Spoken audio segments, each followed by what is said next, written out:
I'm Marc Weber of the Computer History Museum. I'm here on July 27th, 2022 with Don Bitzer, pioneer of much of modern computing, educational software, the flat screen display, and a number of other things, who's also a CHM fellow this year. And congratulations, and thank you so much for doing this. Thank you. Just wanted to start with background. So if you could say your full name and when and where were you born? My full name is Donald Lester Bitzer, and I was born in East St. Louis, Illinois, but that was just the hospital. I lived actually in Collinsville, Illinois, my young life. And tell me a little bit about your family, your parents, brothers and sisters, where you grew up. Well, we had a family that was business oriented. They were in the automobile business, and they always thought that that's what I ought to do, study when I go to college, but I wasn't interested in that. I was interested in engineering, science, and mathematics. So it worked out well that way, but they were very good. My father and my mother were, my mother died very young when I was a senior in high school.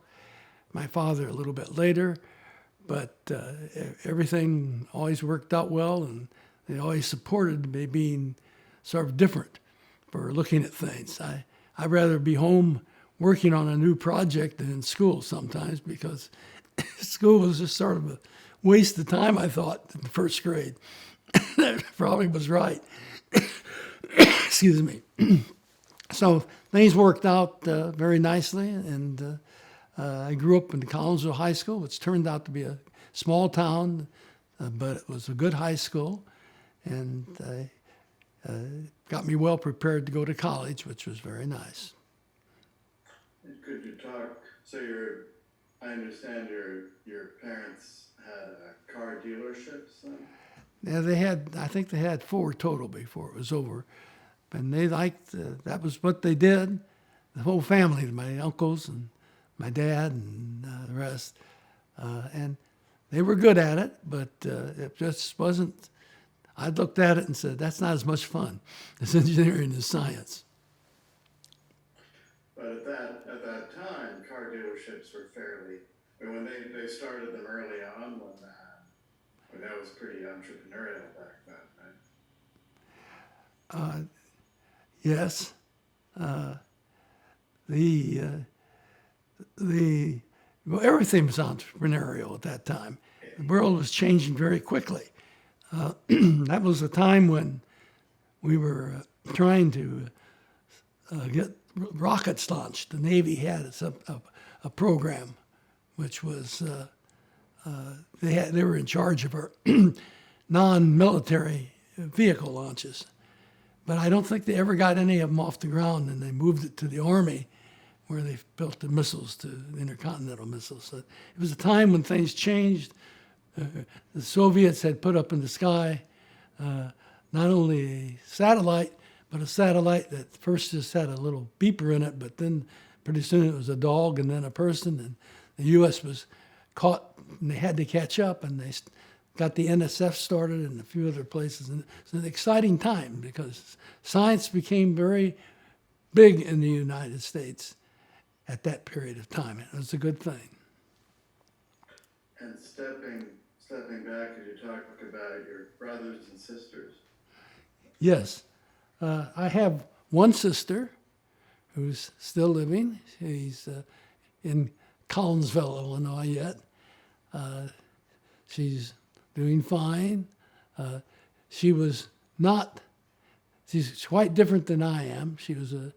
She didn't like mathematics like I did.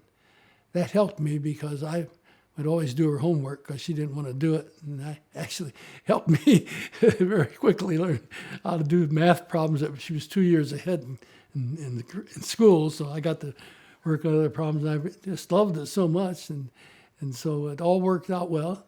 And I just finished seeing her, and she looks good, and she's always supportive. And we stay there when we come out through the airport through St. Louis. We always stay at her place in Collinsville. So yes, she's fine, and her interests were entirely different than mine, and it was probably a good thing. And what were, talk about what your interests were as a kid, favorite subjects in school. What did grab as a child? Oh, what did grab me as a child? Yeah, what were your interests? Oh, I What loved were your favorite? my interests as a child were to take things apart, see how they worked, and put them back, repair them if they needed, and put them back together. And I started doing that when I was probably 6 years old. They gave me an erector set, which was fantastic. I could build all kinds of things and get in trouble. But it was very supportive. No one ever interfered with what I wanted to do in the research that I was running. I had more fun in my basement doing research than I figured I was ever going to have at school, but it turned out school worked out very well too. So I just like to explore things, see why, answer questions. I had a chemistry set when I was young, which was lucky I'm still alive after working with the chemistry set all the time.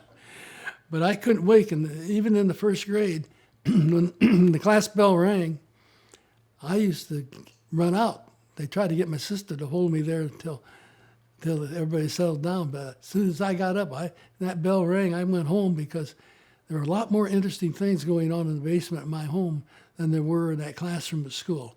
And it wasn't until about the second or third grade I began to feel that, I can learn things here I can't learn at home. But it was good, and everybody was very supportive. The teachers were good. Most of them had taught my mother and father at that time, and I lived close. I could walk to school and walk back, or run back as I used to from the classroom. But it wasn't long before I started really appreciating school and the teachers that could really teach you new things. And that was that way all the way up through college. So I was very lucky. Any particular teachers that stand out that made a difference for you? Well, there's a number of them. One was a second grade math teacher, where we started doing enough interesting things I'd like staying for class and learning, and that kind of changed my attitude towards what they could do. And she was always good.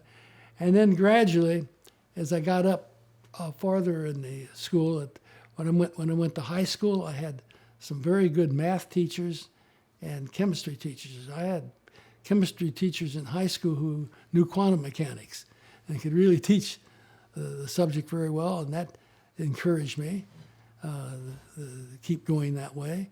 I had good math teachers, just excellent. One was a Polish mathematician who used to drive over from St. Louis to Collinsville every morning to teach. When he died suddenly, and they brought in another teacher within a week who was driving through town, just finished his college work, wanted to talk. He applied for the job, but when he got there, he really wanted to teach what he just came out of school learning, which was number theory and modern algebra. So he grabbed me and put me in a corner of a room and said, "You don't need to take the two math courses coming up. We're going to study this, and you can study those on your own." So I went along with it, and I have to tell you, it was those concepts at that time were a real strain. That didn't bother me so much. I just thought I would never use the stuff again. But it turned out 35 years later, maybe, when I went to NC State, the head of the math graduate division was a mathematician in numerical theory. And he saw immediately we students, and we started doing coding theory and encryption things. And I already knew that stuff from high school, which was really nice. And so we sat down, and we probably worked together. We had several students that worked together. I had maybe another dozen. And we worked on problems that dealt with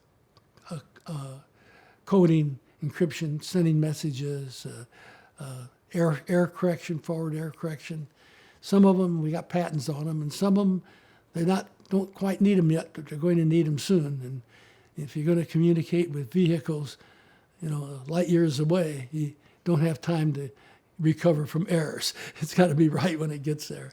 And so that got me interested in that area, and I explored more of that when I got to North Carolina State University as a professor. And I started at Illinois just at the beginning, and I explored it a lot more with grad students when I got there. But I was really glad I took it, because turned out you never know what's going to be useful later. So back then, as a kid or high school, what did you think you wanted to be when you grew up? Well, I knew that since I was 5. I wanted to be an engineer, and particularly electrical engineer. I had gone to the stores around town, and they gave me all their spare vacuum tubes that they partly used. So I had a lot of vacuum tubes, a book, and I used to love to build things. We built a shortwave super hip giant receiver with my uncle right at the end of World War II. And it was good enough that when we got it up, we could listen to the reports from London on that receiver. And I said, oh, stuff really works. So it just, everything worked out well. And I never, ever regretted studying electrical engineering.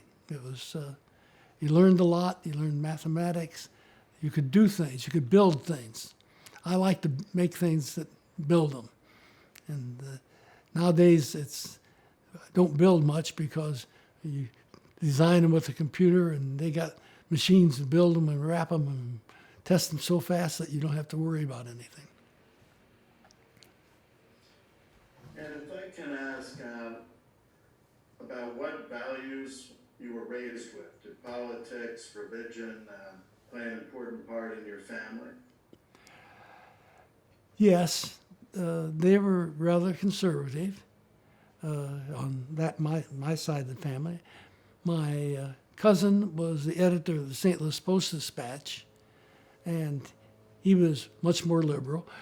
He lived across the corner, and so I got splatterings from all sides and appreciated the different opinions which I got as I grew up. No one ever forced anything on me, and I'm still that way. I look and see what's going to get us out of trouble. I think that's part of my life from now on, to figure out how to make sure we get out of trouble and stay out of trouble. And we get in enough these days to keep you busy. And how about religion? Well, did I have any particular, or did the family have any particular values as I grew up in either politics or in religion?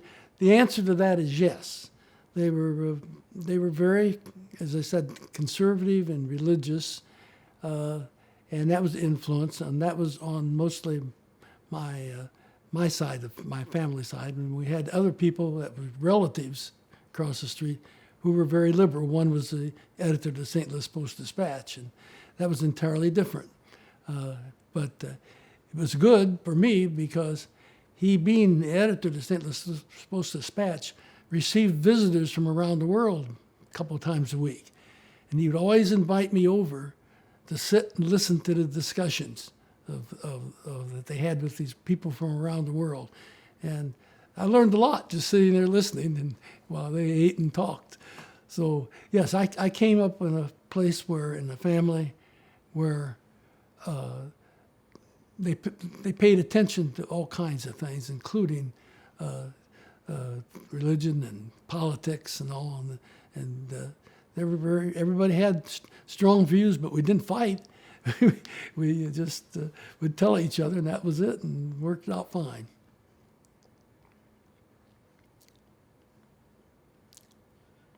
And were they members of a particular church or religion? My family was a member of the Baptist church, my side. I think, as I remember, the other side, the Dillards were members of the Methodist Church, and that was essentially the way it was the rest of the life. Yes, they were very much dedicated to helping people and supporting churches and things of that type. They were very generous about that, and they taught us to be generous. And sports were a big part of your life, I believe, in high school. Sports were a big part of your life. Well, sports were a big part of my life, but probably not my largest. I played football, and I loved sports, but there wasn't time for a whole lot of things, and we were required to have sports all year if you had one sport, and so I played a little basketball in the basketball season, but not for all 4 years, and then I had the track season which followed that. But sports have always been great for me. I love them. I played until just a few years ago handball, sometimes 3 times a day, and just loved it. Played that for over 50 years, and so that was since I've been small, and so I do enjoy sports. I played what I could, but I was very busy with other things, getting ready for college and getting ready to just doing the studies even in the high school. But I did them, and I loved it, and it was probably the best thing I could have done. And I understand you met your future wife before going to college, right? Yes. Could you tell that story? Well, my wife was the lady who became my wife was a sophomore, 14-year-old sophomore in high school. And I was a senior in high school. And she was studying, was taking geometry from this new math teacher, and I used to play tennis with him now and then, and I had already had geometry. And he said, you know Mary Ann? I said, well, I see her. He said, I think she could use some help in geometry. Would you be willing to help her? Well, I had been looking at her anyway. I said, that sounds good to me. So I got a hold of her and called her up, and I said, she said, well, that's fine. She said, she gave me her phone number to call her. So I did that for some time, but then it turns out that geometry is not just a course you can discuss over the phone. It's a lot of drawings and things, and she was convinced of that, so I started going out to see her to help her with geometry. And before you know it, we were dating, and she was right up front about everything. She said, if you want to keep dating and stay with me, she said, you better learn to travel. I said, what do you mean? She said, well, she was a librarian everywhere she went. She loved it. And so she said, I've read about all these countries and the people, and I want to go see them now and visit them, not just have read about them in the library books.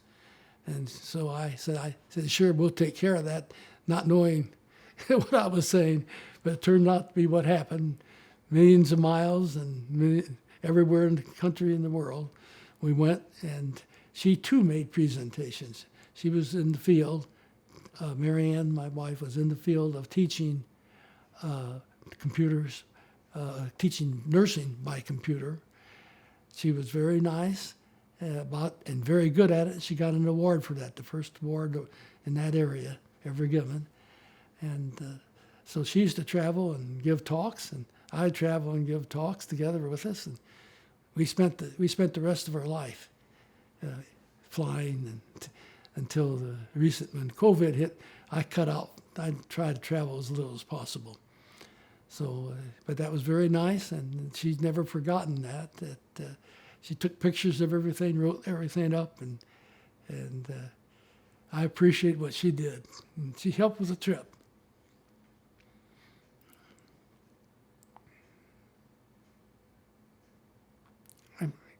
Can't hear. I'm sorry, I had myself muted. But then you went off to college when she was still in high school. So I guess Yes, but when she long was distance for a while. when she was still when she was still in high school, I started. It was my senior year, and I started the University of Illinois, at that time. And she went on, finished 2 years of high school, then went to a nursing school, and then the St. Louis University. Well, I finished the last 2 years in college, and then and we would see each other all the time. But it was a decent drive to St. Louis to Champaign every weekend. And so finally, she said, we just ought to get married. And I said, you're right. So we went and I got a place for us, and we got married the summer that I graduated got my BS degree from Illinois. And she joined me up there, and it was a time when things were really different. It was very hard for women to get scholarships. If you go in and ask, they say, well, we're probably just wasting our time. And so, because you'll get married, have children and all. So she couldn't get the nurse. They went to let her finish her last year of nursing school after we were married. But I was her advisor. I never explained how it happened, but since we were living together and I was authorized to be an advisor, they made me her advisor. And I couldn't wait when I got that letter to see her, because I'm a pretty tough advisor. I advised other students before, and I made her post her grades on the lampshade at night, so nobody cheating. She was going to fool me if she was having trouble. And then just to make sure she didn't want to go out all the time, I gave her 26 hours of instruction per semester. That was about 2 times normal load. And then I told her to take proficiency tests if she could, as fast as she could. In 2.5 years, she finished her BS degree and entered for her MS. And the next year, she finished her MS degree and then finished her nursing degree. They were quite willing to take her at that time and made her a nursing instructor in the hospital. And that's when she got the contract for teaching nursing by computer, where she had to subcontract to me because I had all the systems. And that's something I learned a lot about.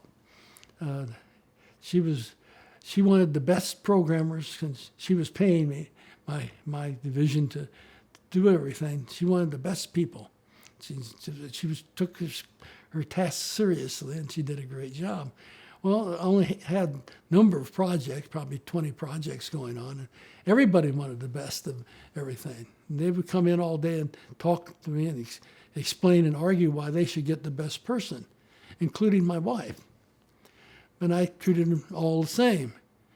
The difference was that when the day was over, I went home, they went home, and my wife went home with me and never stopped. So she finally got just what she wanted, and it all worked out well. She did get the best person before it was done to help her.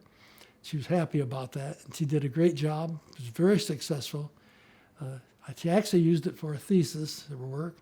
It was probably the most definitive report on how computers can be used for teaching, remote teaching, and still do a good job.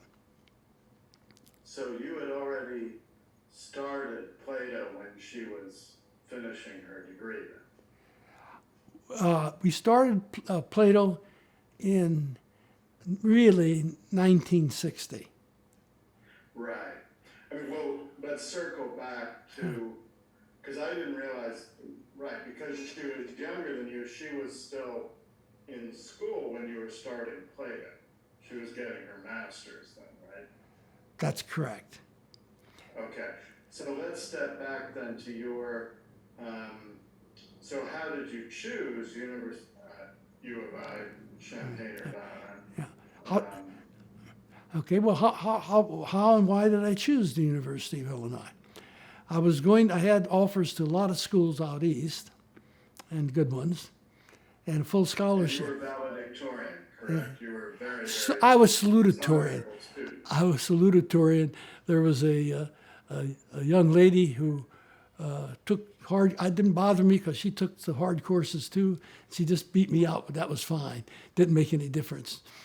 But yeah, I had no trouble in school, but I had no trouble getting good schools. I think some of them out east wanted me to play football with them too, but that I had already determined I wasn't going to. I was going to just knuckle down and study. I wasn't going to play sports, scheduled sports like that. I do intramural sports, but I didn't want to do the college sports. But I went one time, well, before then, I went up to the University of Illinois and to interview them, to talk to the faculty and see what they did, see what the school was like. And when I got up there, they were really terrific. They had the professors there. I talked to all the professors, and not just my department I was going to go to, but in physics and math. They took me over to the physics laboratories where they were building the Betatron and explained to me what they were doing and how they were going to use it. They went through everything, and it took a long time doing it. I said, this is what I like. And so I said, I think I'll go to the University of Illinois, and I did. And it was not a mistake. It was a good thing to do. I didn't have a scholarship there because my scholarship was for tuition. And the tuition at the University of Illinois was $25 a semester. It's hard to remember. That just wiped out my tuition paying when I didn't need it at all. But it was the right school. They were that way when I got there. I even joined in. I said, whenever you have visitors, call me up. I'll take them around to where you took me, and I'll show them things that are going on around here, because they were really, really first class people. That worked out, and that, of course, I expected to stay there till I graduated, and then I decided I was going to graduate school, and they decided I shouldn't go somewhere else. I should stay there. Normally, when you go to graduate school, they'd like to have you go somewhere else, but they wanted me to stay, so I stayed. And then I stayed on for the PhD, and pretty soon I was out of school and I was helping run a laboratory. So it was the right thing to do. It all built up. I was able to. I did a lot of work before I started Plato. What happened to me there was very interesting. I was working this was during the Vietnam War, and I can remember distinctly that in order to get deferred just to finish my undergraduate, I had to take the graduate record exam, but I did fine on it. And so I went on that graduate school program, and when I got married, I needed a job, of course, and I got a job at in one of the laboratories that was partly supported by the government. We did some work, and it worked out just fine for a year. I worked on a project where they get radio direction finders to tell you where the signal was from, how strong it was, everything about it, all the time in a panoramic form. They liked that. And one day I walked in, it was about a year later, and my advisor was there, and a very different person I'd never seen before was standing there. And my advisor at the time said, I hate to tell you this, but I've lost you. They want you over in this. They got a problem, a technical problem they want you to solve. And they dragged me out, and I said, when do we start? They said, right now. And they marched me blocked down an alley to the building that was all locked up. I knew about the building, never knew what was going on. Marched me through the police department across the street, got me my badge, fingerprinted me, did a few more things, and then took me up and introduced me to the problem, which I then helped them solve over a few years. And the people in that laboratory were absolutely fantastic. Some of the brightest people, professors I had ever dealt with. We learned how to do everything, how to attack problems for which no one knew the solutions. And I decided that's more fun than just solving problems that, are answers in the back of the book. These are real problems. And so I worked on those until 39 years, really. But the Korean War, when you were an undergraduate, was The Korean War, that's right. The Korean War, as I remember, I was an undergrad when that blew up. It's junior or senior. And, oh yes. So the deferment, are you talking, I, you're talking later than that, right? Which, oh, but after, well then, of course, that was followed by the other wars as by well. Vietnam, yeah. Yeah. And so we had, there was a lot of, it was a turbulent time. Campus was filled with riots and it was, but they never touched my building where I did my research. They had a sign up, leave this off. And that was because the students, I always enjoyed working with young students. I had students from high school, undergraduates. All of them were very bright, and I used to design up projects with them that they could work on and get publications. They were very, very good, and they still are. And today, several of them are out there yet, heads of departments and doing the same thing, advising graduate students. And that was very nice because I was very young. I'm surprised they paid any attention to me, but they did. But we'll get to that. Sorry, I'm just trying to be clear. So you were taken to do the secret work right after you were an undergraduate, right? As a PhD candidate. That's correct. Actually, I just finished my master's degree, which was, I guess it was confidential work, but the real secret stuff was done after finished my master's degree. That's when I went to the other laboratory and found out all the interesting things that had to be solved. And can you talk about what you were working on? I'm going to be a little careful about it. Some of them are still most of them are still in use. But I can remember sitting up all night watching the raid on when we I guess the first in the Desert Sand raid out there, the first one, and worrying about is all the stuff working right, are the planes going to get through without getting hit and so forth. And I slept better after that was over because it in fact worked, everything, and that was just one thing. I worked on things from 3 different departments. The one that I ran, then the theoretical and applied mechanics department, electrical engineering, and some in the physics. But the problems were always problems that they couldn't solve. Sometimes they had contracted for a problem, and then they found out that they couldn't solve it. That bothered them. The one I remember most was when before the first underground nuclear explosion. They wanted to. The Soviets were complaining because the work to find out what was going to happen, how the land was going to cave in, whether it was going to vent, things like that with radioactive material that was being studied, no one had solved it. They kept trying to solve it with computers, but they had overlooked a few things. So I was playing handball once with the people. I said, "You can solve that problem yet?" They said, "No. We've got a week to get it done because that's supposed to go off in a week, and we got to get it done." I said, "Well, you've been at it 2 years, and what's this week going to be?" We're worried. I said, "Well, quit worrying. I'll take it on for you, and I'll make a deal. If I can solve it in 2 days, I want a good fraction of the money you got left because you can write a short report. If I can't, I want nothing because you're going to need it all to write an explanation."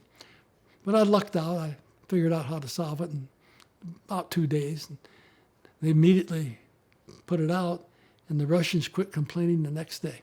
And the bomb went off on schedule. And that was kind of a surprise. And I didn't realize how critical some of these things came. They contracted for the Third Applied Mechanics Department. They contracted to explore stress in wing spars because they had to put wires and fuel lines and things, and they wanted to have as large a holes, as many as they could, without weakening, causing the dangerous stress. and they said that they would cut holes in plastic parts to do this examination, which they did by deflecting the plastic and then putting infrared. That was a technique for looking, counting the lines for stress. The problem was that they hadn't calculated how long the machinist was going to have to spend cutting holes to 1,000th of an inch on a regular milling machine, setting it up 10,000 times. They couldn't, they were in big trouble. So I said, I'll take care of that. So I built a device for them and wrote programs in the computer, which would calculate and how to punch 5-hole tape, which the reader would read and run them.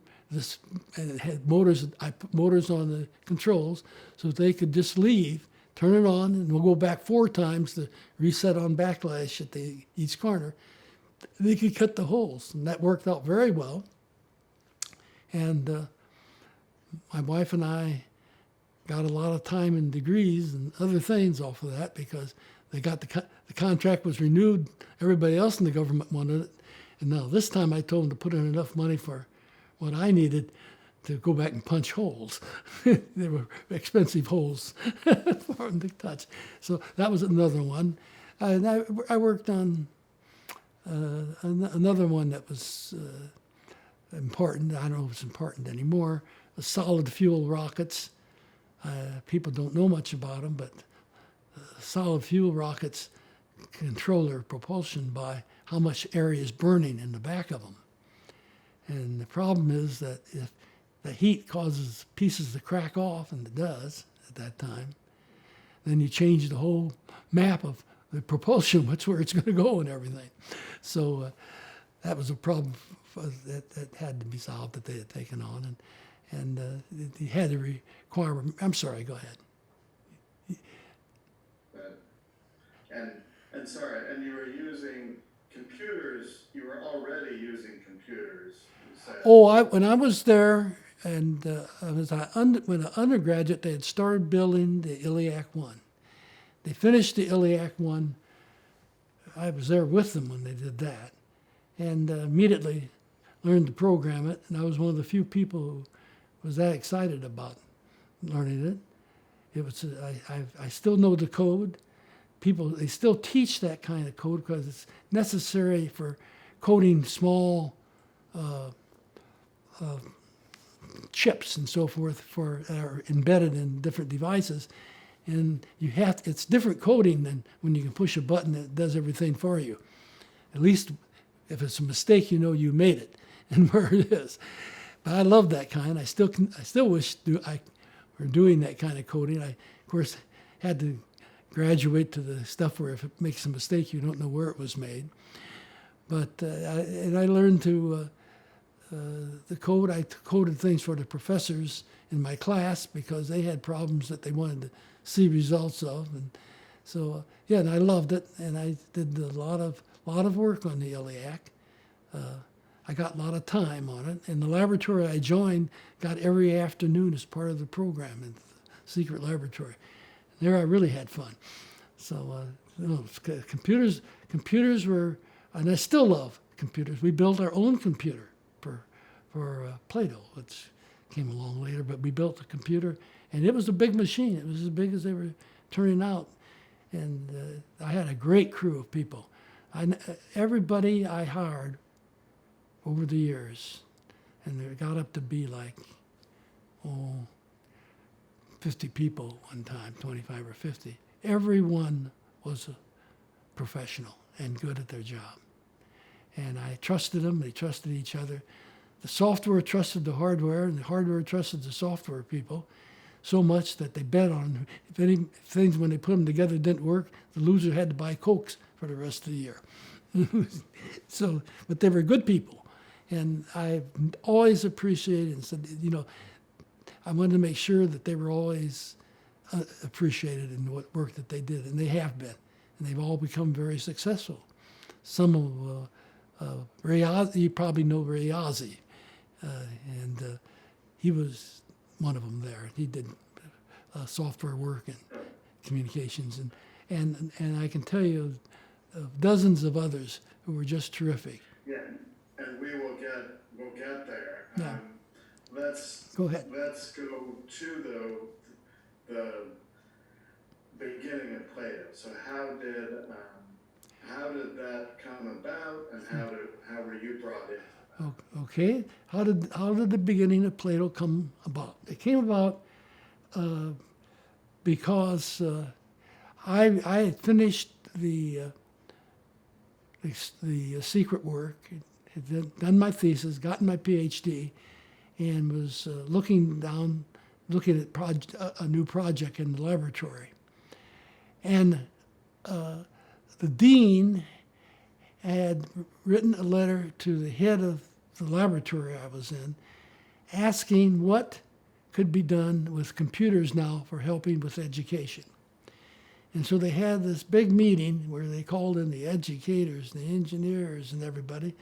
And they used to meet every night when I was in there working on some projects, right across the way from me in the conference room.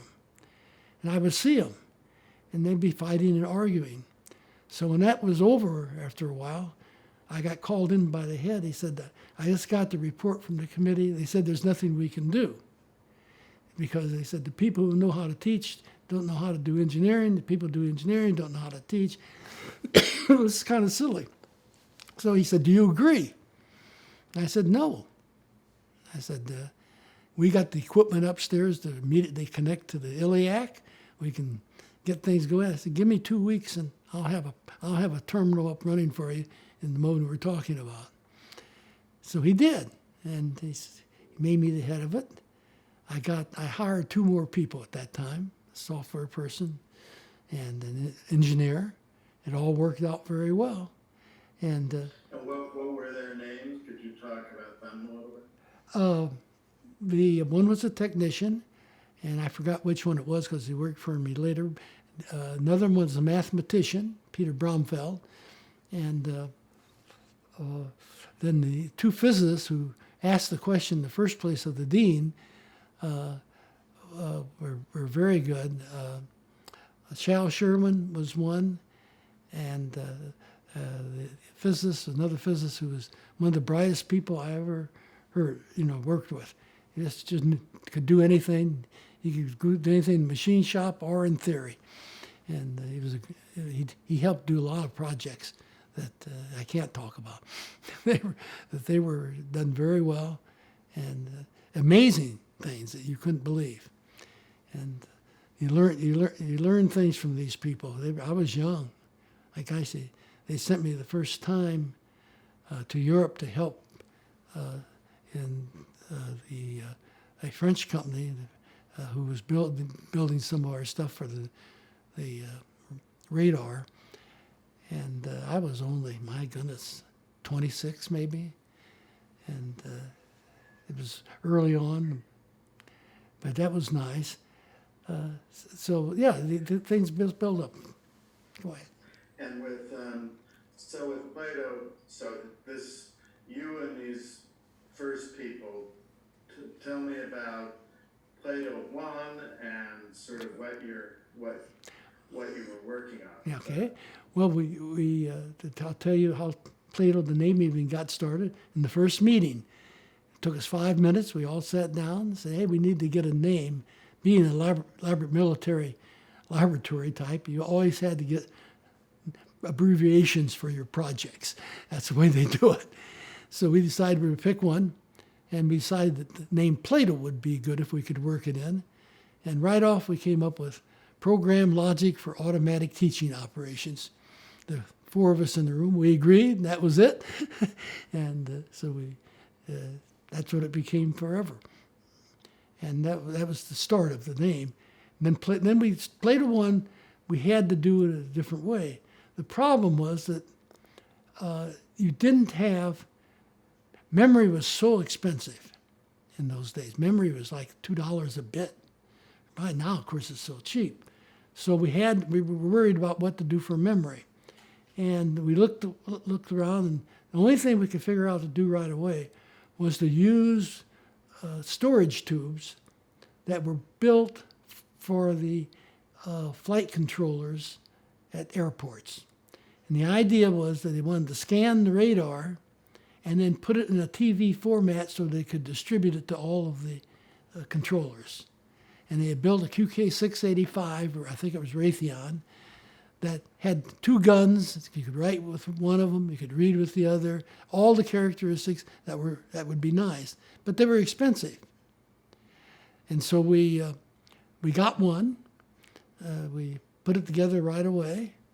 We programmed the computer output, which we had access to in our building because we were right above it, and we did other experiments that used the computer live, so we were ready to connect that up. We put the thing together. It worked right off just like we wanted. They had a lesson material running on it within a month or so, and the original lesson material was things that I didn't find too exciting, but they wanted to teach French on it, to see how languages would work out, and they taught some type of mathematics that used the geometry characteristics, because we wanted to be able to do complete things of drawing, everything we wanted to do, and we wanted to do it over as narrow bandwidth as possible. So we had erase in these tubes, and so we didn't have to retransmit everything if we wanted to just change something, just send the change, and so we used that one for about 6 months, maybe a year. Then we decided that one terminal was fun, but we weren't going to learn much from it because one student at a time was not going to get us anywhere. So we went to multiple terminals, multiple storage tubes, eventually just a couple, but they were very expensive. And it led to interesting problems, their expense, because we had a psychologist in the laboratory, and he wanted to do psychological education experiments. For example, he wanted to know if the material excited the student when they sat down in the terminal. Well, those tubes were so expensive, we turned off the high voltage on them. They were high voltage tubes like a TV tube, just to protect them until we were ready.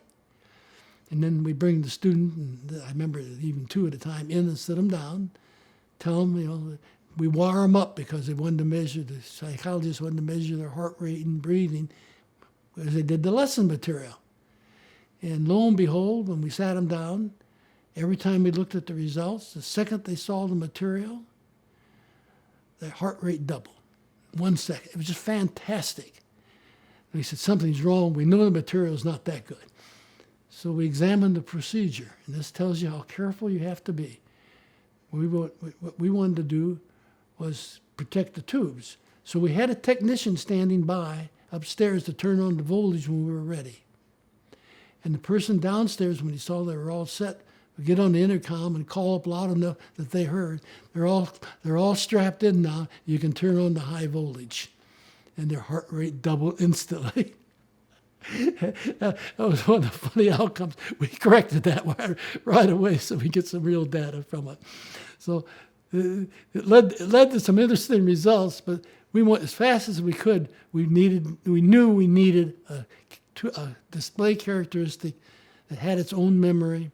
You could read on and write, see through the project images. All that had to be in it if we wanted to really get moving. And that's what led to us thinking about how to build the plasma panel. Before that, you were starting to talk about multiple users, which is really a beginning to time sharing. Yes, we did that. Tell me about, that was a new concept at the time. Well, it bothered me. I was a real proponent of that because I did a lot of coding. And we used to go down to the main computer and at code check time and read in our codes. We got 2 code checks a day. And they print out things never work right, and they print out what was in the memory, and you go back in the next 4 hours and study it. This is silly. Everybody ought to have their own computer terminal for doing this. And so we made sure that when we wrote the software that we were able to do that right off, which was nice. And so we put the multiple terminals up. We eventually got to lots of terminals, like maybe 7,000 on one system. But at the beginning, we grew slowly from 4 to 20 to 80 to 100, and then up to 1,000 and maybe several thousand. And the government was very interested in at that time in getting systems, and they did. So it spread very quickly.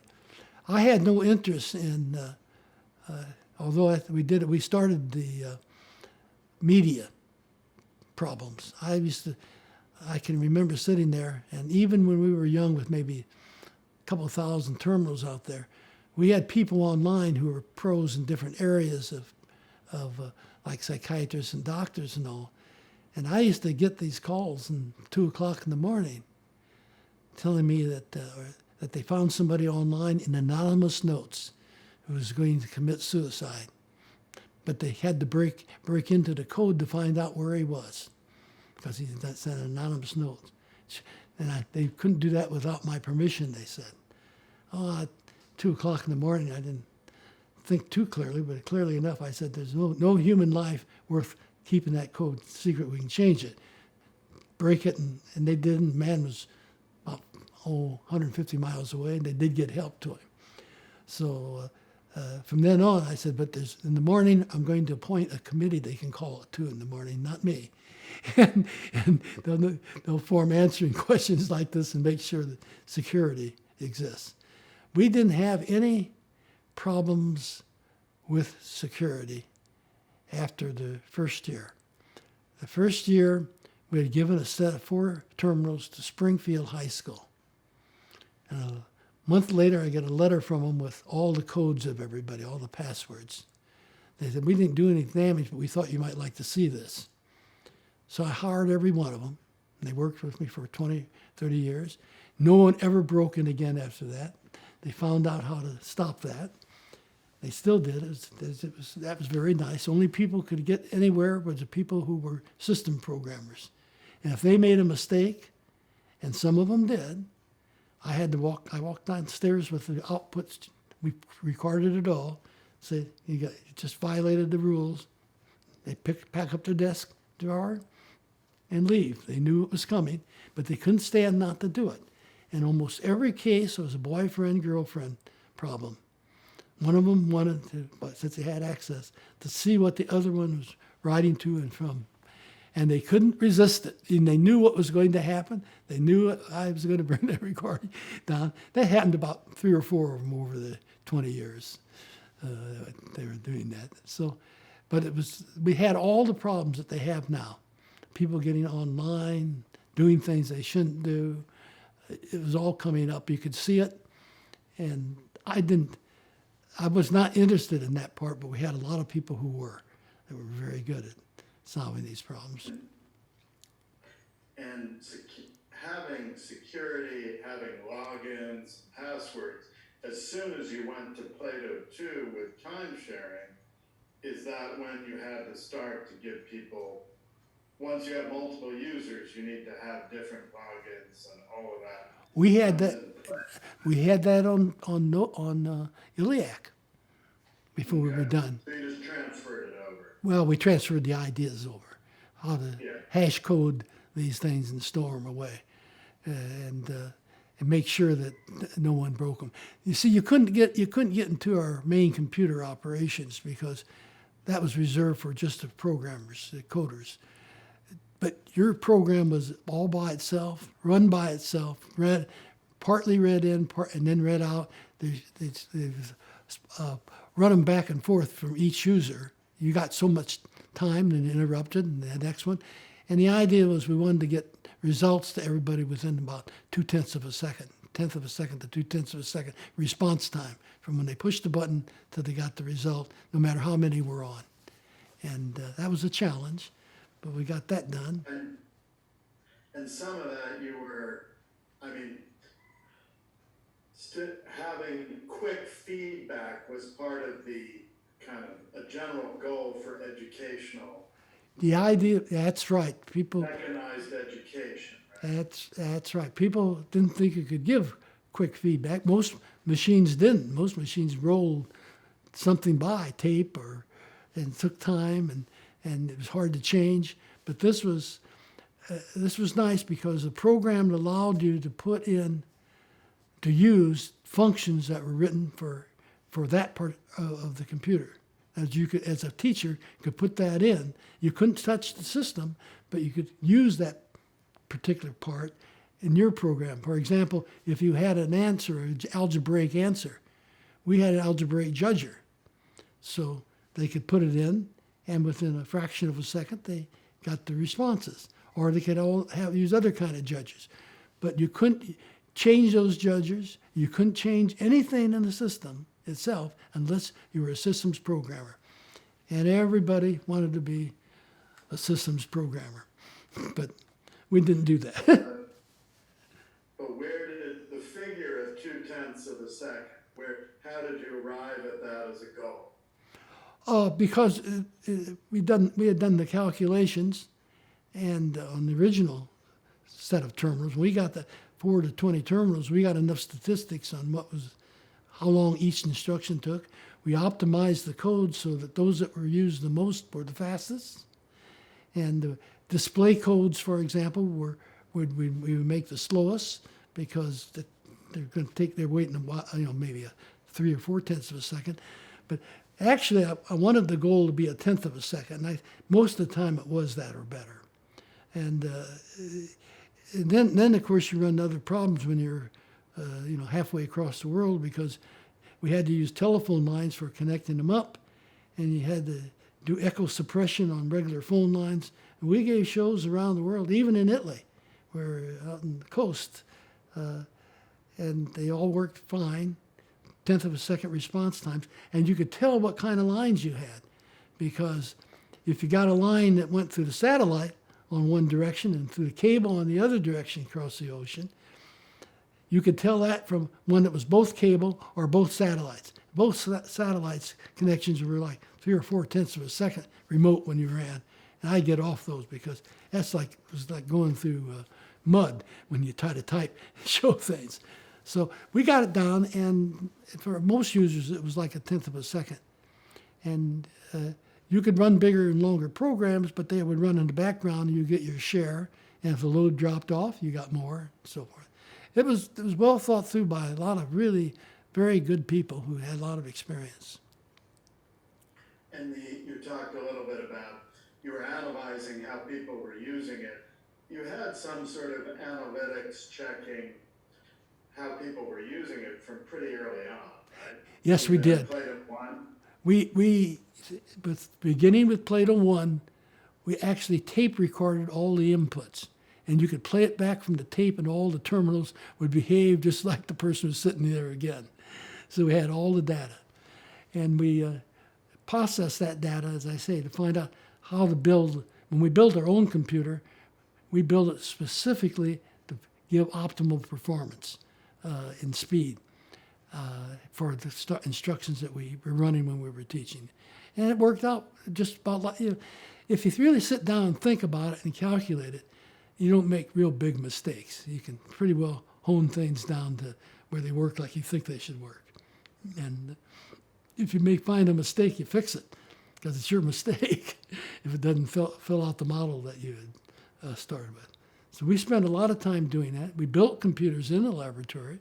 We built terminals in the laboratory. And we also had terminals built outside. And the big break in the terminals came in 1964. That was interesting. We had drawn up a picture of what we thought a terminal would look like when we had it. And it had this glass plate in front, and had a voice output. And it had all kinds of things, graphics on it, piece of projection behind. That was what we wanted. But it turned out it looked an awful lot like that when we got done. And the plasma panel was the most difficult part. And the reason the plasma panel was difficult is you couldn't get memory. Memory would have just broken down. In this case, the plasma panel had memory right on the glass. And Yeah, we'll get into I'll that ask you later. about that, because that's a very significant breakthrough. Yeah. invention on its own. But that you were already, so 64 you were on Plato 2, right? 64, we were on Plato 2, yes. Maybe, yeah, 64, Plato 2, multiple terminals. So you were thinking, but this was projecting ahead of what you wanted to build. We knew what the problem would be if we tried to expand, and we needed to find a way of inexpensively expanding and computer efficiently expanding. And this did everything for us if we could do it. And multimedia, I mean, having the sound and being able to project what the slides Yes. was, but that came in Plato 3 though, right? Some of that? The slide projector came in Plato 3, but Plato 2, Right. we did it differently. We had a scanner, TV scanner, which you could load up, I think it was 128 images maybe, and it would then scan them all. It had a scanner that was scanning them all, and to connect your output to the output, which is the slide that had been selected. And it superimposed that over the top of the graphic output. So you got that's where the superposition took place in Plato 2 and some in Plato 3. Plato 3 actually had plasma panels, first ones. Right. The beginning of The beginning. And going from the beginning, and you had quite sophisticated code for the answer judging. Is that right? Yes, when as an author, you had a lot of tools so that an expert in nothing but his course could do a good job of programming any way he wanted it taught on the system. The Latin teacher did a great job. I mean, he didn't know anything about computers, but he knew what the lessons should look like and how to do it. And we did that with all of them. We wanted to make it very easy on the user. And we ended up with thousands of lessons written by the professors themselves in the most difficult subjects, in chemistry and in chemical engineering and all areas of mathematics, physics, and other areas as well, psychology, politics, political science even, because anybody could program that wanted to, and we made it possible for them to do it. And the similar to the fast response time for the, in general, you had the text echoed back on the screen so people could see what they were typing very quickly. Is that that we really serviced first. That had a 1/10 of a second response time, unless you were caught by satellite somewhere. Couldn't do anything about that. But otherwise, yes. And it was as fast as you could type, it would show it up. Mm-hmm. And what was the thinking behind that? Why was that important? Oh, because people don't like to use things where they sit, push a button, and wait for a response. Push a button, wait for a response. They're typing it in, they expect to get performance. And I have to tell you that when we demonstrated from Hawaii, once I ended up for one start of a show with 2 lines that were through the satellite. And in the middle, I stopped and I said, I'm going to switch lines. This is terrible. I can hardly give you a show with this response time. And the head of the computer department there at the University of Hawaii said to me, he said, let's not talk about that. He said, they're complaining to me about my response time, which is much worse than yours, right across the street. Well, that's a software program they got, not a communication program. But then they got terminals right away and hooked up properly. So. Oh, and speaking of Hawaii, you were friends with Frank Kuo. Yes, very good. Very good friends. We were friends in college, freshman year in college. He was over here because his father, I think, was ambassador from the Republic of China, and I got to know him. We had some of the same math classes together.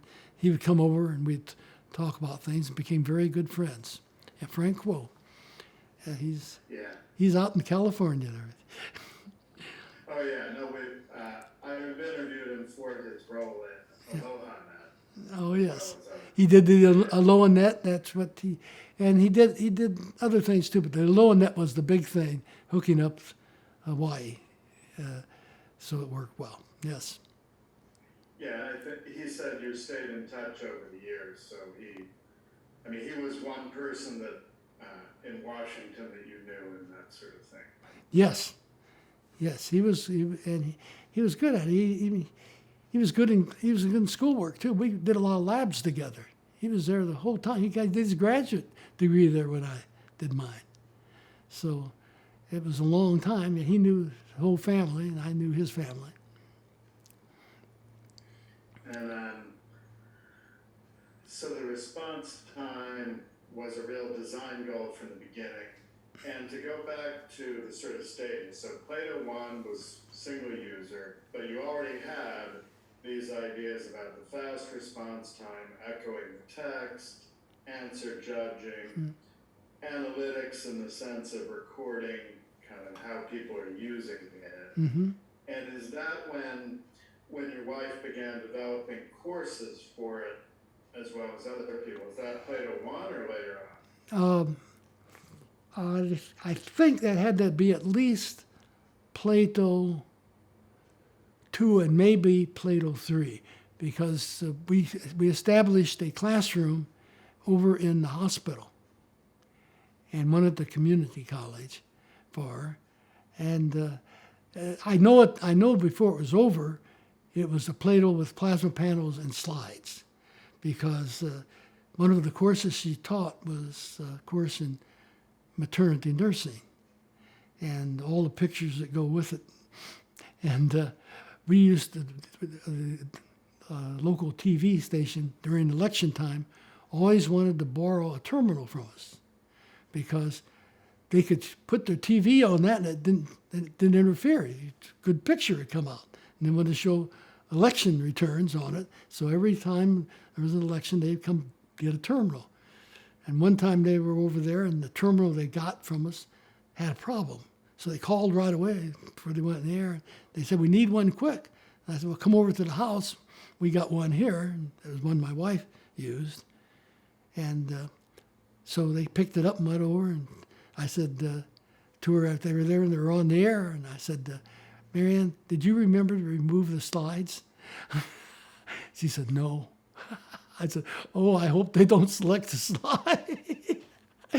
But they didn't. I could see an error selecting the slide or doing something, but it didn't. They brought it, and they came back, and we survived it. But she had slides then. She had, I think it was 100, it might have been 256 slide images, or it might have been half of that, microfiche slide. It slipped right in the top of the terminal. Nice projector. It's clear as day, and you could superimpose those slides right over the top of your graphics, and they always aligned very well. So it was all you could do. And the audio was the same way. We wanted to have a 1/10 of a second response time for the slides and the audio. And so in order to make that work, we used pneumatic pistons that we made that were binary in length, so we could select the right positions in just one blast of air. So we used to have to carry compressed air with us in some form. And one of the good forms was when the Freon 12 was always available in the hardware store, because that worked real well. You just hook it on, a little can, take it through a whole trip, and run the slide selectors and the speakers. We wanted to give them a full range of things that they could do. We did not want them limited. If someone came up with something, and they did, for example, when they were teaching young people arithmetic skills, first, second, third grade, and so forth, they would, when he got the problem right, used to want to reward the young kids. And so we built an M&M dispenser. And every time they got a problem right, it dispensed an M&M to them. And if it went on the floor, they picked it up before they went on with their math. They're working on their math. But it worked out well. They loved it. And so we've hooked all kind of things on, things that had to do with negotiations, because people from Northwestern wanted to find ways of having peaceful negotiations from people who were warring with each other, and they wanted to do the experiments there. So we could make anything because it had a general output. You could just build anything and connect it as well. And and for the authoring early on, though, was really true full-blown programming, right? To create courses in the earliest version. Oh, there was something called tutor. That was a language. Well, that was much later, though, right? I mean, how easy was it for the average instructor to create courses Early on? Plato? Well, early on, the ability to create courses was pretty easy. I helped set that up. I set up a way that they could set up the logic separately, to follow the rules, and then they could branch off that logic to different programs that they might want to have at that time. And the first one that the people used was kind of interesting because they wanted to have help. They wanted to have continue. We had a key set that only had like 12, 16 buttons on it that was used for another project. And so one of them was help, another one was return. But it was interesting because if you needed help and you pushed the help button, it would take you over to a new sequence to help you with just that question that you had. And then they had an aha button that you pushed when you caught on, and it took you back to where you left off. And those were used a lot in going through the material. And so with the logic that was set up and the logic control, there are a lot of programs that could be written that way, but not nearly as flexible as when you can have any kind of judger you want for, algebra or chemistry or anything else. And so you really invented a context-sensitive help for the early system. Yes. And I was going to say, yes, it went all the way. Courses, students had a choice. They could take the regular course or take the course in many courses in chemistry and physics, all kinds of things of that type on Plato, because there were enough courses to do that. And the students frequently chose the computer, which surprised me, but doesn't anymore. And I just wish we would have had the system here when COVID set off, because they would have had 10,000 hours of lesson material all ready to go. And we just turned it off just before that, and what we had here. So it was too bad. It was just a couple of years earlier, COVID, than COVID, that they decided that they could do this by other techniques, and they're still working on it. And COVID did increase the amount of all sorts of use of online learning. I know that. Yes, and there's a type of learning that we love to encourage, and I still love to encourage, and I call it synthesis. Most of the time, people are doing an analysis. They take a course and they learn to solve problems, check them in the back of the book, and they learn a subject, differential equations or mathematics. But that's quite different than having a real problem, which you have to figure out how to use all these tools in new ways to help you solve the problem. And that's called synthesis. It's much easier to answer fixed questions than it is to ask the right questions. And we try to train students to do that. I spent in my class, until we got over 150 students in the class, to teach as many as possible how to attack new problems. And we would give them new problems. Sometimes they come up to my office and work them. But in addition to that, we always put one of those problems in our exams we gave them, usually unsolved problems, and see how far they got and if they liked it. And we give them, it was an extra credit problem, and every once in a while, a bright student would get pretty far into that. We'd hire him and put him in the graduate program. That was a great way of selecting students, but it's really different. Some students didn't like that. You know, a fraction of the students are in class to get through. They're not interested in being computer scientists. They're interested in something else, but this is a required course in discrete math that they had to take. And so that would divert the effort of the class sometimes. So it was much harder when the class was 40, we could handle them all in different ways. You can't do that with 150 in the class. It's a little too hard. So there was more teaching before the classes got that big. Now there's 300 to 1,000. It's amazing. Yeah, no, it comes back to more rote. And with time sharing, you and the administration had tried to file a patent, but something went wrong. Was that? No, oh well, yes. the patents that we filed went through. In fact, one of the patents is now one of what they selected in the patent office as the best 500 in the past years, whatever it is. But that was the plasma panel patent. Plato patent itself was a time-sharing type patent, but we lost all those rights because when we passed it through for signature from the university into the president's office, they were more interested in didn't do many patents. So it was put on the wall and hung up like a picture for about a year or two when we finally found it. And it was too late for the time sharing. So, but that's all right. I mean, you win some and lose some. And talking about the sort of the structure there, the hierarchy. So Dan Albert obviously was hugely important.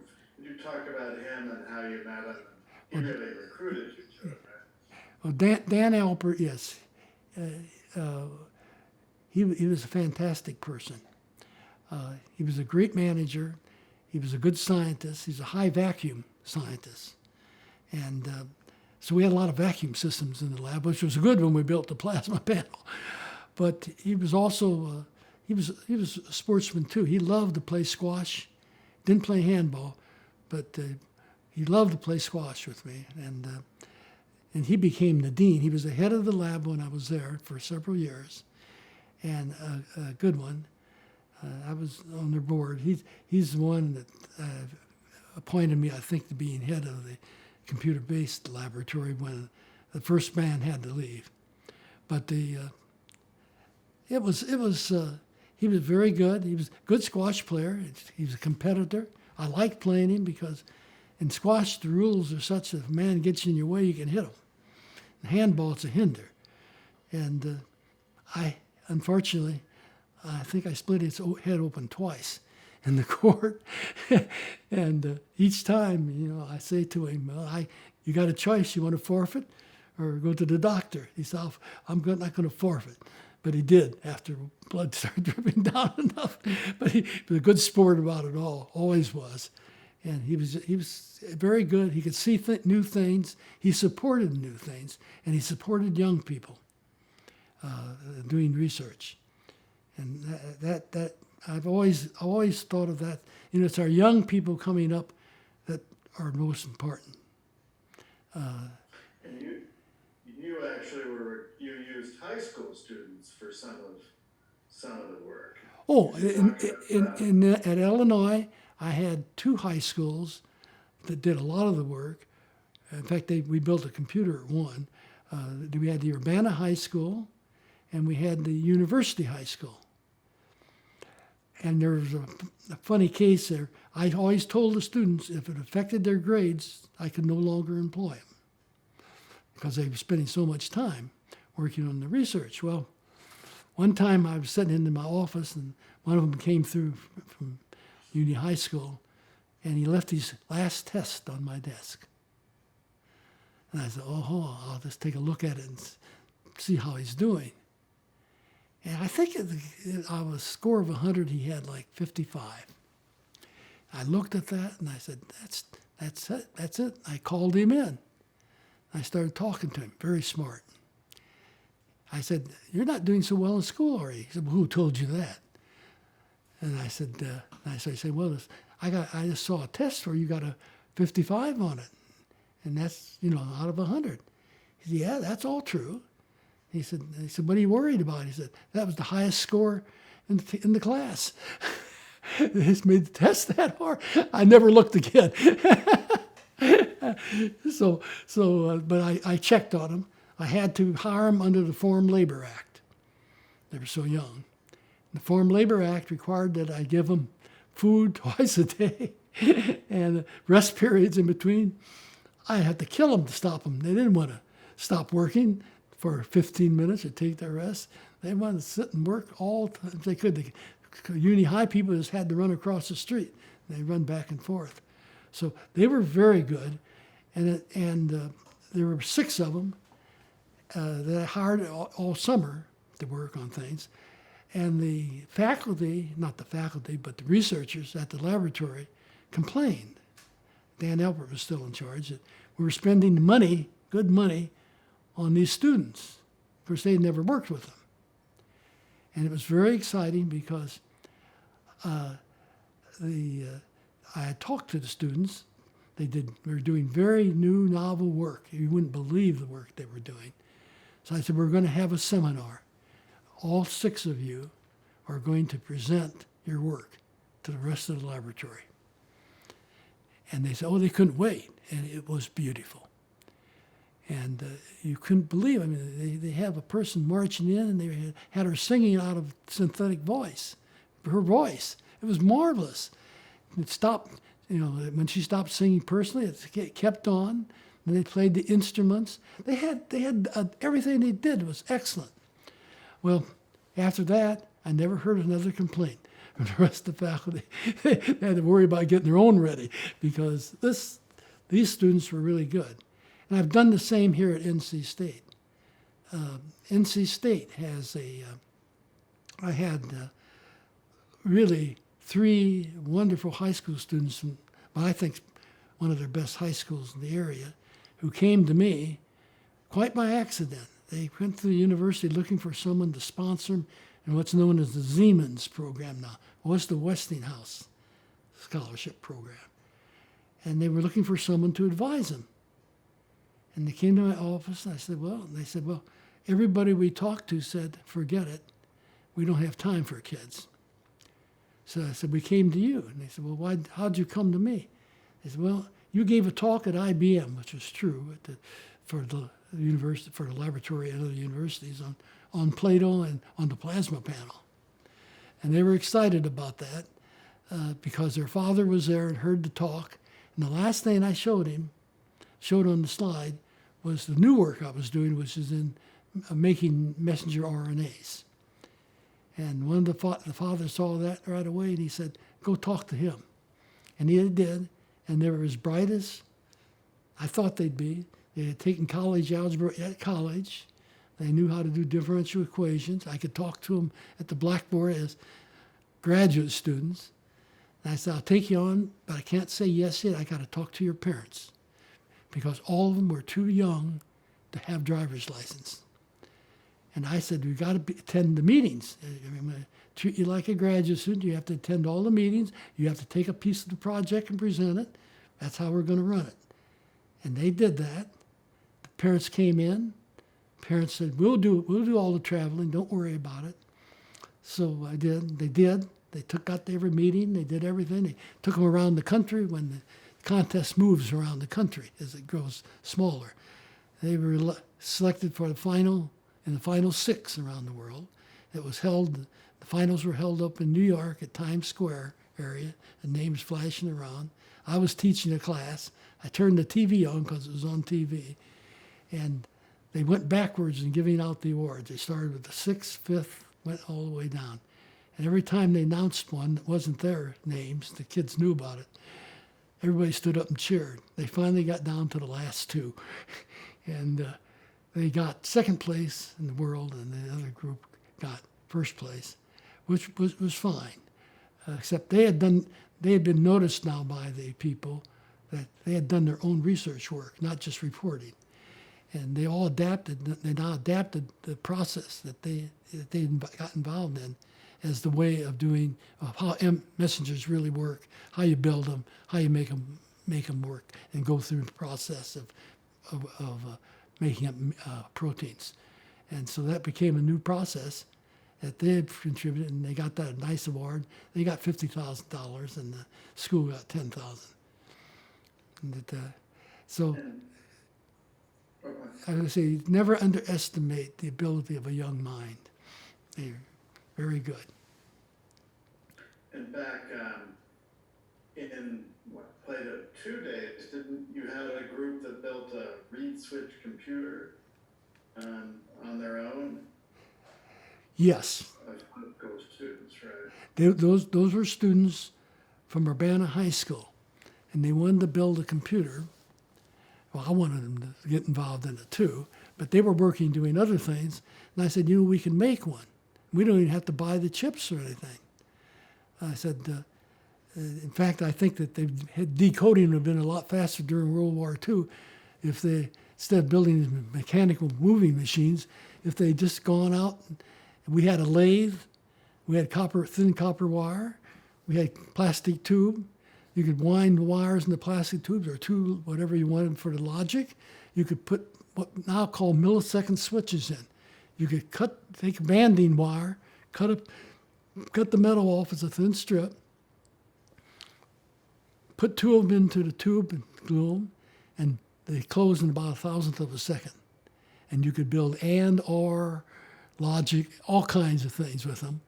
And so we built one up, and we fixed it so we could load it up and make it work. I guess they won a big award for that. And I still have an abacus somewhere around. Can't remember which building I got it in, which house. It's about 6 feet long, biquinary. It was given to me for helping them. And they worked at night. They would come over from the high school to my basement where I had the lathe and all this stuff set up. And they would work. Their parents would come over and sneak and look in the windows. They weren't really sure where they were at 11 or 12 o'clock at night, and they were getting worried. Well, they found out, and I was the one that should worried because at 2 o'clock in the morning, they come upstairs, knock on my bedroom door. Mary Ann, my wife, would say, Don, they have a question again. You better answer the door. And I go to the door, answer the questions. They go back downstairs and work a little longer. They did this for a long time, day after day, building the computer. They learned all about computers. They all became one of them became the head of the computer science department at Indiana University. Just retired from there. They all became leaders in some field that they were in. It's just amazing how these kids do. And there were fewer girls and women in most of these pursuits. But could you talk a bit about gender in this? Well, they were very good about it. They made sure that the young women in their high school, particularly the public high school, Urbana High School, were invited to participate. And they were, really senior members of the whole thing. So, no, they did a great job. And I hired many of them. I got a portrait of the first original 6. One day I went upstairs I gave them an office on the 5th floor. The elevator went to on the 4th floor. The elevator went to the 3rd. And there's stairs that went up. And I said, that's a good place to put the young people because they can run up the stairs. And so I did that. But I didn't know as much as what they were doing all day. But they would go up there, and I went up there one day, and on the wall, about 8 feet long, was this big poster on paper. They had each painted a portrait of themselves as they saw it on there. And so one day when they were gone, I photographed it and sneaked it. And the next time I sent out cards to Christmas, I sent them a picture of all of them doing that. But they were absolutely, there were a lot of females involved at the high school then. they were smart too. I mean, they were. I don't know if the men thought they were as smart as they were. I didn't ask them, but they made major contributions. They made a lot of major contributions. Even the faculty were a lot of them were females, and a lot of that work. Oh, go on. Go ahead. I'm sorry. What was your question? Well, and I mean, also within Plato and, you talk Tebby Lyman, I guess. Tebby Lyman was a wonderful. She was the husband of a physicist. She herself, I think, had a degree in physics, and I placed her in charge of a lot of the management of the technical side of the laboratory. She could program. She knew what it was about. She knew what electronics was about. She could read my handwriting, which was important in those days. And she was just very good at things. And when I left for India, which I'm sure we can discuss later, she ran the laboratory for me and sent me postcards of every project that was going on, because that was the time when I finally finished thinking about how we were going to make the plasma panel when I was in India. But we can cover that later. It was. I think that we're getting to about before the plasma panel, so that you had switched away from the ILLIAC in that period, right? Yes. To this first CDC. CDC, it was 1604. And you wrote an emulator to run the ILLIAC stuff. For a while. And then we wrote a program, then we switched the program over. But when it first came in, the easiest thing to do was to run an emulator, yes. And they did that. It worked fine, except it wasn't as fast as you could do if you went back to direct instructions and optimized things. So they eventually went back and did that. And we got faster computers too as time went on. All supplied by CDC. And how big was the project around that time? The laboratory grew fast from the first 4 people I worked with. We had probably 120 people by the time they were writing lesson material for grade schools and other places. It grew awfully fast. I was gone an awful lot, traveling, and I didn't require anybody in my laboratory to go get money. I'd rather have them work on projects. So I tried to get all their money, and I did that for almost everybody except for the people who were writing special courseware that the government wanted to support for children in high school or children in grade school, and they got money to do that separately.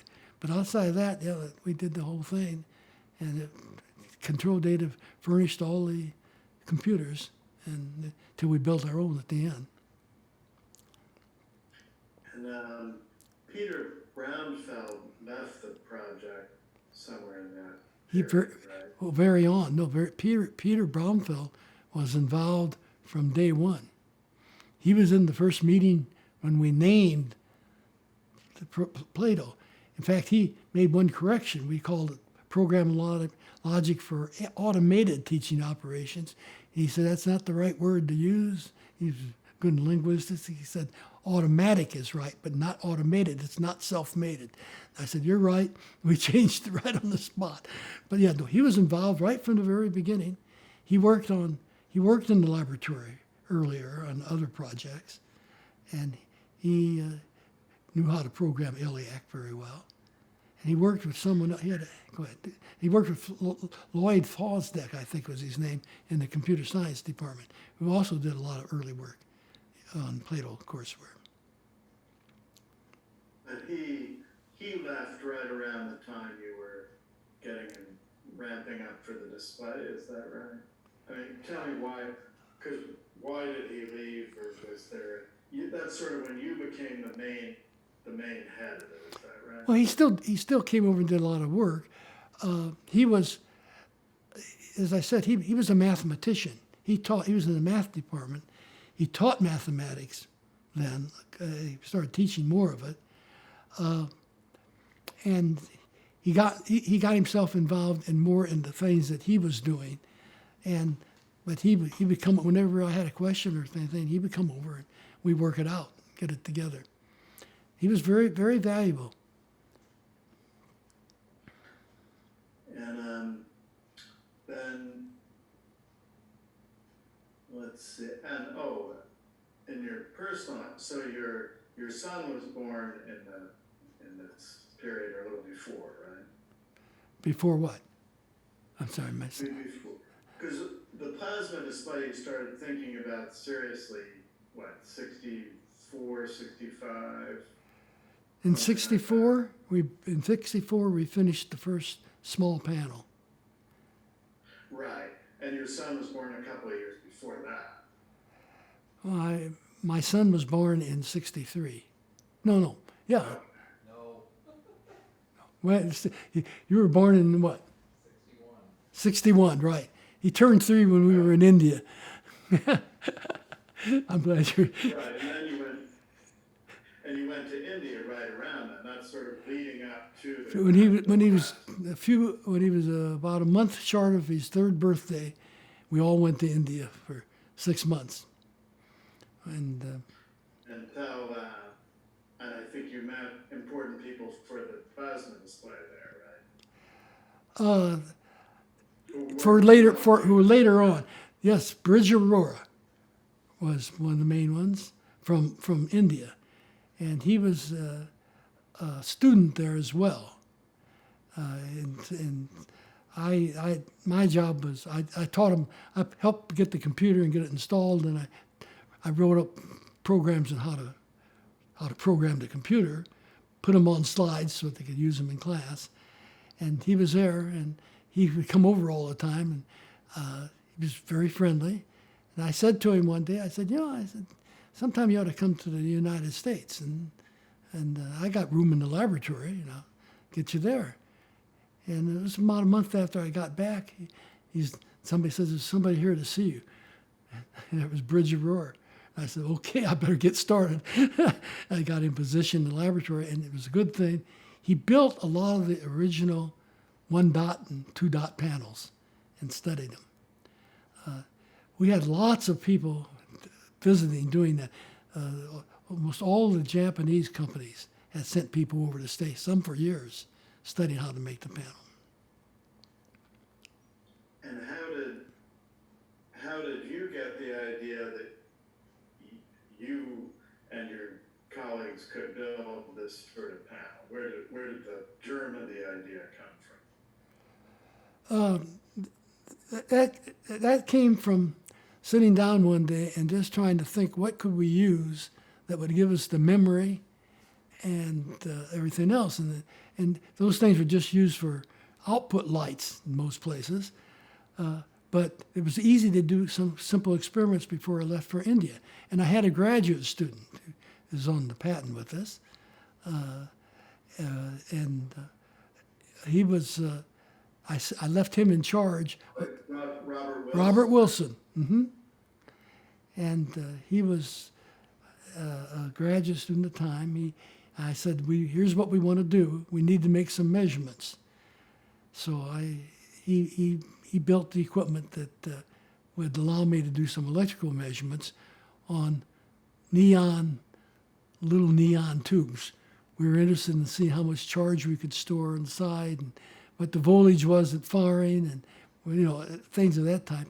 And he went through that, and then he also helped build the first, I think maybe 4x4 panel, and doing all the experiments with that kind of thing. But he did that for his PhD thesis.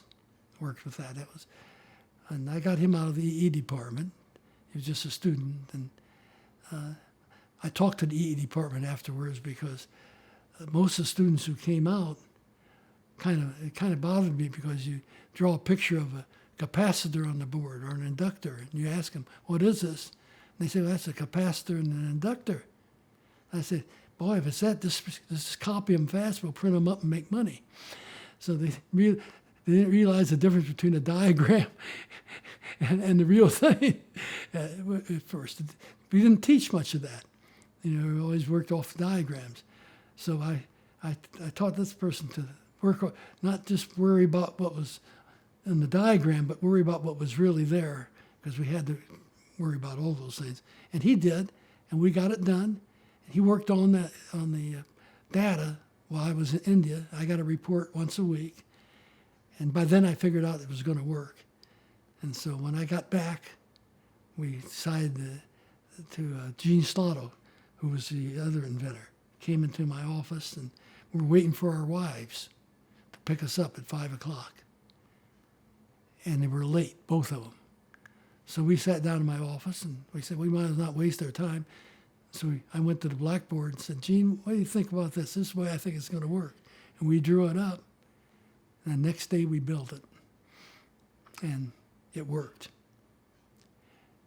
But wasn't there some sort of breakthrough around putting the electrodes on the outside or changing? Oh, yes. Well, that was interesting. We never put the electrodes on the inside.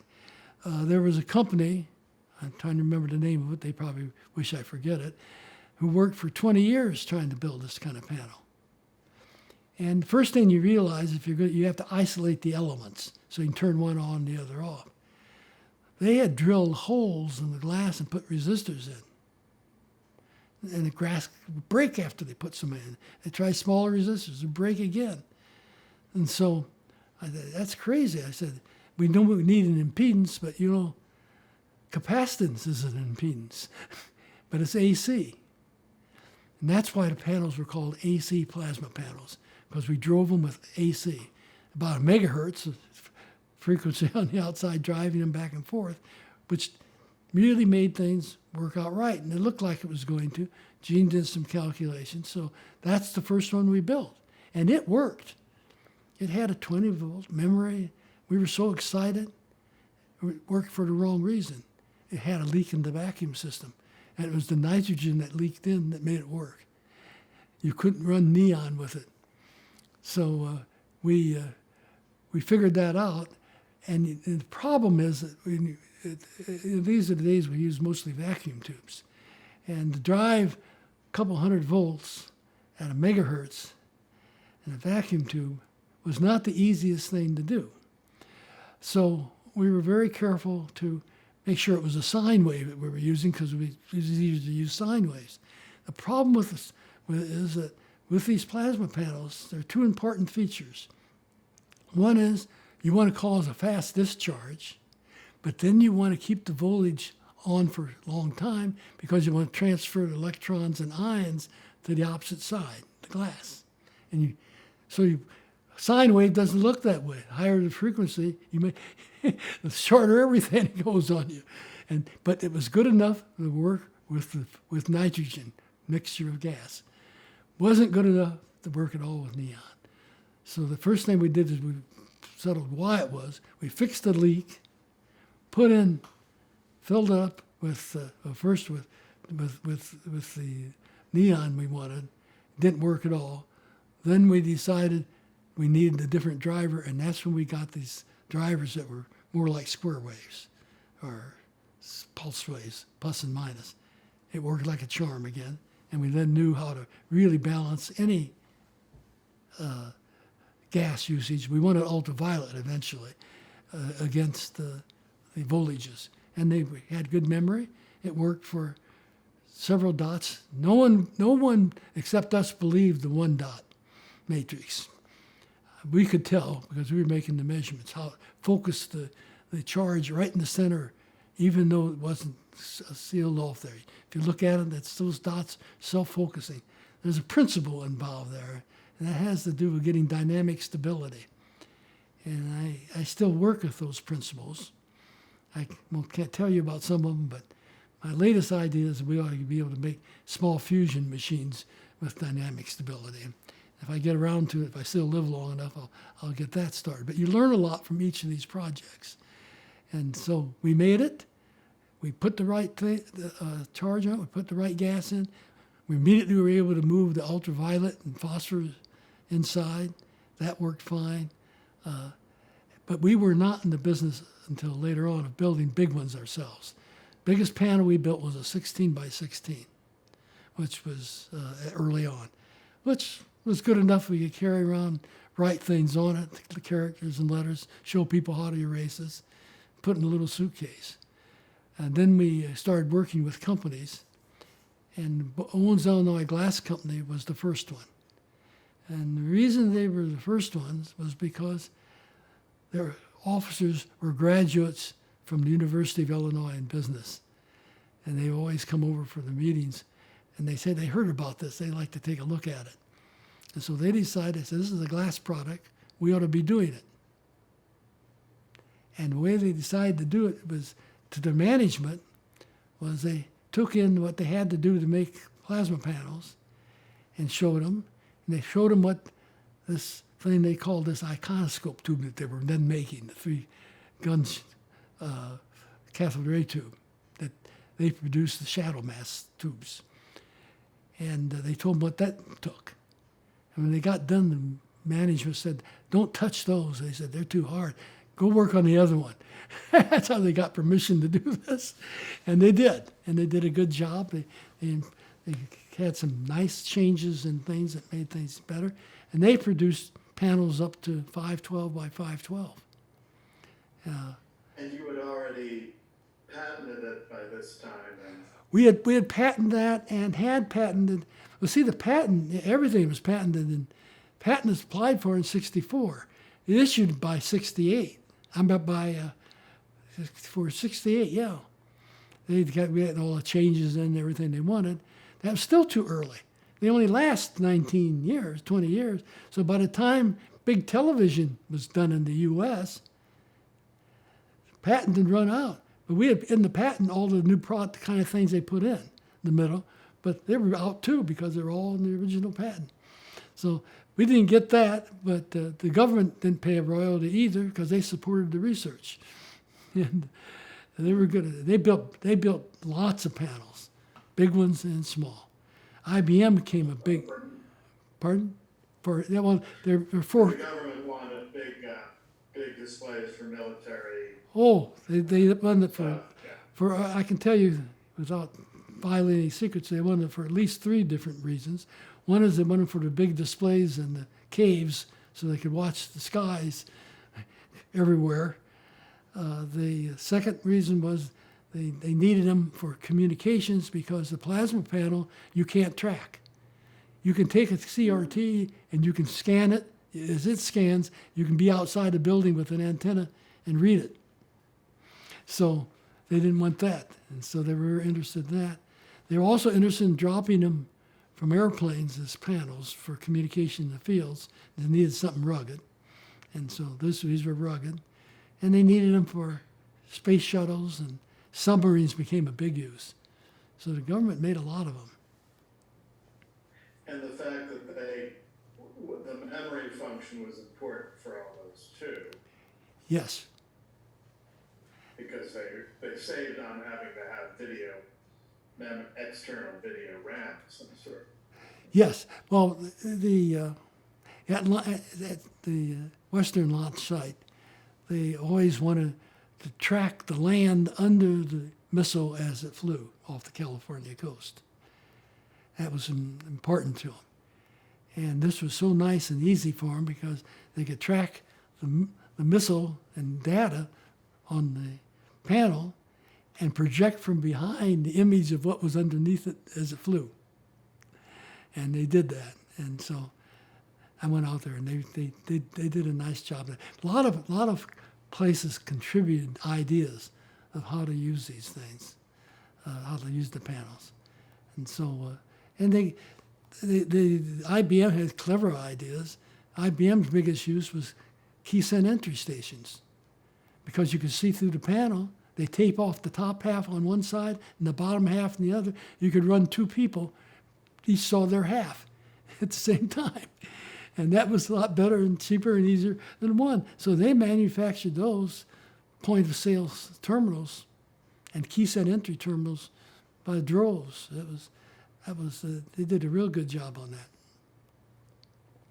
And you could change the color of the pixels, so theoretically you could have had the basis for a color display. But Oh, we actually, as far as color came along, one of the first things we did, I think we built a 3 or 4 dot panel with different colors in each one, and phosphors and a UV gas, and it looked just like what the Japanese had done. And the Japanese were, of course, doing that earlier, and the Japanese really produced a lot of earlier terminals, not just for TV, but for their buses, for their filling stations, regular sales points, because they have kanji alphabets. And it's hard to use segmented displays and do a good job with kanji. And so they loved it, and they jumped right on. And they worked much harder than the U.S. industry on getting up there. So they were ready for TV when it came along. They could make good color TV. and you did use some of the early plasma panels for Plato 3. The Yes. smaller one? No. 512 by 512. Those are already 512. Okay. Oh yes. Well, it grew fast after. The size grew fast after they knew how they work. You know how that was going to work and what they had to do to make them, and spacing and protecting the surface of the glass. Those are all nice contributions by Owens Illinois Glass. And it took them several years, right, to go from your kind of concept and prototype to something. I think it took that long for them to get everything done, including, where you can make them for bowling alley displays and things. But they worked on it pretty hard, and it might have taken 2 years of time. There was a lot to do to be sure you could manufacture them and guarantee them for a long life, and they did that. First of all, testing had to be advanced testing, because you wanted these panels to last for 10, 15, 20 years, and you couldn't test them in real time. You had to do aggressive testing of some kind, and they did that. So they did a lot of work that we would have had to do. We didn't build our own in the laboratory larger panels until later on, and that was done by Larry Weber, who was a graduate student. He built some big ones right from scratch. He built the equipment to build them, spinners and tubs, and he had a big room on the first floor of the building. And he liked doing that, so he's the one that started Plasmaco. And they actually built color displays. They were bought out by Panasonic, and Panasonic went into the big business, and he joined them. I think Panasonic, the story is that Panasonic sold 25 million TV panels a year. And I can believe it. It represented a good fraction of our foreign trade to Europe at one time. So, But that was all after the patent had run out or something. oh yeah, every all that. The patent, the IBM paid on the patent because there were other aspects to it that they wanted that we had done, and so they paid. Yeah, they paid pretty well. IBM was a good patent user.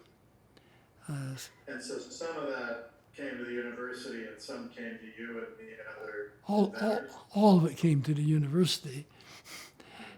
And that got divided up to the lawyers.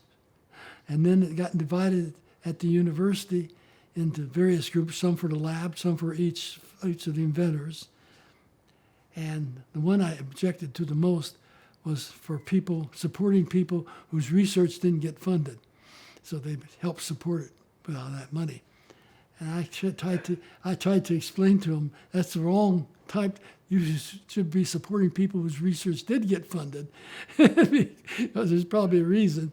And I said, if I were you, I'd investigate every year, you either reduce it or increase it based on performance. But that's the way the universities work. Universities never really had patents before. They had no idea what.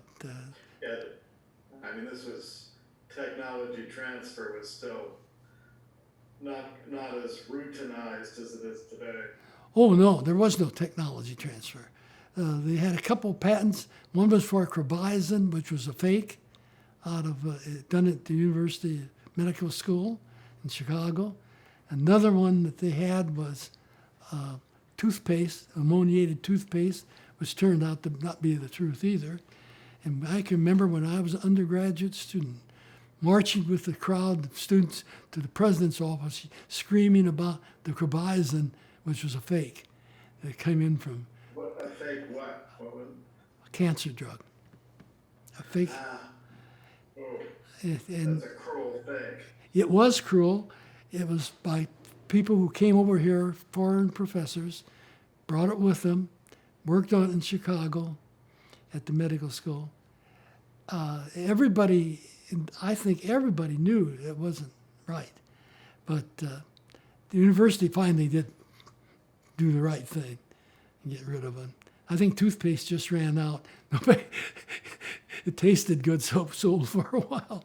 But they really had no experience in patenting. They didn't have a patent office. It was kind of they did when I left, but not before I started doing it. But is that partly because a lot of, I mean, obviously the university developed all sorts of technology, but mostly for government clients where patents were not an issue? Was that why they were doing less transfer to industry? The general view of universities that were fairly good universities was that patents are not what universities should be doing. They should be publishing. And they lived up to that. I mean, they did everything but punish you. If you had a patent until they found out it made money, then they changed their attitude. But no, they didn't. They thought they much. I think in the long run, my publications were not as important as the things that we produced. But no, publications were the big thing, and some of that's true today. People are evaluated at universities for promotion based on three things. One is the amount of money they bring in. Number two is the number of papers they write. And the number three is the public service. And those are but for that, because of that, there are people with 200 publications and probably zero ideas. Did you think that you came from a business family, it made you more open to commercialization? Oh, the day it's, particularly at NC State, I don't know personally about Illinois. When I left, it was getting a lot better, but when I came here, they had set up properly, and they had a transfer. It was done very well at NC State, and that surprised me how well it was done, because I couldn't rely on transfer at the University of Illinois for much of anything. Except the patent, when once got patent people involved, then there were people from IBM who argued with me at first. They told me they were going to put me out of business. They had a better panel, and I said, "I'm waiting for them. Why didn't you tell me? I don't want to make money. I need panels."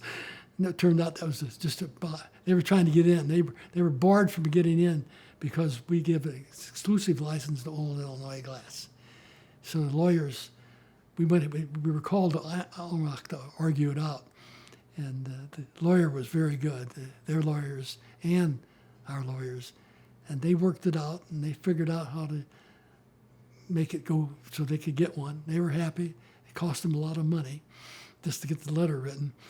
But the lawyer was very good. He had done the tower business in Chicago, so he was very, very good at it. And when I came here, they have really it's easy here. They make it as easy as they can for you. They even teach courses on how to go out and do this, which is it's almost switched the other way. And I constantly argue with the administration on when we pick people for a promotion, we ought to start asking them what ideas they've contributed to make the field different. And when art, go ahead. I'm sorry. Go ahead. Oh, no, just, I mean,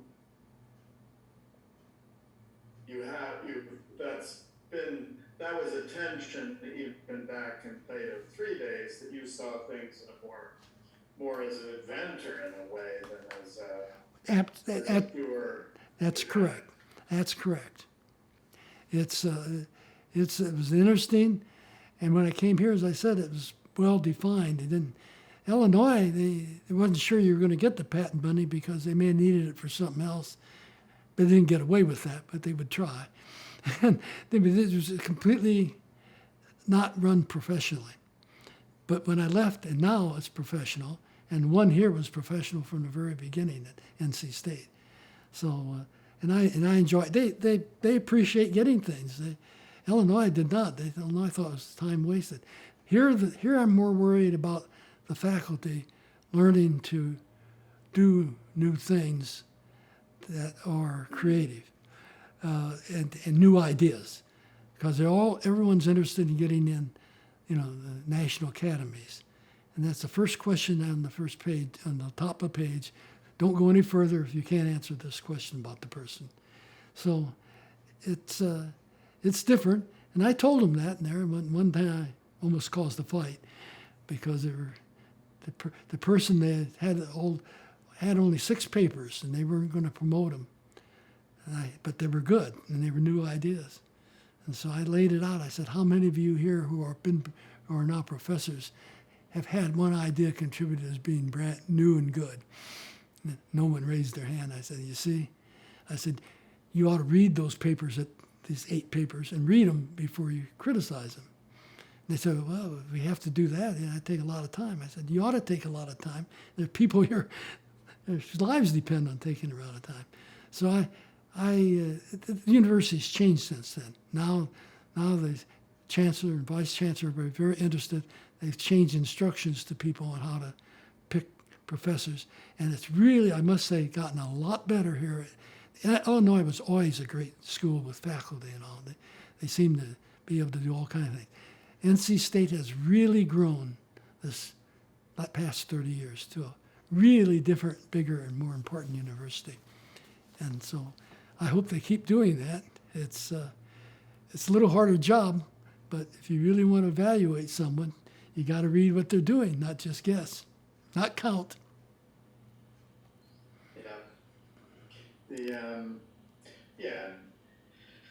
Clearly you and Dan Albert had a more commercial or research approach than some of the people at Illinois. Yes. See, Dan Albert was, he became the dean.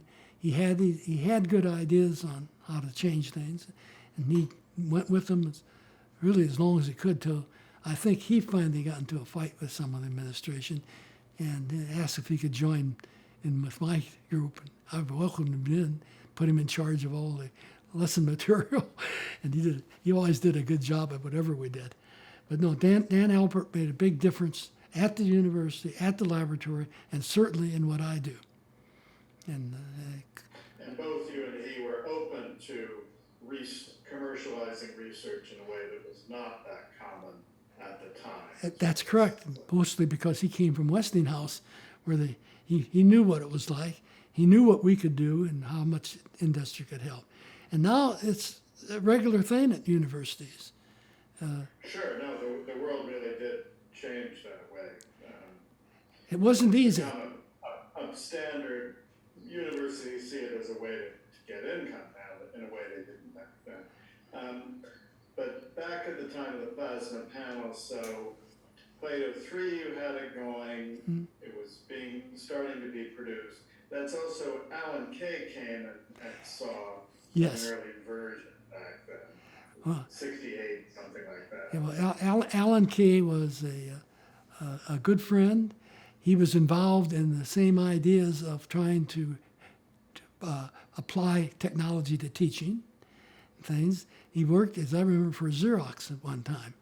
But Alan Kay he would come out and visit, and we probably met once a week at meetings. We both seemed to hit every meeting in the country, and both of us would be there. And we both give our talks and go home. But Alan Kay, and there were a few others at the same time, but not a whole lot. Most people did not view computers in education as being very important. They had programs, scrambled books, all kinds of things. But if you kept your eye on the computers, you knew that eventually that was going to be the winner. And it did. Seymour Papert came to visit as well, right? It did work out for who? For what? Seymour Papert, am I saying his last name right? Seymour Alpert, Seymour Papert from MIT. Yeah, but he came out to visit at Searle, right, as well? Yes, he did. He stayed, but yeah, he came over and stayed there. Seymour Papert, and he had a friend, I forgot his name, senior to him at MIT, and they were interested in artificial intelligence a lot. And I attended a lot of interesting meetings with both of them, with NSF, where we make presentations, and they were pushing how fast artificial intelligence was coming along. And this must have been 30 years ago. And it was just 2 years away. And they really liked that idea. And I remember the thing that kind of scared me a little is someone said, well, if it really works out this way, we'll be replaced. And I think it was not Seymour, but his friend from MIT who said, Minsky, no? who? It wasn't Marvin Minsky, then. No. Yeah, I think it was Marvin Minsky. Turned around and said, what's wrong with that? He said, if we're not as good, we ought to be replaced. I said, what? Thank goodness they were wrong. But Seymour had a lot of things for teaching that, teaching students to program and run little things around robots. And the other, they were both good at language, introducing language and translations and things of that type. So, we all meet, I would say, dozen times a year or more. We always be at some meeting together. Same meeting. I used to fly in, hear the talks, and fly out. And it was a small community where people all knew each other. a small community. Gradually, it was introduced with the plasma panel. People with the various types of input devices would show up and tell why and demonstrate them. And the new technology would show up at the meetings too, in the talks as well. And that was some time ago. So a lot of this stuff's been around for a long time. And speaking of sorry. That's all right. Speaking of input devices, it's for Plato 3. You started with the idea of the touch panel. Is that right? We started the touch panel out, and that was So nice. that was Plato 3. Plato 3. We molded those in my wife's in our oven at home. I went to the store. Well, we were right on the main gas pipeline that went through Illinois, and so they located a plastic company there because plastics products, bags and things are made by extracting products that go through natural gas. They take it off and send it on. So that they located that was 10 miles away, 15 miles away. So I needed plastic to mold these. I wasn't sure just what kind, so I called them up and I went out to see them. I said, I need some plastic. I'm going to make these touch panels, and here are the characteristics I need. I'm going to use infrared, and we're going to mold them and so forth. And the guy said, he said, no problem. He told me exactly what I need. He said, but I'm not sure we can get you started on that. He said, we can't deliver over maybe a railroad car material a week. I said, a week? Oh, I want one bag for 5 years. So he told me all about it, gave me a bag. I went home. I still have a little of that left. We built the molds and we molded those panels, all put them on. They worked right off. It was very nice. And that's basically electric eyes or It had the panel for purposes of sensing the touch had intersections both vertically and horizontally of diode lights and diode detectors in the material that we molded around the edge, and self-focusing. We made the material such that it would focus into the detector on with the panel. Since we molded them, we could mold anything we wanted in as the shape around the edges of the holes.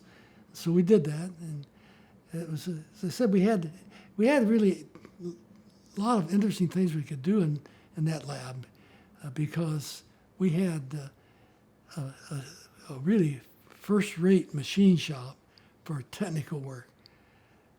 But they had a student machine shop that we could all go to and try to do it. And if it didn't, we just give it to them. But we try to do it. So we actually made all the molds on the machines, lathes and all for it. So we got it done in a couple of weeks and put it right on. And we had an input for it right away. The whole terminal was set up so you could add things and take things off digitally.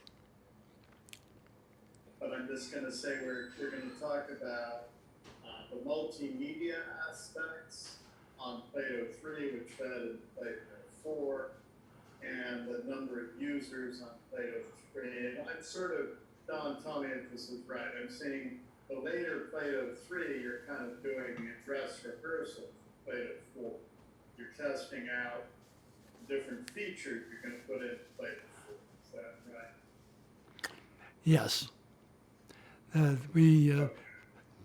Plato 3 was, the Plato 3 terminals were very much like the Plato 4 terminals, except in between we had done a lot of development on communication devices.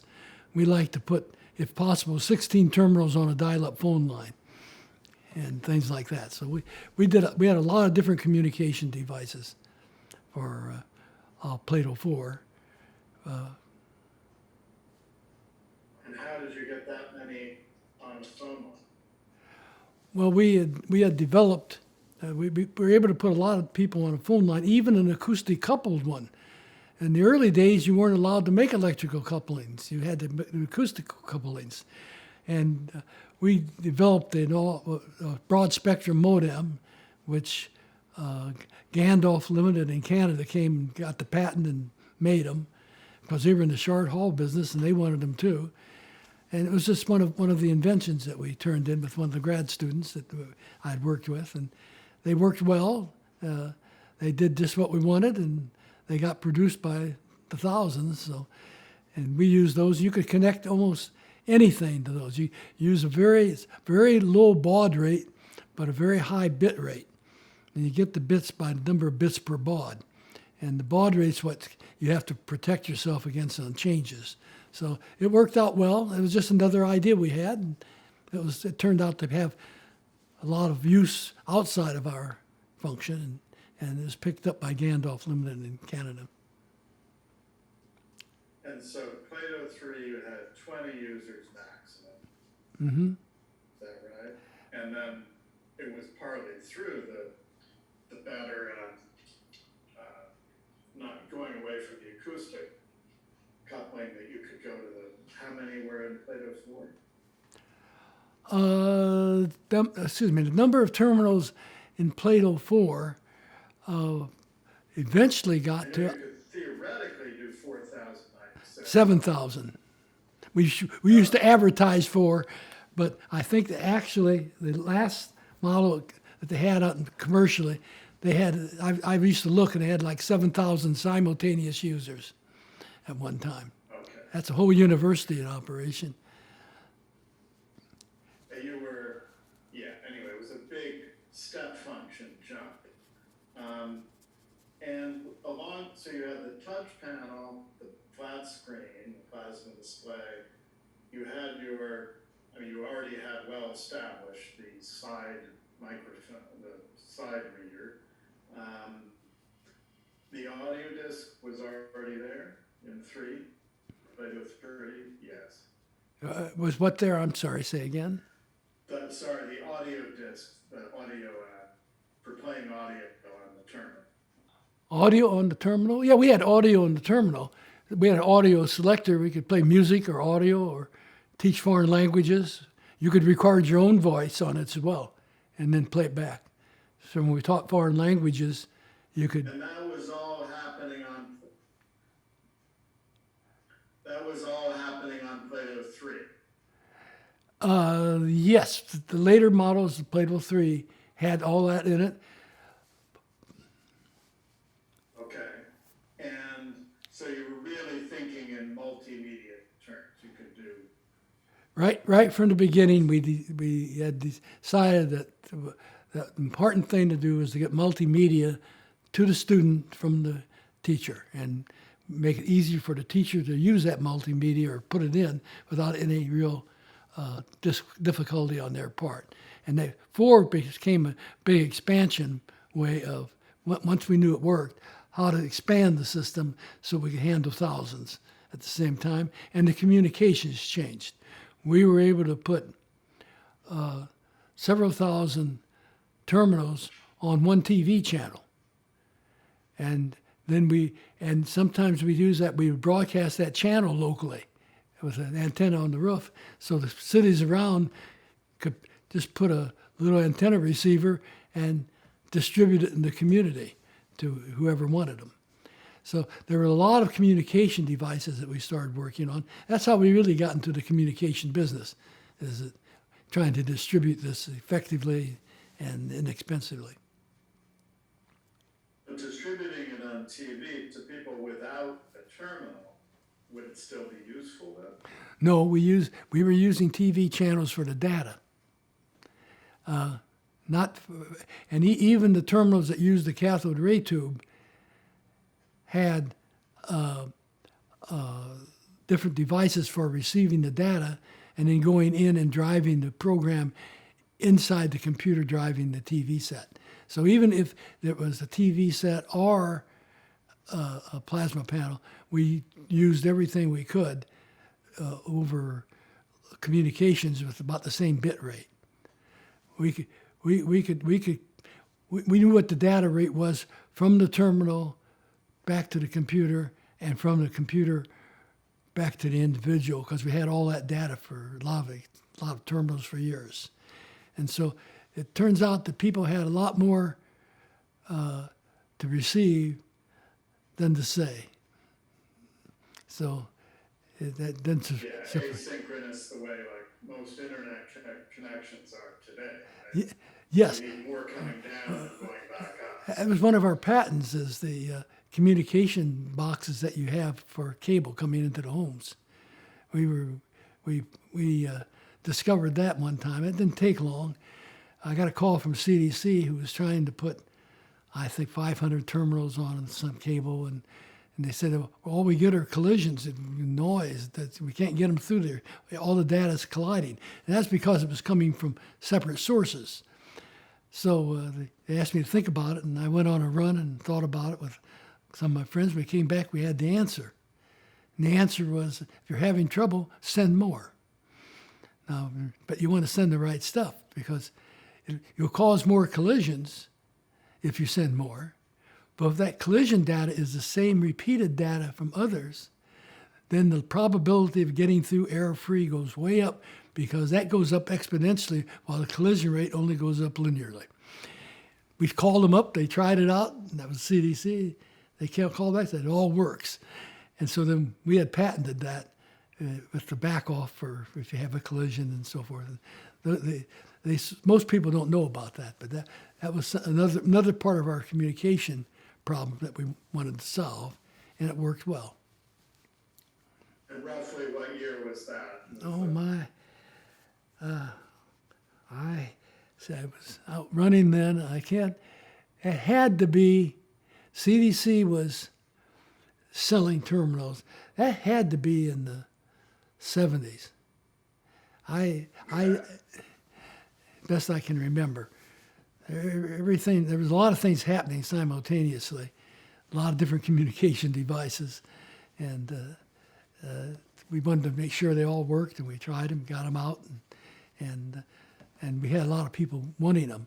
CDC was selling systems to the government, to airlines. I guess airline training for the new path guides and routes that you program before you leave had just come in, and they were trying to train all their pilots to how to use those. Thank goodness. So it all worked. And the Army was doing a lot of training on a lot of things. Helicopters, they did a lot of training on people who represented their, first in line to help people in the field if they got hit and things of that type. So there was a lot of government use of the system that came along. And that was all around the same time. It all happened, came to head between the 70s and early 70s and the early 90s is where a lot of things came to head. And we had a satellite uplink, so we could broadcast it by satellite to remote cities, and that worked. And then we had all kinds of things going on at one time, and they all took time, they all took effort. They were all fun. And we'll get to the 70s and beyond in a second. But for multimedia, did you experiment with switching images quickly to sort of do a very primitive animation? Something like that for molecule visualization? Oh, you mean for the display? Not for the display, but you mean for the lesson, or? Yeah, where you could sort of switch the images quickly enough to do almost like an old-fashioned flip book and see something. Oh yes. Like a molecule rotate. Yes. Well, we made the experiments pretty darn real. Even the chemical experiments were real. Not real as chemicals, but the chemical colors, the mixtures, the timing. You have to fill them. You have to explain what's going to happen.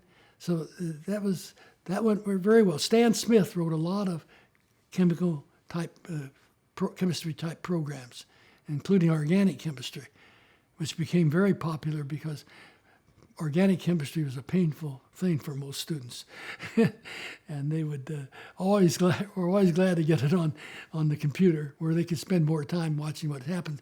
And yes, you could rotate molecules. You could run orbits. People who study how to do orbits had simulators. We had a landing simulator control that you could hook to the terminal and practice your landing on the moon. That was pretty good. All kinds of things. I wanted to do more than that with them, but I just didn't have time.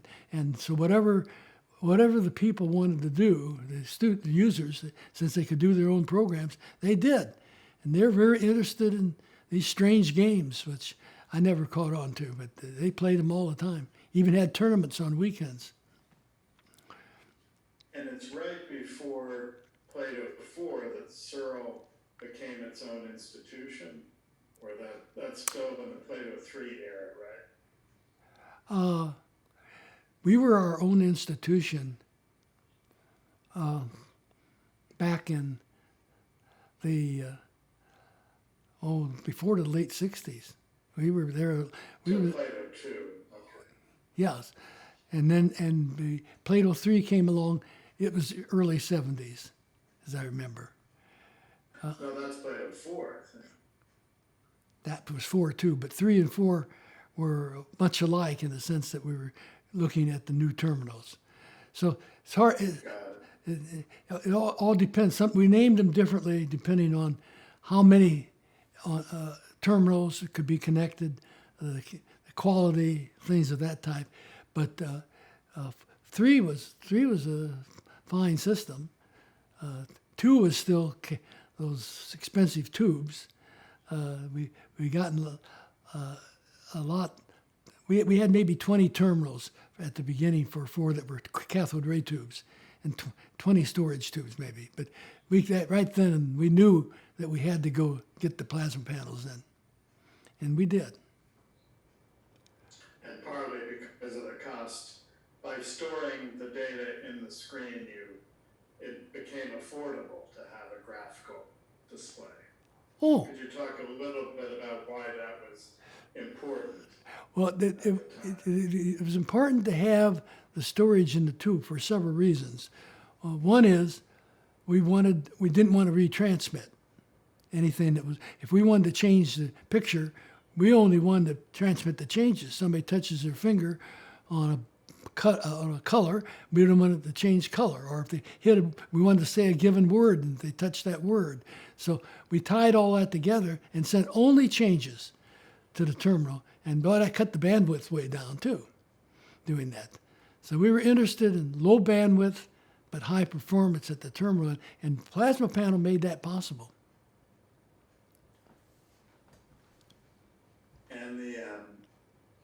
And it's around this time that Socrates came in as a rival system. The education school, Socrates. Yes. Well, could you talk a bit about that? He was the dean of the College of Education and a friend, but he was sort of felt that he had been bypassed because this was doing education, and that was the job of his department, the College of Education, or his college. But they had no really good ideas on what to do because they didn't understand technology at all. They had their chance, and they were part of the group that said we can't do anything. So after we were successful, they first wanted to get part of our funding to transfer over to them so that they could do it, do their thing. And they started out by doing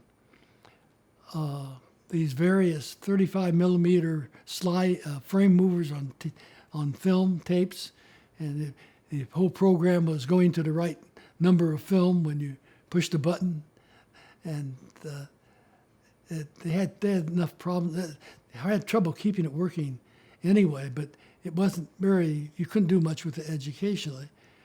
And they had hired a couple of good people to help them.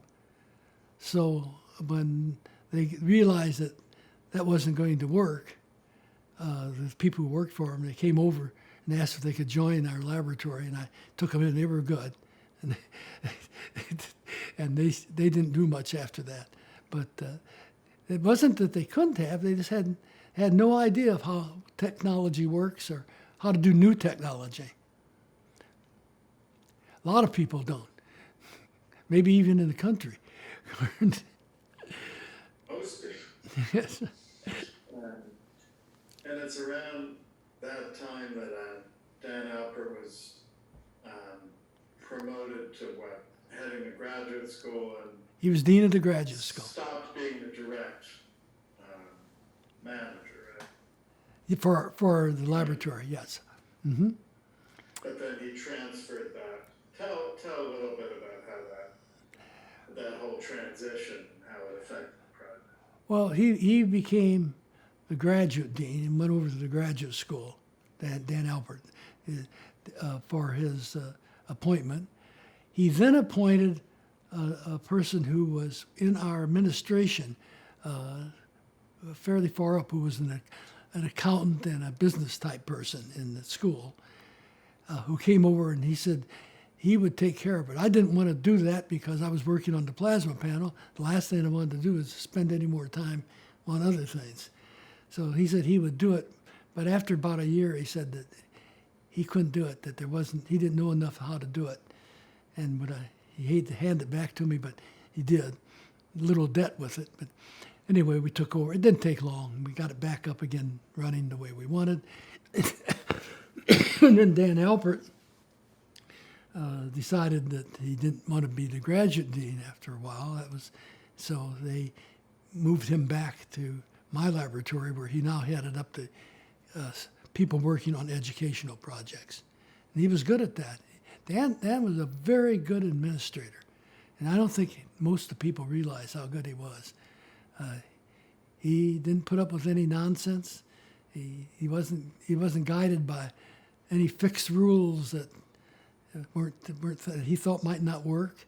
He didn't feel compelled to do things that the university administration told him to do. But it was fun to work for him because when he was there, and I worked for him for a number of years before I took the laboratory over.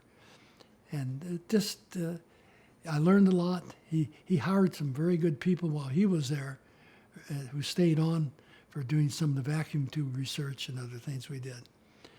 And the other wonderful projects.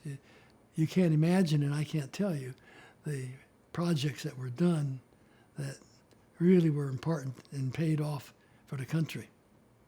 And we may be alive today because of them. And he was offered directorship of Xerox PARC at one point. Yes. Yes. And could you talk about that? I don't know a whole lot about that. I mean, he did that. The things I know more about were his record in Washington. He was on the President Science Advisory Board and other boards too. And he was, that made it convenient for access to Washington when we went for NSF to get millions of dollars. He arranged for a demonstration to not only NSF, but the Congress itself and the advisors live from Illinois. We gave them all a demonstration in order to free up the budget because we needed money that they had to get, new money that they had to go get. And we got it. We had to split a little bit with, I forgot which, it was another program that said if you get the money, we got to have some of it. We got it and had some shipped to them. But that's when we got some significant money to really expand Plato around the world, and it was worthwhile. But if do you remember talking to Dan Alpert about whether he should go to PARC or what that would mean for Plato if he'd done that? I don't remember the talk itself, but I can remember he would come in and talk to me about things like that, and I was glad that he decided to do things the way he did at the end, because I think it was better for him and for science. He was very good at that stuff and better than most. He knew he could. He did high vacuums, and high vacuums, you had to worry about X-rays affecting your readings, and he knew all of that stuff. He was a first-rate scientist, which helped. He replaced a man who was head of the physics department, who headed the laboratory before him, Loomis, a physicist. And Loomis was good too, but he retired 1 year after I was in the laboratory, and when Dan Alpert came in. But Dan was the associate head for a while with Wheeler being the head while he learned the things. But then he took off on his own, and he grew at the university. He was good. And as I said, I was very fortunate. Everybody I worked with was really terrific and smart. And that made it so much easier for me to just sit there and laugh, because I thought the ideas were crazy, maybe too, but I knew better than to laugh too loudly, because we always made them work. And they were thought to be impossible, even today. And so tell me a bit about, but tutor as well, about, Paul Tensor. And sort of how that changed the way people use. Also, wasn't that around the time that disk drives came in? No, we had a different way of programming it, which allowed people to program, but they wanted to have a sort of like a complete language to program in. And Paul Tudor, the Tudor program itself was written. Paul Tensor. To do that, to solve that. He was a biologist, and of course he wanted to he was putting material on, and so he started doing all of the various ways of putting a language together, which would make things go fast and easy. But the mathematical side of it, the things for judging equations or calculations and all, was done mostly by he was a physicist at the time too, and he was very good at it. He did a great job. He was there for years, then he went to another university, left it. That's the problem with good people, they sometimes leave. But he was good, and he did the programming part, he and another person. Most of all of the programming for mathematical stuff. That was all that. It worked well. And so together it represented a complete program. I use those programs for modeling how RNA works and produces protein before they knew how it did it. And I put it on the computer. It was nice because I could model it quickly, and I had graphics to go with it. I could show the things moving through and what they did. And so it was good enough to do anything like that. I wrote many programs on it, but you could do general programming and modeling. And I think it's turned into another language that they did when they used it at another university. It's now a very famous programming language that's used out there, latest one.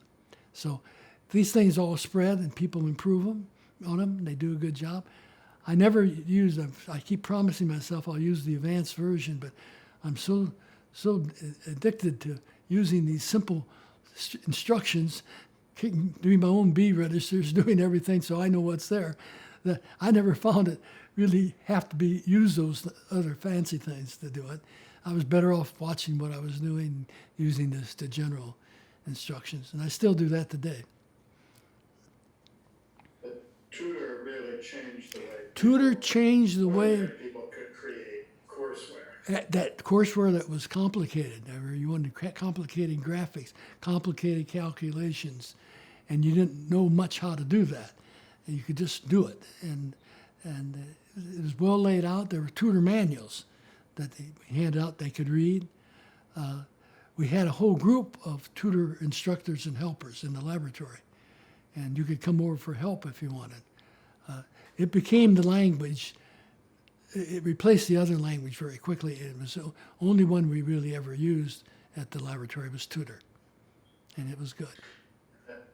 And I read in Brian Deere's book that there was some internal tension over that between, I guess, Teddy Lyman and Paul Tensor? I think he was wrong. I don't know who he talked to about that. I never saw any tension there. Paul was a different kind of person. He liked, well, first of all, he started a company to sell tutor, which took time from him. But he also didn't have a lot of tolerance for other people's ideas. He was somewhat upset when the math stuff was done by another person, but not a whole lot. Paul was a reasonable person. He was a good biologist, and he kept improving things. Finally, tutor was the only the thing that was done with the modifications made for the math stuff, and it worked and you could do anything. You could do the graphics real easily, in color, and fast, and you could write a program. Some programs I could write in an hour that ran right away.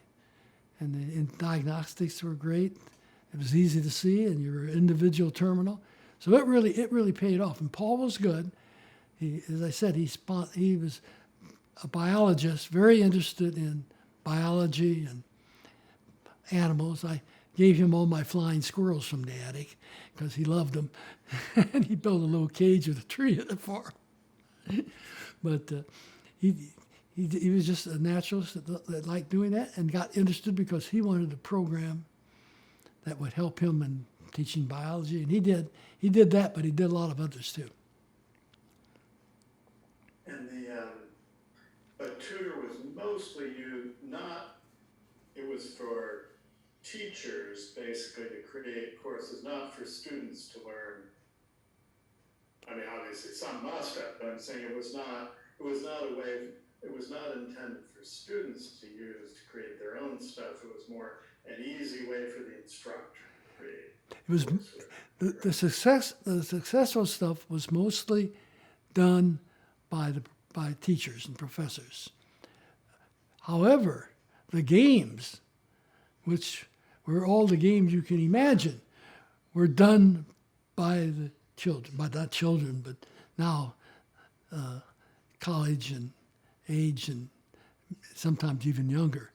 And those were harder programs because they all had to interact. Every terminal had to have interaction with each other. And boy, they jumped on that right away. They loved it. They spent a lot of time doing that. And they used a lot of computer time for their games. We wouldn't let them play games during the day while we were teaching large numbers. But on weekends, they would bring busloads in and have contests with these games. And there are many of the games you hear about yet today. So the games were another big thing. And there were a number of game players, really good ones, who wrote those programs. They could write programs just fast too, speed up, because they used the same kind of instructions, except they had to add in the communication instructions that we had.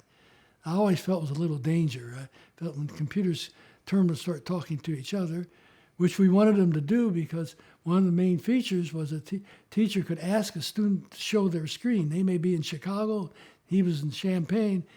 Show me what's on your screen and we'll work it together. And with permission, they could lock screens and do that right early on. Very important feature, which they can now do. So that, but that I liked, but I was a little worried about all these games eating up so much time, but I let them do it. I'm glad I did. The games became very popular. And you read, you're probably thinking of the Orange Glow there book. There was a lot of that, and a lot of people, teachers wanted me to turn it off. And I said, no, we'll control them, but we're not going to turn them off because there's a lot of good creative work going on, and that's part of learning. So, and they all became they all became good programmers. Some went to CDC. They go to different places. They all knew they were all very good at it, and they learned to do things that were new. They wrote programs that did information retrieval quickly. I remember those. I kept wanting to work on that because I wanted to see how we could do the searches like they do now. And you need another kind of memory to really do it fast. And they could make that memory sort of appear when they in their lessons and do it right. So they learned a lot. They were all, as I said, they were bright kids. All of them today are out there most of them are now retired, interesting enough. I will be the last one to retire probably. But and the first shall be the last. but I hate actually, one of the questions I had for you was about the search and retrieval. So there were people working on that. Yes. On Both. search and indexing. There was indexing of the search. No. There was reverse indexing, where what you did is I exactly remember how to do it, but they had a method of storing where to get the content in a way that you could scan it quickly in the memory, and they put the indexing in a special kind of memory that you could read differently, and I'm trying to remember what that was, but they did a good job, and I tried to stay out of their way. The best thing I found with these young people is get out of their way. Make things available and get out of their way. They really go fast. And so you could search across various courses for something. Oh yes, yes. You could get online, find out was there, who wrote it, how long it was, and call it in and use it fast. Those are slow things. I think if you wanted to, search like they search today, search around the world in 0.2 of a second for everything that's mentioned such word, no. And they were able to do that by word searching words in memory separated separately than by the whole content.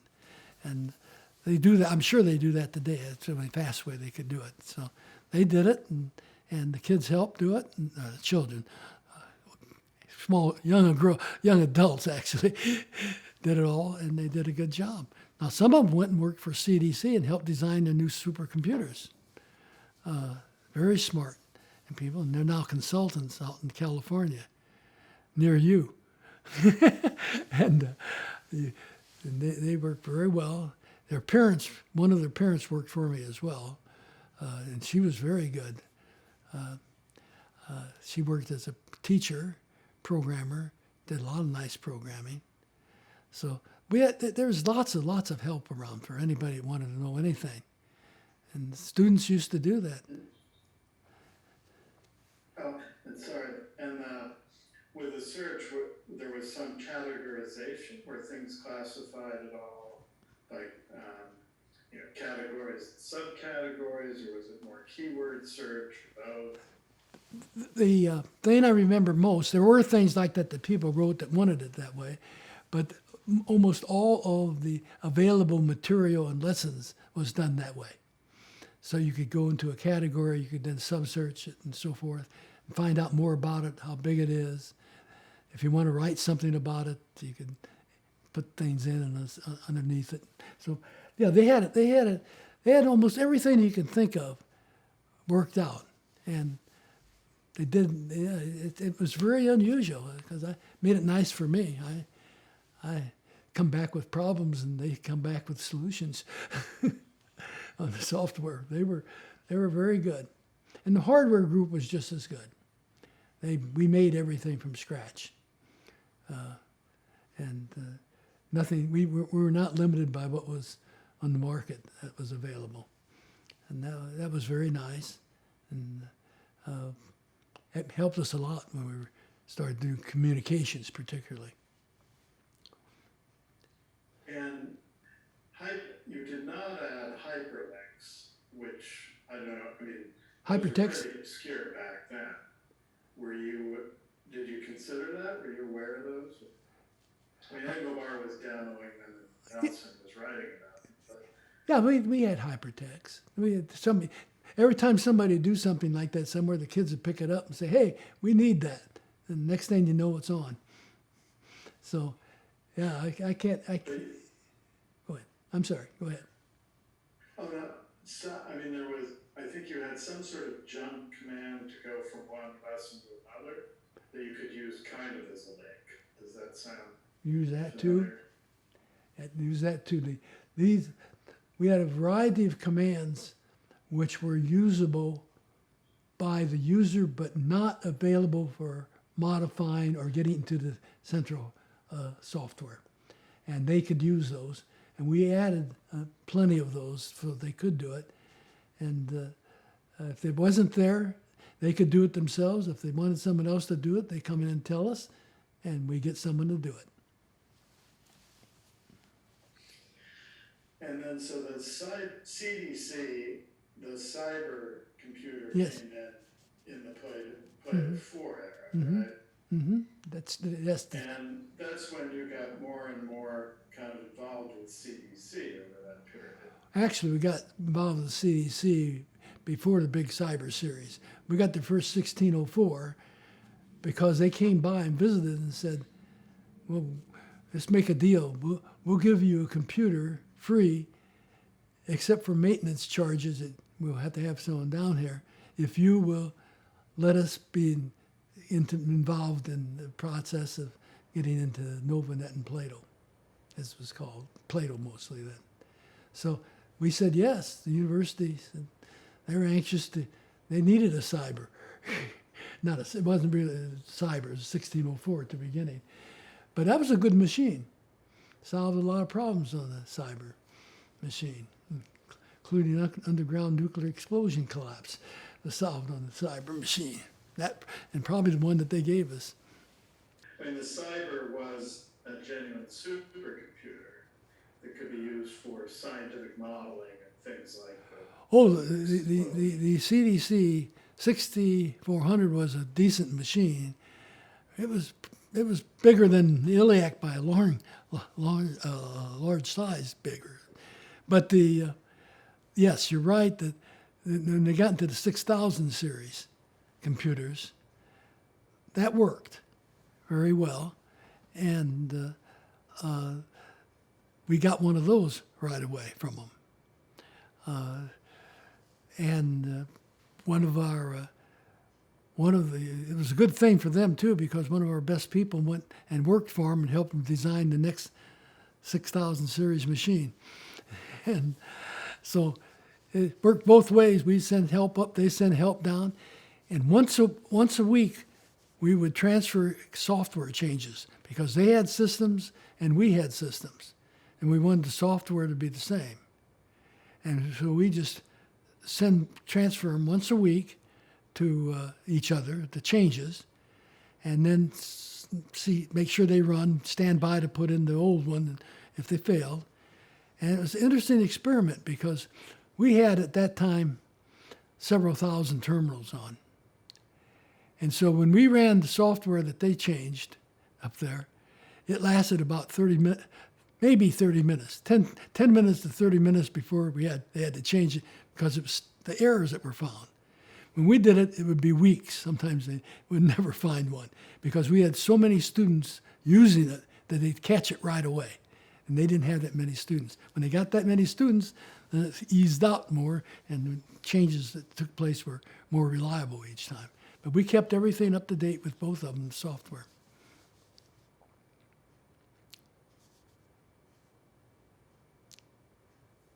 Sorry, I was muted. And it was in this as, well, I guess, before we go more into CDCD, so were you surprised by some of you talked about the games, but the other uses of Plato 4, like the communication, talk-o-matic, I guess term talk was built in, but obviously Lotus Notes, I mean, all these sort of community building. Tell me, how did that strike you at the time? Well, I thought all that was very important and would promote it. Our biggest problem was keeping people out of the laboratory after hours or during the day. They crawl through windows, they do everything. They wanted to get there and do things. And most of them were very competent, so we let it go. I let it go. I don't think that the police were very happy about it, but I thought that getting these young people who were so anxious to do new things with computers was important for the computer industry. And it turned out to be, they all became their lessons the beginnings of their lessons are still used today, things that they did. It's amazing how much stuff is out there when you see it that is used today yet in principle, using things that young people develop for them. But were those, back when you started in 1960, you were trying to revolutionize education, were you thinking at all of these sort of more community functions, or was that kind of emergent property? At the time, I wasn't thinking about the commercial part or the things that would come in late. Communications part, not commercial. Oh, the communications. The communications. That came up right away. That was very important. And as I said, I got graduate students where we worked on it, the communications, all kinds from, satellite, where we developed new coding and correction techniques, still do, got patents on them. And that's by Mladen Volk worked with me here at NC State, and we got 3 or 4, maybe 5 patents on how to do that kind of stuff. But we had things that we did back there as well. I started it back there. We finished it here. But we did all kinds of things you can imagine. We were interested in lowering the cost of communications because we did not have any government money for communications. And users could hardly afford anything. So we bore that expense ourselves, and it worked out fine. I'm glad we did it. But I guess,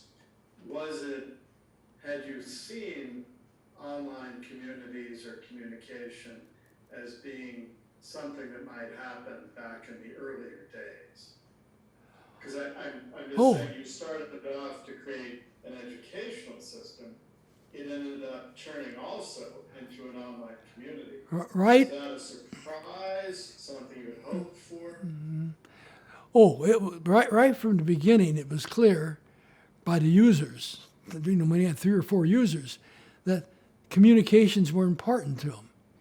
That if they wanted to talk to each other or leave messages, and so they helped push very quickly to get us into the communication business. Some days I feel sorry that we did that because the unintended consequences of all that are starting to come up now. But we did that very early and very aware of the problems. I used to get calls all the time, as I said, for all kinds of things, including from people who didn't like the material that somebody was putting on and what could I do about it and so forth.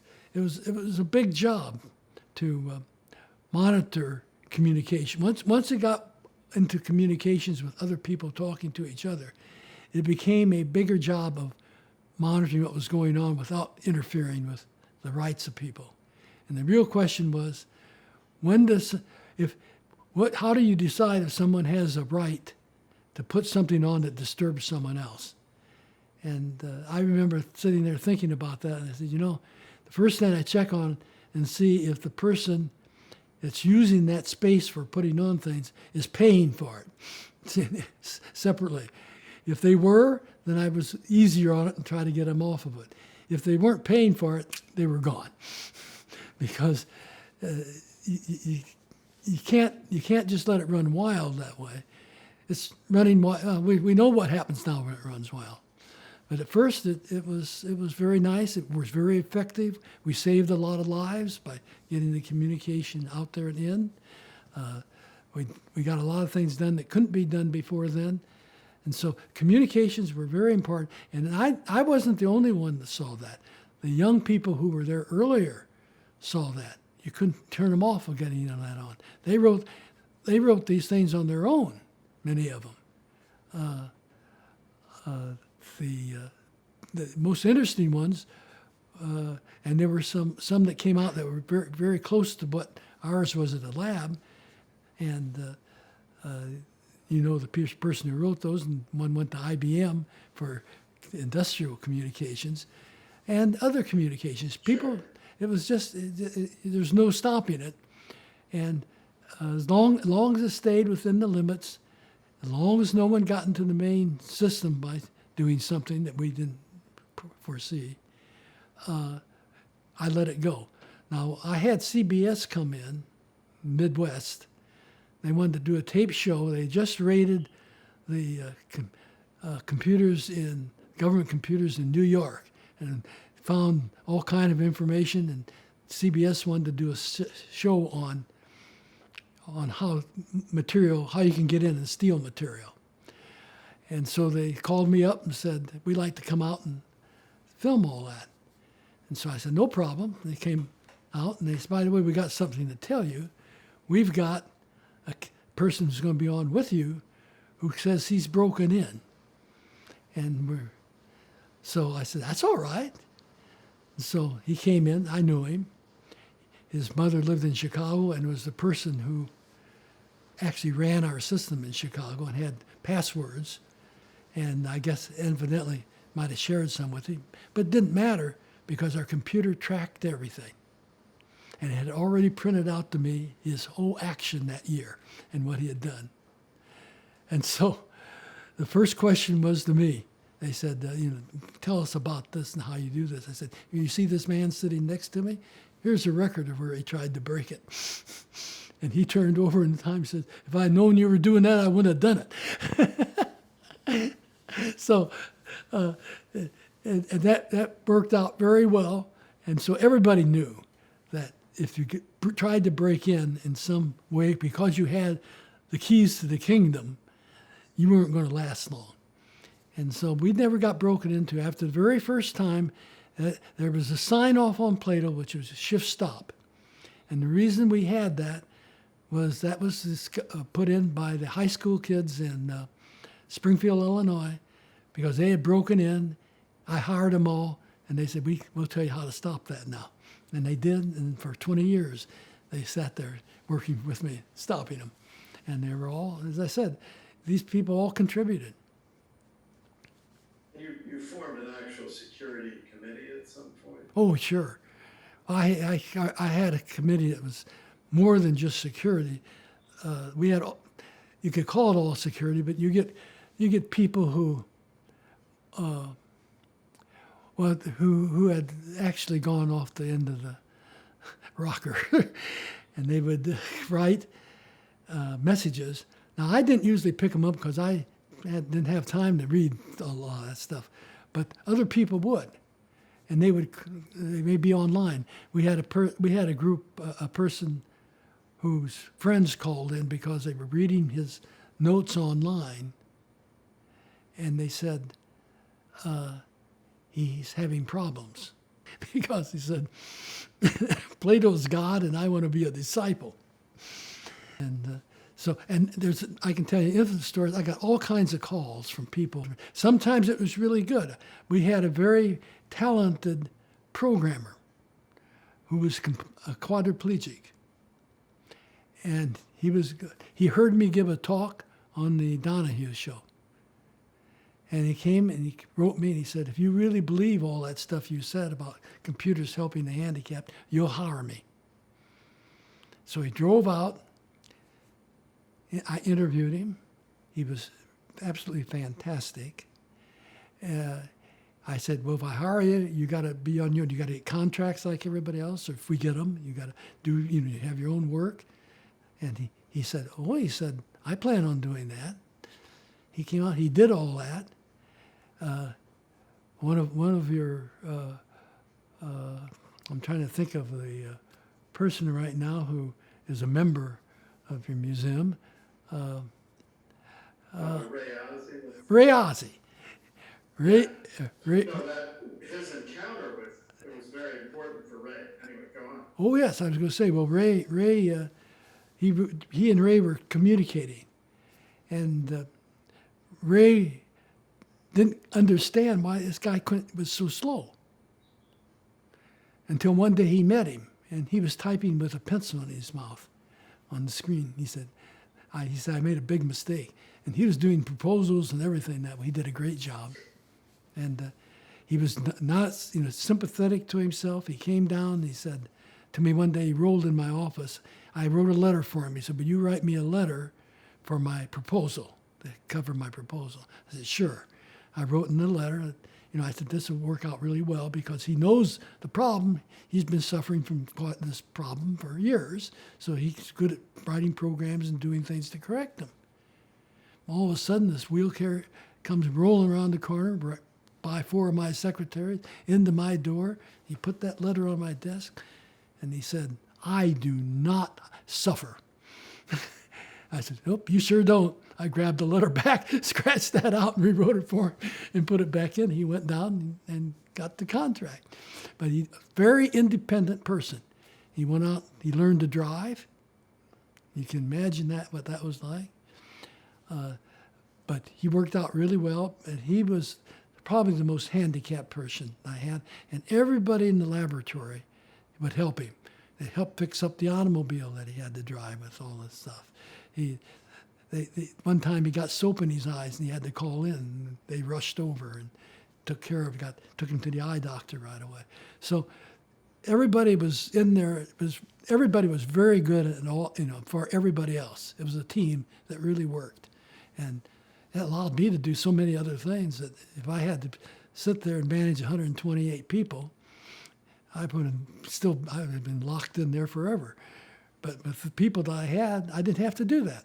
And it was a marvelous experience. And I'm glad that most of the stuff that was written in the Friendly Orange Glow is accurate, most of it. There's a few that I think are just off a little, but they're not off that much. Not worth correcting. That book took a long time. Yeah. Yeah. What, 30 years or something? Well, it seemed like it. I don't think so. I think it was more like 10 or 12. But he wanted to interview everybody, and he did. And he knew he was not from Illinois. He was I think he from out in the East Coast, as I remember. But he was good, and the book he wrote, he spent a lot of time on it, and that book's been read by a lot of people who didn't know anything about this stuff. And the last time I was inquired about it was the gentleman who started Pixar came out to see me, and we talked about some things, and then he wrote me a letter asking if I could identify the person who had done the proper kind of shade, how to do the shading algorithm, because he wanted to talk to him about it. And so they had a lot of influence at other places and other things that were done that will never be reported as work that was done by them at the laboratory. But they had plenty they did at the lab. And you were talking a bit earlier about kind of the limits of what you would let people put on the system. Tell me about the political organizing stuff around the Nixon White House, forum, and discuss. I've also interviewed Jacques Vallée, who did some of those Institute for the Future. Well, there was a problem. Excuse me about that. We had all kinds of people programming the system for class, including young political science people. And this was during the big one was during the Nixon problem. And I was out giving talks yet, and I got a call.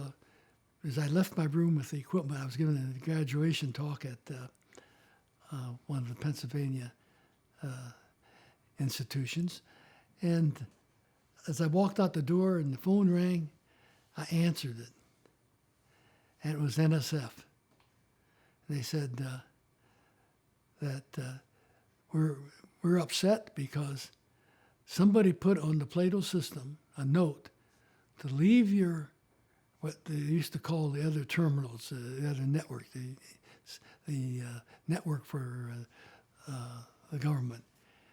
Run to your Plato terminals where we're going to hold a meeting on a discussion on Nixon. And Impeachment, right? well, I don't know if they used the word impeachment on the discussion of Nixon, and that was one that. One I was reading about was the one that was going to be a political class discussing that issue. And they were, so I said, I had my terminal with me. I said, look, I'm going to turn my terminal on in a few minutes. I'll look at it. If it's going to be a political meeting, I'll cut it off. If it's a legitimate political science discussion on the issues, then it's part of the class. You don't want to interfere with that. They said, you better, the president said he's going to cut us off, and we'll have to cut you off if we do that. I said, well, that's the way it is. So I hung up. I started out the door.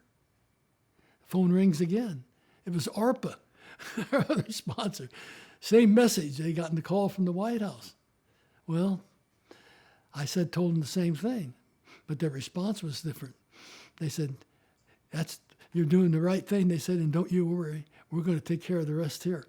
So it was a whole different response from those two branches of the executive branches there. One from ARPA and one from NSF. And I always thought that ARPA is less political as a result. And by the way, I did look, and they did go on, and it was not political. It was a political science type session. and it worked out well. Now, they could have, if they, I don't know if I could have stopped them very well from where I was. I guess I could have, but I didn't see anything wrong with teaching political science with the system either, if it was proper and not nonsense. Now we're used to all nonsense anyway, so it wouldn't make any difference now. No one would bother to call you.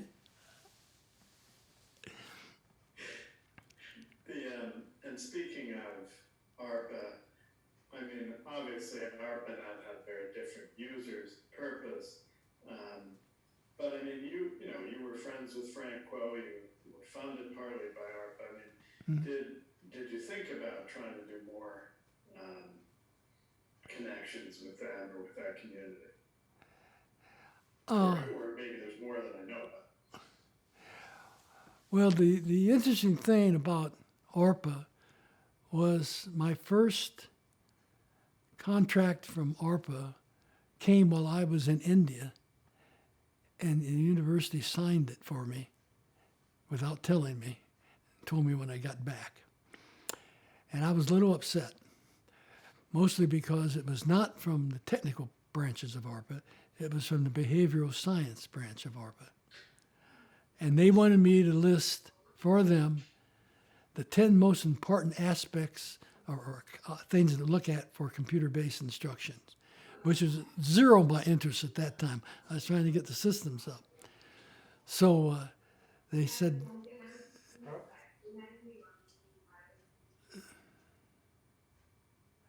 so I started, I said, okay, you've done it. I'm not going to turn you in. Get the money. But I'll tell you what the number one priority is. The number one priority is a good display for education. And that's where I'm going to spend the money. And they said, and the university said, okay. But when they heard about it over at ARPA Behavioral Science, they were upset, because they said that was not what they had in mind. I'm misspending their money. It was kind of threatening, except I wasn't worried. And immediately they passed that Mansfield Amendment. And the Mansfield Amendment was one that said you have to show how you work things into society that you're supporting. They had nothing in the behavioral science branch at all. So the regular branch took it away from them immediately, and we put it in, and I switched branches for that kind of support. And then they gave a lot more support to it. But ARPA, the technical side was really good at doing things. They were better than, in many ways, better than NSF. NSF sponsored a lot of the coursework type stuff and classroom stuff, but ARPA gave a lot of technical support to a lot of different projects, and it was still my favorite place to get support. And I don't think things have changed much, I hate to say. I can remember when we started to do the messenger RNA work, where we discovered things that were wrong and how to do it right.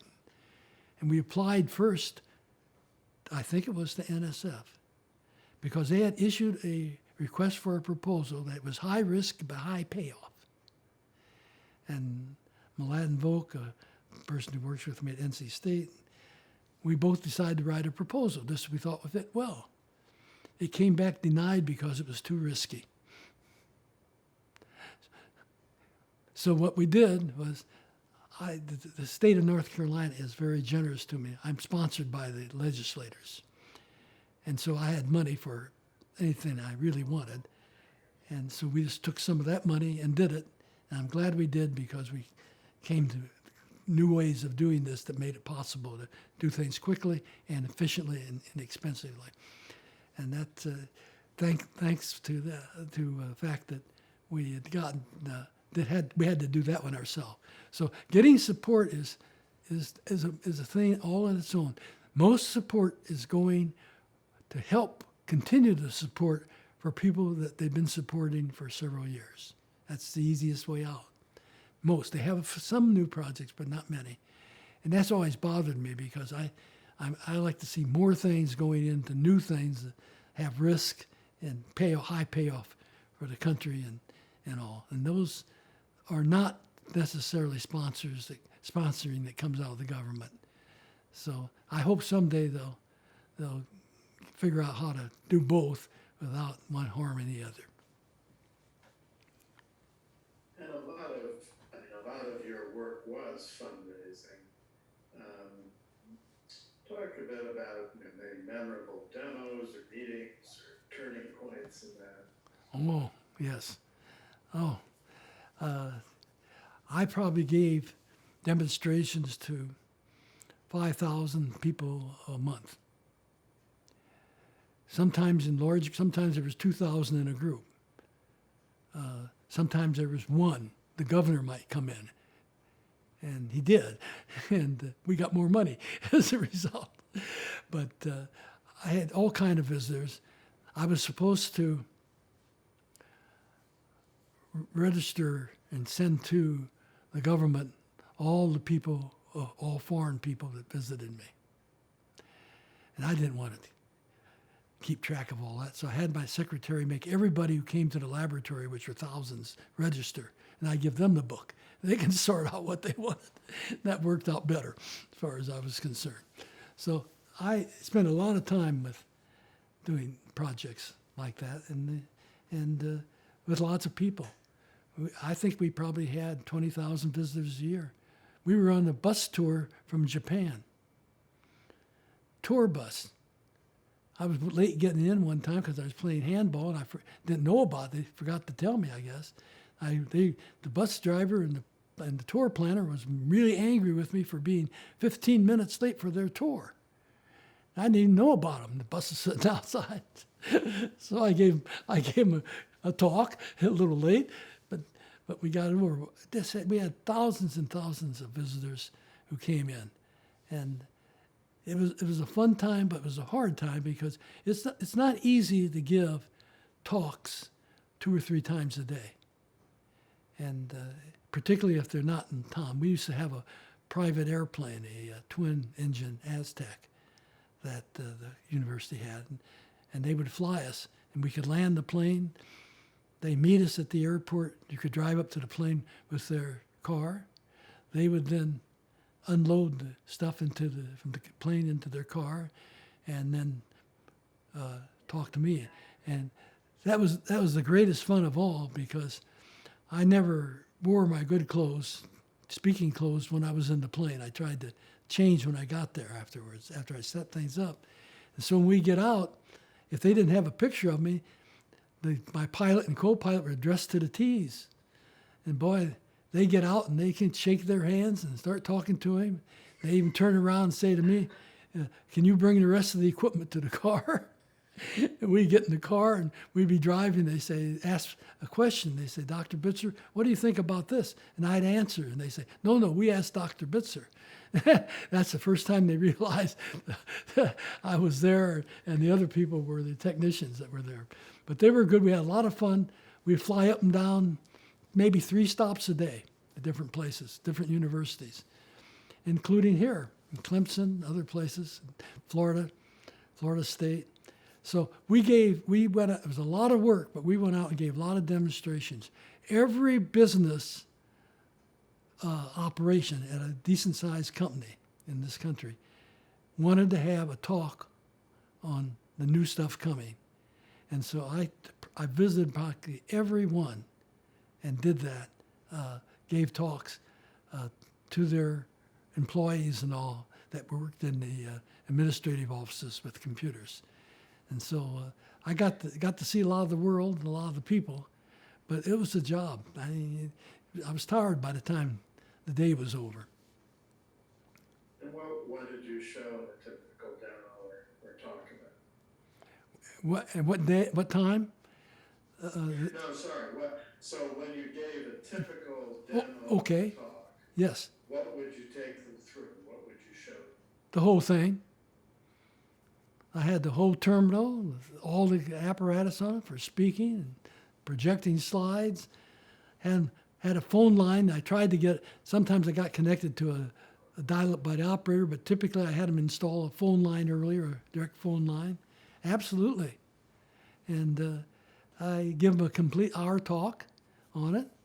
And I did that to all of them, all you name a place across the country. I used to fly out to California in the morning. They would meet me. They usually had the equipment there first. They arranged for the meetings to be at the hotel. They would pick me up. They'd take me over to the equipment where they were having lunch. I would wait till lunch was over for them, and I give a talk. They then decide that, if I was done answering questions, they put me back in the car. They take care of the equipment. They drive me back across the airport to the other side, back to the airplane that left at 3 o'clock for Chicago. And if I was lucky, I'd get that plane, and then I'd get another plane in Chicago that took me back home down to Champaign before night. And so I moved around a lot in those days giving talks. And it was a real experience, but everything always worked. I can't ever remember a failure that came up. And if it would have come up, I had a tape recorder with a program on it that would drive the terminal remotely from the tape recorder. And I thought for a minute I was going to have to use that in Italy, out at Punacuzio, because the phone lines on the coast, that time, were not real good. You had to book them, hours in advance and book them all the way through. But we made it through one time, just about 1 second to go. And I had a switch, and they said, "Hey, we think we're online." I throw the switch and pop up on there, "Welcome to Plato." I give the show. They thought it was so usual that their lines worked so well that they arranged to have their ministers come out the next day for a show. Next day, I thought I was saved because it rained hard. The mountainside slid down. You couldn't get by. You couldn't pass. I put on my swimming suit with my wife. We went out. We said, "The day is off. We can swim. Nobody's coming." All of a sudden, we look up and there's helicopters coming in with the ministers. But phone lines still worked on the ground, and we got through. So they still think that they work perfectly. And would you take them through the same particular lessons, or what would you show them? Games and Showed them everything. later on, or what would you show? I show them, first of all, in every talk I started the talk by trying to show the fundamentals of the terminal. So I start off with the graphics, and I would say, "Look at this. You can see you can change one part without changing the other." And then I would say, "We can add pictures from behind," and I'd add a picture. And then I would say, "We can hear voice and music," and I would play something. And then I'd say, "We can record too." I go through each of those things first and show them to them. And I found that got their attention because they hadn't seen any of those things in the terminal at that time. And so then after I finished that, I would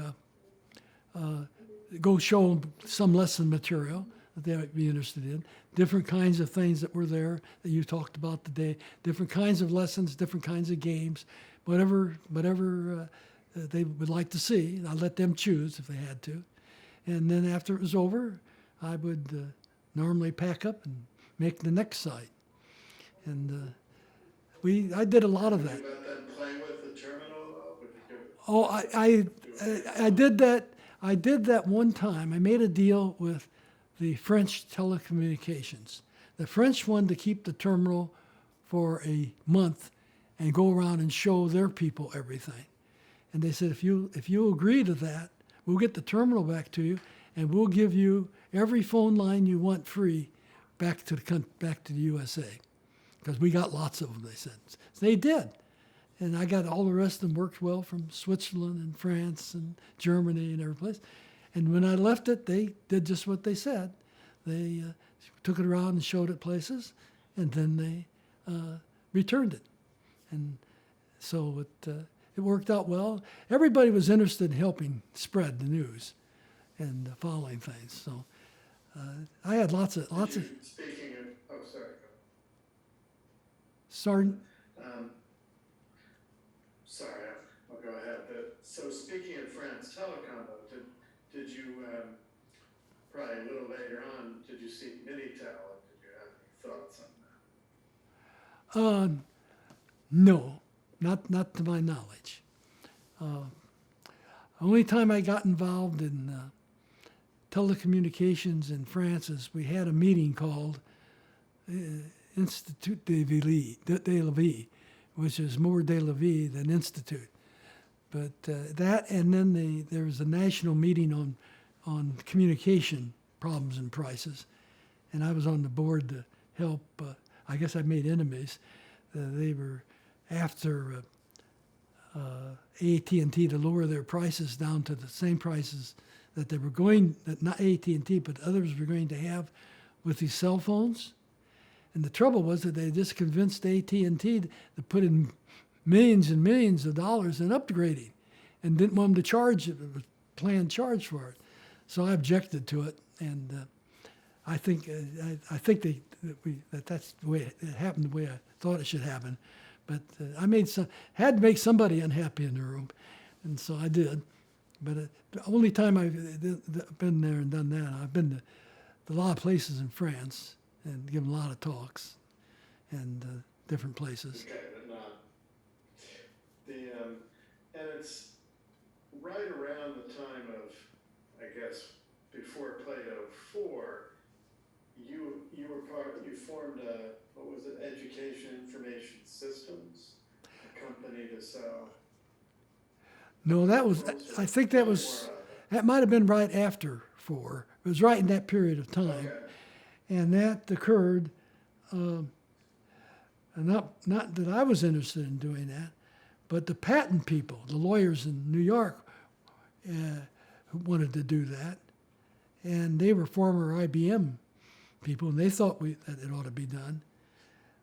I wanted to stay out of all of that stuff the best I could, but they wanted to do it. They formed the company. It was called the Educational Testing Service, I think, ETS. No, it wasn't Educational Testing Service. That was another one. This was EIS? See, that's right, EIS, Education Information Systems. Right. And so they did it because they wanted to, and we ran it. It ran fine. They then sold it to a company up in Iowa, as I remember, who ran it for about 50 years afterwards, Systems. And that was a big thing. And because they didn't want a conflict either, they gave us at NC State all the free terminals we wanted. Not terminals, but free access to the terminals. They didn't want a conflict either. So that was good. And so we taught a lot of courses with Plato at NC State, and still do. They're still on, some of those are online. We discovered what we call fault-tolerant teaching. It was also part of the program. Fault-tolerant teaching was able to put all the terminals people on if they're on the same program. And by processing the data of all of them, we could make up a form with a response that when a person puts an answer in, right or wrong, we could tell what the concept was. It would move them over to the right concept. And so we could put programs, lessons, the next questions even, based on what they didn't know, but not waste time on what they knew. And we could just go on, and as they worked their way through it. We call that not fault-tolerant teaching. That paper just got an award because they used it at ETS for trying to evaluate things. But they had it wrong. The first time they had errors in how to do it. I had a graduate student I started with, and I said, "Hey, would you be interested in looking at this?" They said, "Sure." So we got the data from them. We ran it. It didn't matter which way you ran the data versus the problems, you got the same answer. It was obviously wrong. And so we told them, and then we went back and fixed the program so it really did right. And it's still going today. In fact, the paper I think was awarded, the prize was just this year. And it was done by one. That's more recent. Yeah, well, yeah, it was one of my graduate students who finished it off, and she's now a distinguished professor. She was my student, undergraduate and graduate, but she's smart. They were all. I'm very fortunate. I keep saying I ran to the smartest people in my life. I was very lucky. And tell me a bit about some of the, I know that in the 70s and beyond, Plato was used in a number of different settings, but I mean, the prisons seem notable, Yes. CIA and NSA, as well as the music program later on. Just Yes. paint a picture of some of the various places it was used. I think it was either NSA or the CIA's only terminal we ever lost on their boarding dock, they said. After we left it for them, shipped it to them, so they needed to do some things, and they wanted to use the terminal to prove it out. So they did, and I went out there to talk with them about things and pick it up, and lo and behold, they said, "Oh, I got stolen off our dock." The only terminal that we've ever shipped out that got stolen off the dock, but that was expected, I guess. But no, it was interesting. It was fun. Everybody was interested in doing something at the time with it. As I said, it was the only secure terminal they could get, because all terminals that use CRTs transmitted the pattern through the air, and they knew that they were using it too for that picking up things. So they were very anxious to test it. You think they were? I mean, they may have used it for teaching, but also they were using it for secure communications. I talked to them about a lot of things. They'd come out and talk about. That was one topic we never talked about.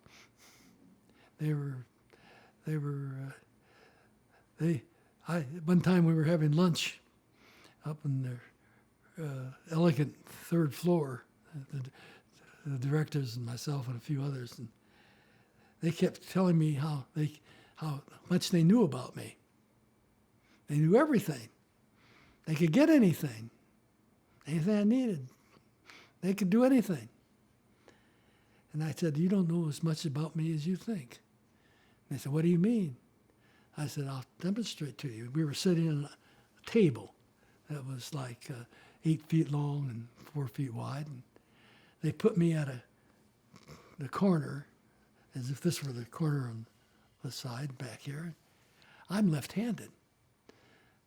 I said, "If you'd known what you were doing, you would put me on the other corner, because my hand is going to interrupt with the person to my left, because I'm left-handed."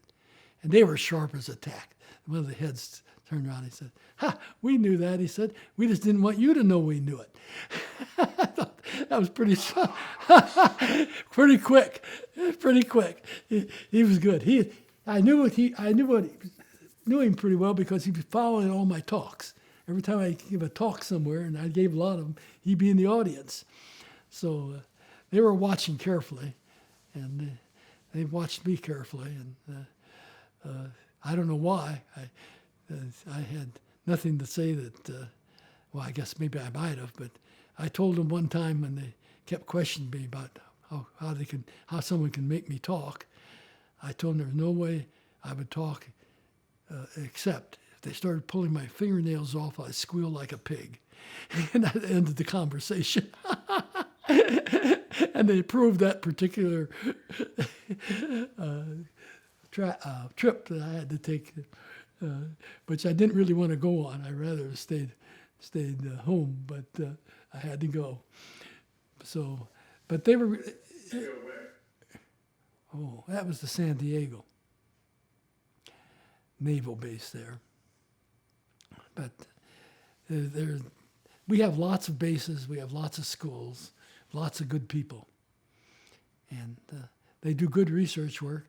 For a long time, I had one of the jobs. I was on a committee from the National Academy, which placed postdocs and graduate students in our government laboratories. And we placed about 700 a year. And my first job was the first year I read 25 or 30 of them for them and gave them the results. Then they said, hey, you know what? Everybody gets 3 readings, but if there's a tie, what we like to do is have you read those. And and make my vote break the tie. So I did that. Now there are only about 20 a year to read, ever for me. Well, the rest of them are reading lots of them because there weren't that many ties in the program. But they did a good job. We had a lot of graduate students who graduated with good programs at laboratories run by the government, and gave me a lot of confidence in our government laboratories that you normally wouldn't think of. If you could tell me a bit how you modified the Plato terminals for the use in the prison system? For the prison system, we didn't do really any modification for them. Didn't have to. They had their own. We named their own site. They actually had their people. They had some people there who could maintain it if we had to. When they got out, they wanted to go use it as a job, maintain terminals, our terminals. But they were it all worked out very well with them. We didn't have to do anything special. That program was run by, I'm trying to think of the person who wrote the software, but it was done well. It taught all kinds of fundamentals. They loved it. The prisoners there, and every once in a while they asked me to come down and visit. That was always different and exciting because they had. It turns out that they had a sense of humor. I was visiting what used to be death row, but it's been shut down, and the electric chair was still there, with all the stuff and meters and switches behind it and all. But of course, it wasn't being used. So these guys decided, I probably didn't know that. So I said, hey, why don't you try it out? So sit in one for a while. So I sat down, they put the stuff on, and then they acted like they were throwing the switch to see if I'd jump. But I knew better. I knew that wasn't going to happen. But it was fun. Okay. Go ahead. No, sorry. It's just, it made me think of when you said that your early tests where they told the people they're going to flip the high voltage on now and their heart rate. Oh, yes. And one heartbeat. What was amazing, one heartbeat it doubled. I mean, if they had been measuring you. Yeah, I don't think any of those people were the ones that were in prison, or the switch might have been connected up. But no, I don't think the people that we tested by doing that. No, I was just saying your heart rate probably doubled when you were in that electric chair. Oh, no, it might have doubled just before, but I looked very carefully at that, made sure that certain wires didn't go all the way past behind the walls and so forth. But it wasn't a lot of fun. But the person who wrote the materials wanted me to go and see what was going on. At one time, it did help me having that project because I was on a federal jury, and the federal judges are not very nice. They think they own you. They probably do. And they were really irritated at me. I don't know how I got selected, but anyway, I was on for 6 months, and they would. Every Monday we would meet with the whole group, and then they select who was going to be on the various juries that week.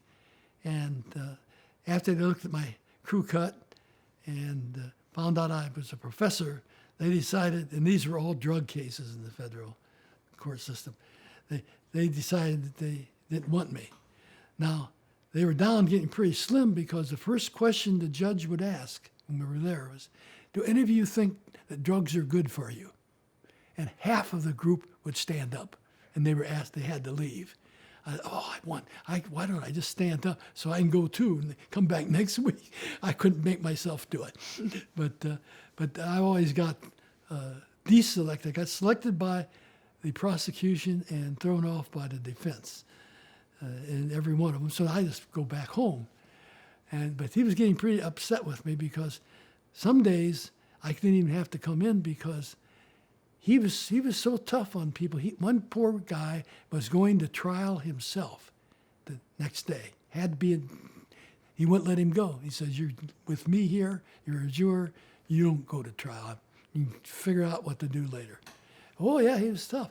Well, I was doing work for the government, which did have the only group that had control over the judges. And they would call him and write a letter and say, "This man's not to be there," and I'd be out. I did not make the judge very happy. And so it went on that way for a long time. His not secretary, but what do they call him? The person who made the arrangement. Yeah, she good. She knew I went on vacation at Christmas time. She let me sign up first, so I got my vacation when I wanted. Everything ran fine until they finally decided they were going to get me on a jury. And the way they were going to get me on was this was a case where the prisoner said that it was a she had been approached and maybe attacked by one of the guards. And I got selected to go on that thing. I didn't want to go. And then they raised the question, now, does anybody know anybody involved in this case? And guess what? The head of that prison had just signed a contract with me for putting in Plato in the thing. I said, I showed him that. He told me, what was it? He said, "Get out of here and don't ever come back." And I said, "Thank you." And I got up and left.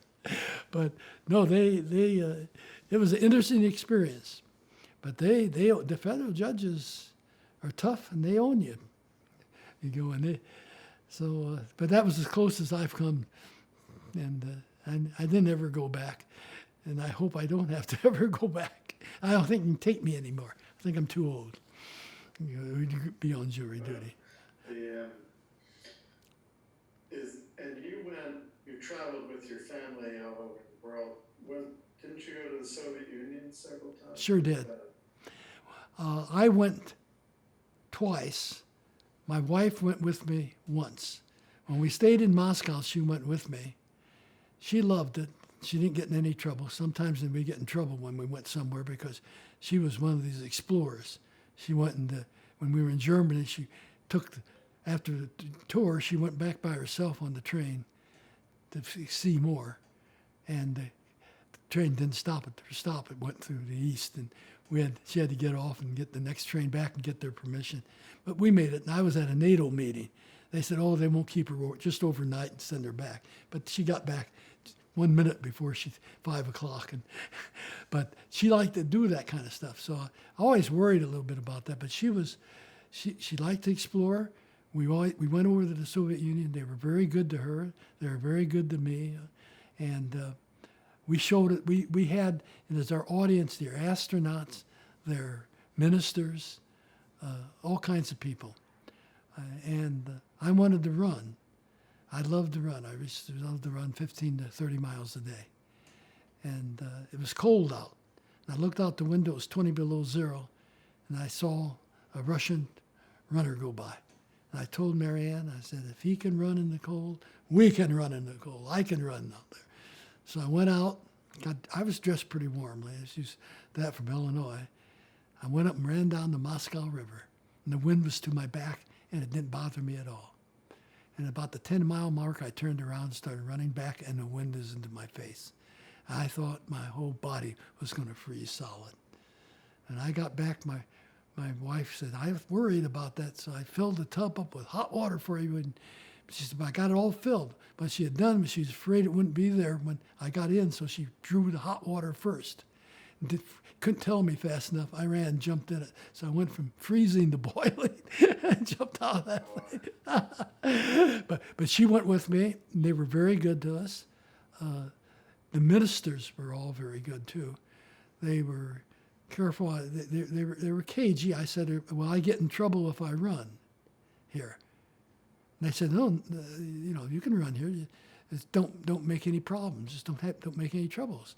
I said, well, how will I know if I'm making troubles? They said, you'll know if you make it. And that was so.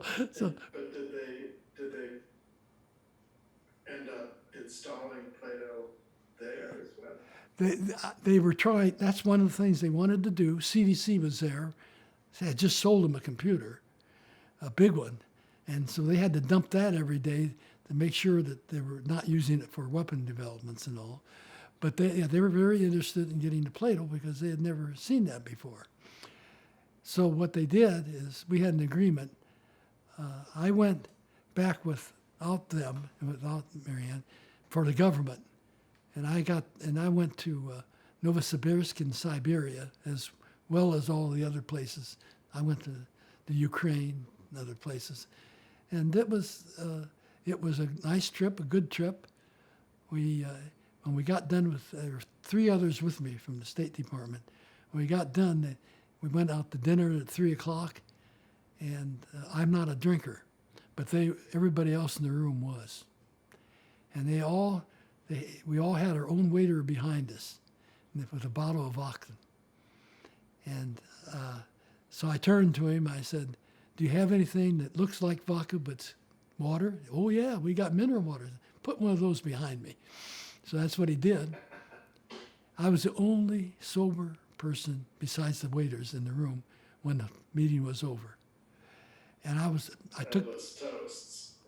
I took the passports from the other Americans, called for the car, got ourselves down there and in, helped them into the hotel, which was a special hotel for government visitors. And they had persons in there to help me get them in the tub. So we were supposed to write a report that night, turn in the next morning at 10 o'clock.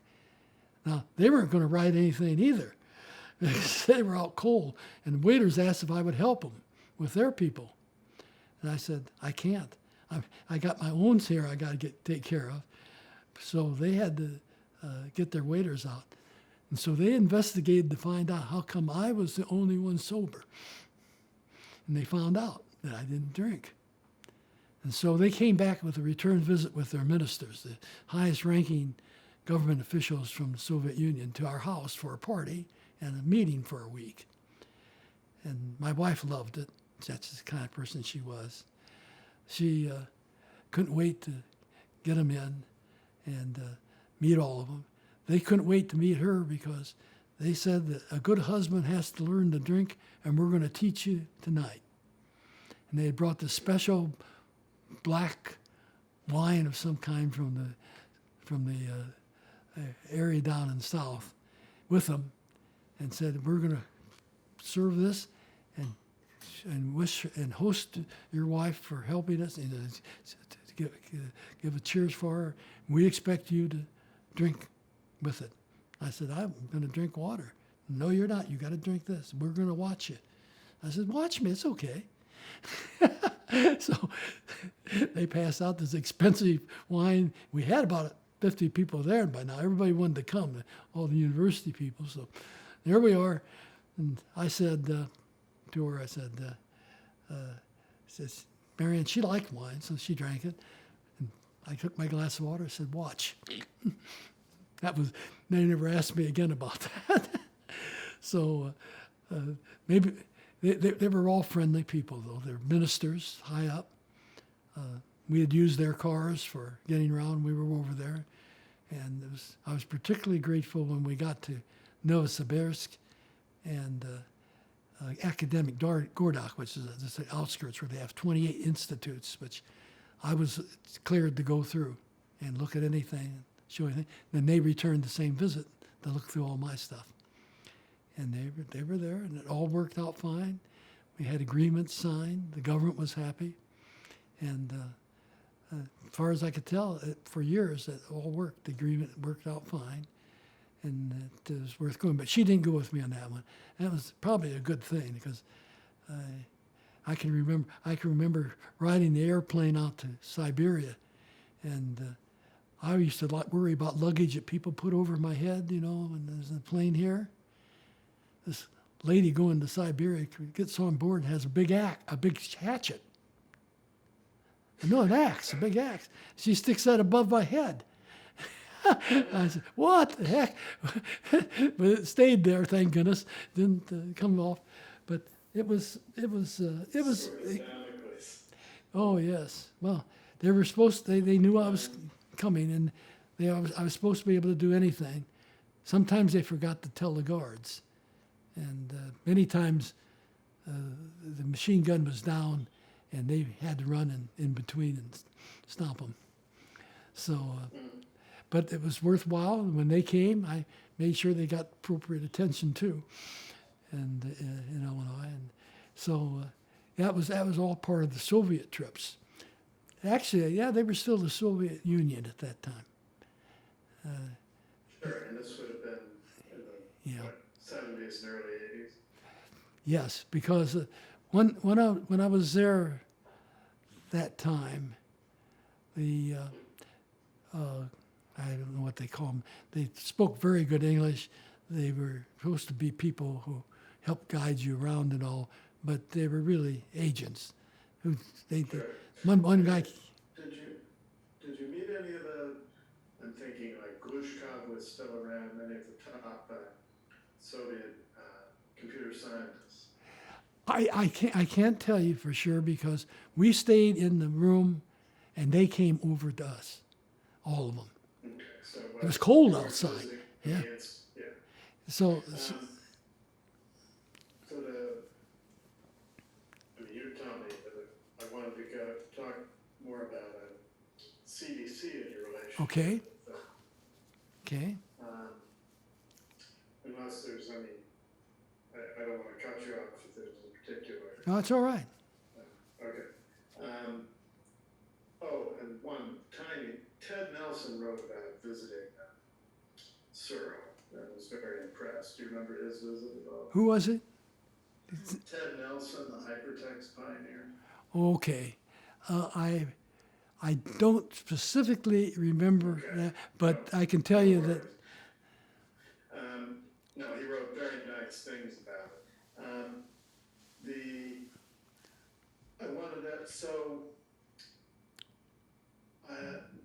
Your vision as you got closer with CDC and there were plans to build it, weren't you talking about a vastly expanded Plato with a million terminals and multiple Correct. server, hundreds of mainframes or supercomputers? What was your vision or their vision for how this would be used? This went far beyond education, right? Yes, well, at least education in a loose sense. They were interested in training, education, and other things as well.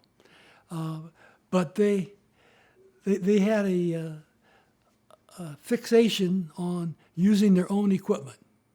They saw this as an opportunity to get new terminals that they were building out.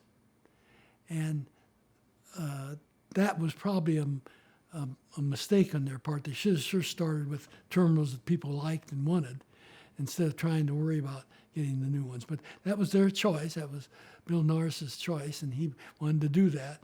And they did. They put a lot of terminal systems in, as I said, the military, airports, airplane manufacturers, all kinds of places. And they were interested in the general broad use of communications like this, probably very much like we have today with the networks that we have. And I don't think Bill Norris nor I saw all the unintended consequences that happened when things got to be so useful in the homes where everybody had to say anything they wanted and could. And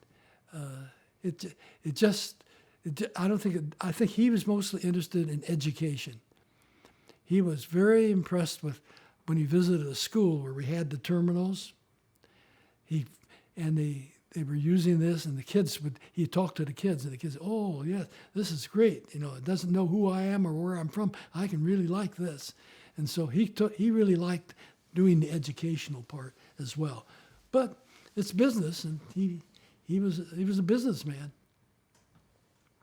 But wasn't there, I think in The Friendly Orange Glow, he talks about Bob Morris, who had a different vision and worked for Morris, and that there was a vision of a more PC type terminal, and business use is more beyond education. Well, Is that right? you're right, Bill. Bob Morris was he was very good. He was a friend. He was very smart. He came out a lot of times to help what do we want to do. But he had the idea that maybe we could get out from under communications if we had standalone terminals. And we did what's called micro tutor, which would essentially run the same kind of programs if you had the disk and put it on a local terminal, which they built and supported. So, and it was put together at first by a man by the name of Jack Stiefel, who was one of my engineers, and he was good. So we had that. That was called micro tutor. And that was almost a PC. Yeah. Its features, or was a PC. Yes. It was something I remember. The Japanese went for that. TDK was the most profitable company in Japan, and they bought systems and put them out to a lot of places. But they were almost all these classroom terminals with individual operations at the terminals. And it didn't surprise me. They were in the tape and disc business, and probably easy for them to produce as many of those they needed for the terminals. But they were good. But they also did they did the big ones sometimes, but not as much. But we did that, a lot of that. And you're right, Paul Tensor had a lot to do with that, and a few others doing the micro computer stuff. The university actually thought that the microcomputer would be much better than a central source. If they're not tied together, you don't have a whole lot, it turns out. But it was easier for them to think about that, starting up, not tying them together. No communication problems and like. But we stuck with the big one within the laboratory, except for supporting. We would support, deliver, and get courseware for the standalones. But I didn't put. When you say standalone, I mean they could function standalone, but they could work connected. They could connect groups of them together to make a classroom, like 30, onto a smaller computer, or they could stand alone, or you could do all kinds of things with them. Everything imaginable was done and tried at that time, and most of them worked out, and it's hard keeping up. So I mean, they could act as a conventional plated terminal. They could be a pure terminal, right? It was a physical terminal manufactured by Control Data Corporation, which they would use as terminals and other projects. And they made a lot of them, and they were anxious to use those things what they thought was the right way of doing it in the educational side of things. And software, they also wanted to make plasma panels. That was the interesting part. And you mentioned Morris. They had sponsored a program up there to make them using tubes rather than plates, a bunch of tubes. And they did a lot of experiments with that. And some of them worked out decently, but it was clearly not the right direction to go. So they never got into manufacturing plasma panels of any kind, really, in any size or any amount. But they actually wanted. What would the advantage be of using a tube? Oh, they use the vertical tubes as a isolation. You have to fill the gas and pipe them out, and then they put electrodes. They could put electrodes on the tubes on one side, and they could put cross electrodes on the other side, and it would work. They hoped it would work the same way, except be glued together tubes. And I think maybe some panels are made that way now, particularly the curved ones. So you never throw an idea out if because it's somebody else's. It might be better than yours. I thought it was a cute idea, but it never developed much. So your primary interest remained with really time shared with the central computer. You were not particularly involved with Only client server kind of models. only in funding it, and I had hired a number of people to do the software and hardware to make it work that way, and micro tutor, which was a programming language that went with it. So yeah, I made sure that it got funded because there were people that's what they wanted, and I was solving my problem. They had a different problem. Let them help them solve it. Because it doesn't hurt any, and at least it didn't. And I don't know if there's some probably still around somewhere. You got a lot of the old Plato 4 terminals. Are they still connected to anything?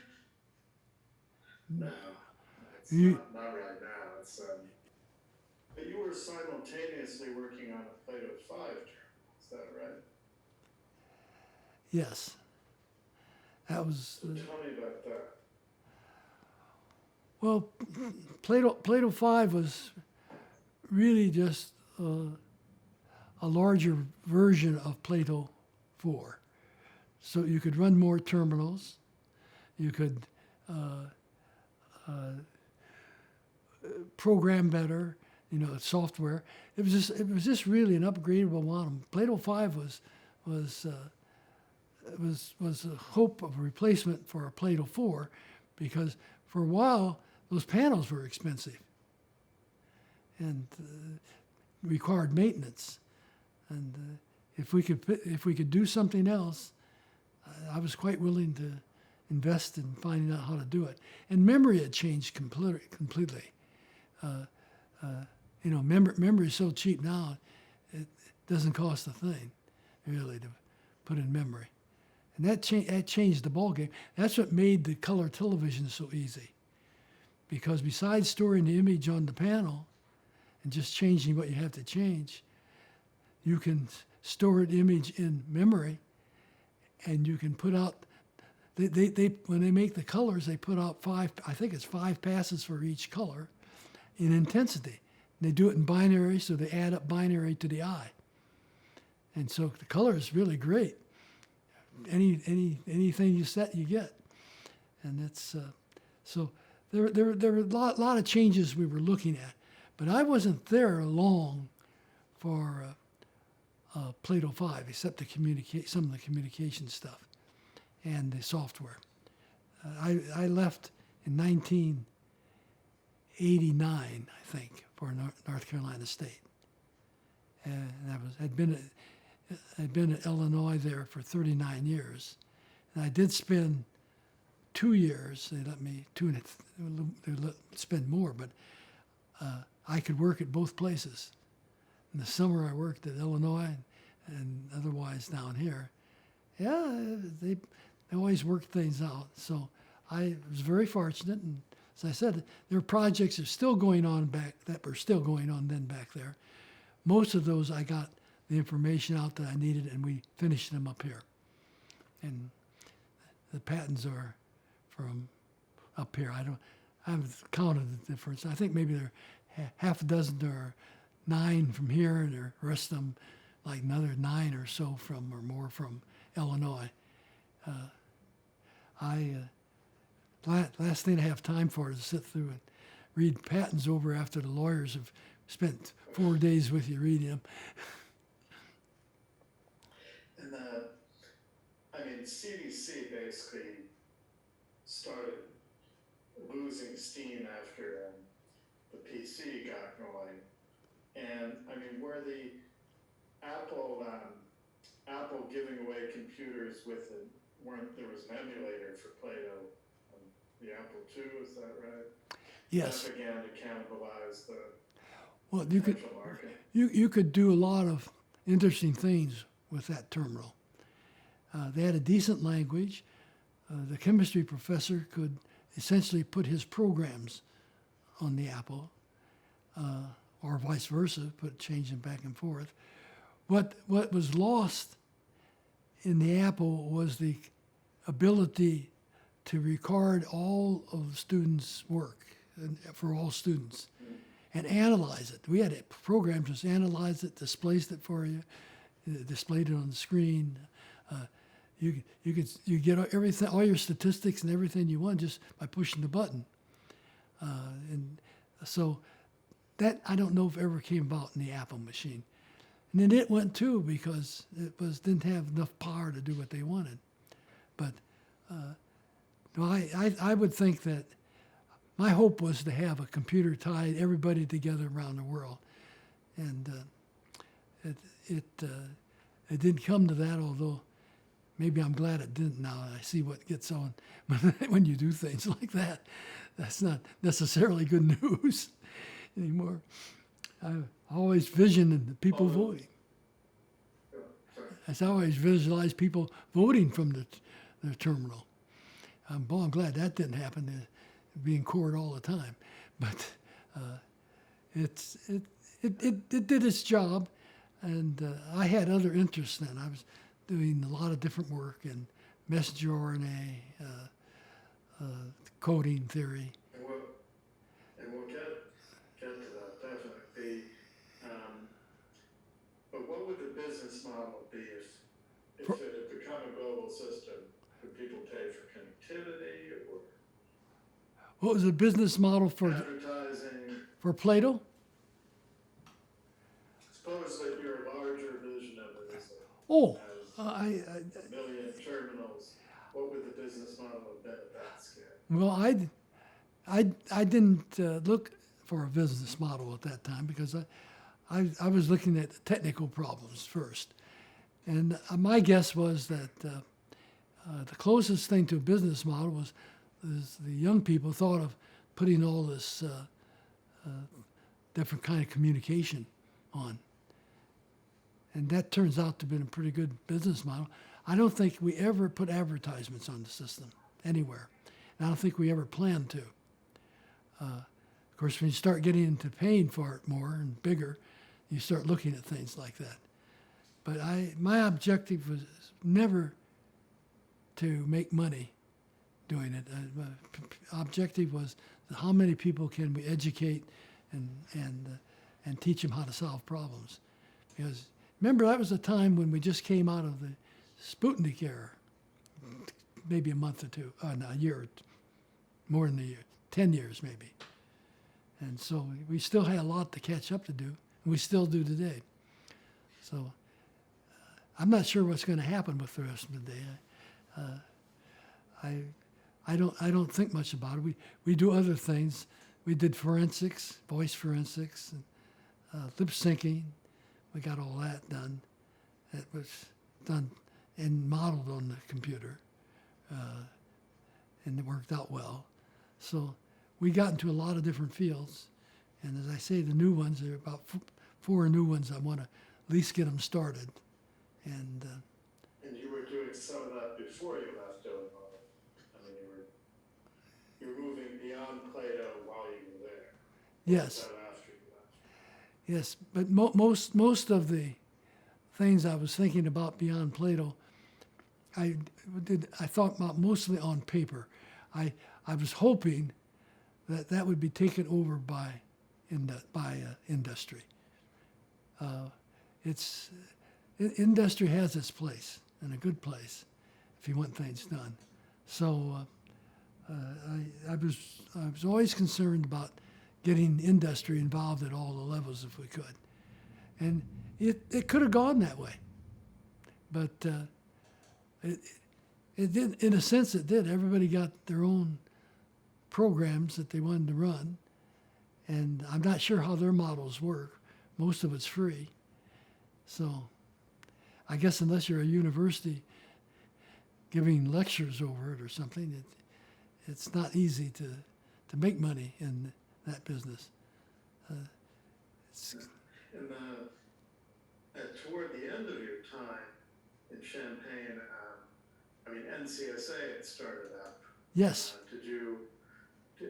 Barry Smarr, and did you talk with those people at all? Did you know that? oh, I know them, yes. I ran with some of them were runners. One was the husband of one of my good employees, his wife there. I forgot who he sold his to, but he sold his. There were several of them that they sold from that. That came from the big computer lab there in Illinois. And oh yes, no, we talk about it every day, and on the runs and what was going on and so forth. But their idea was they made the money by selling stock.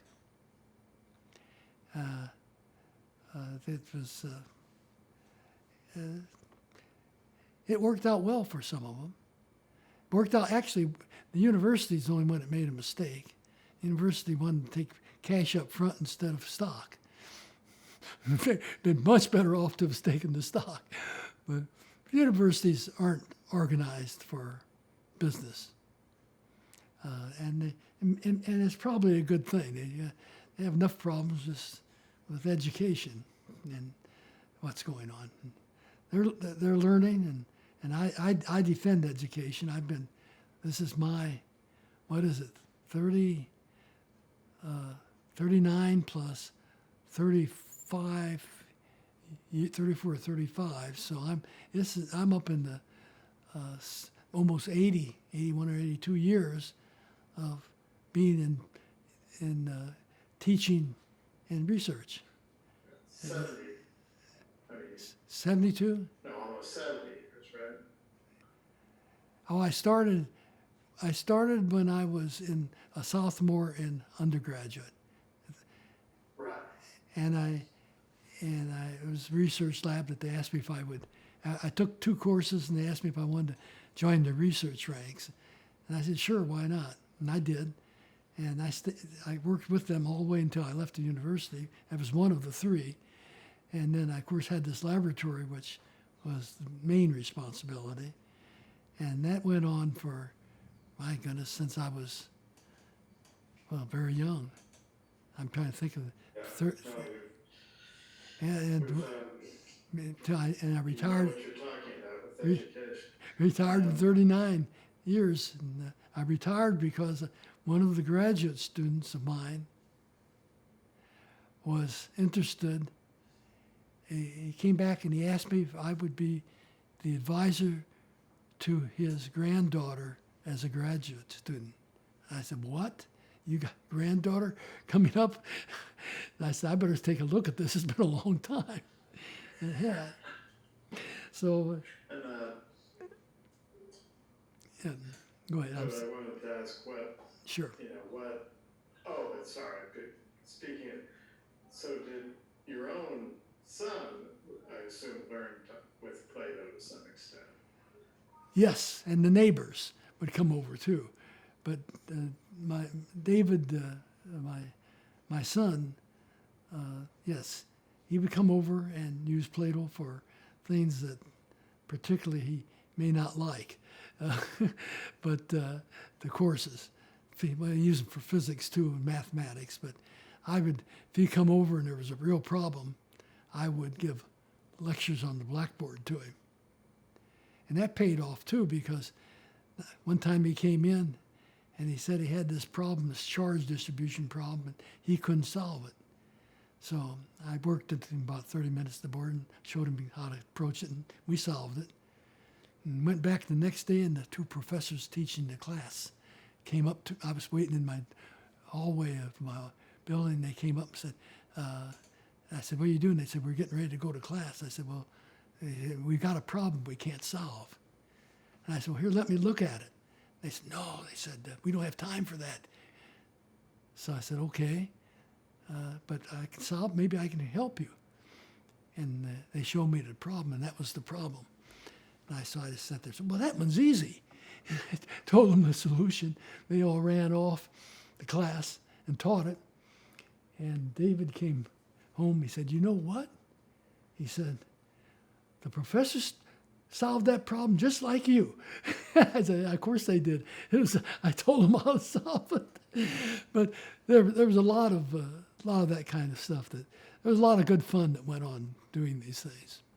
And the young people were really terrific. As I said, I'll never forget the young people. I still think of them as very young, but they're all retired.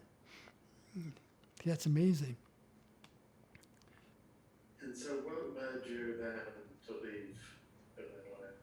I'm sorry, what? What was? What led you to leave for North Carolina? Oh, that was an interesting event. I had, I used to get letters about once a week. Most of them were to be a dean. And I threw them in the waste paper basket because I was happy what I was doing and everything.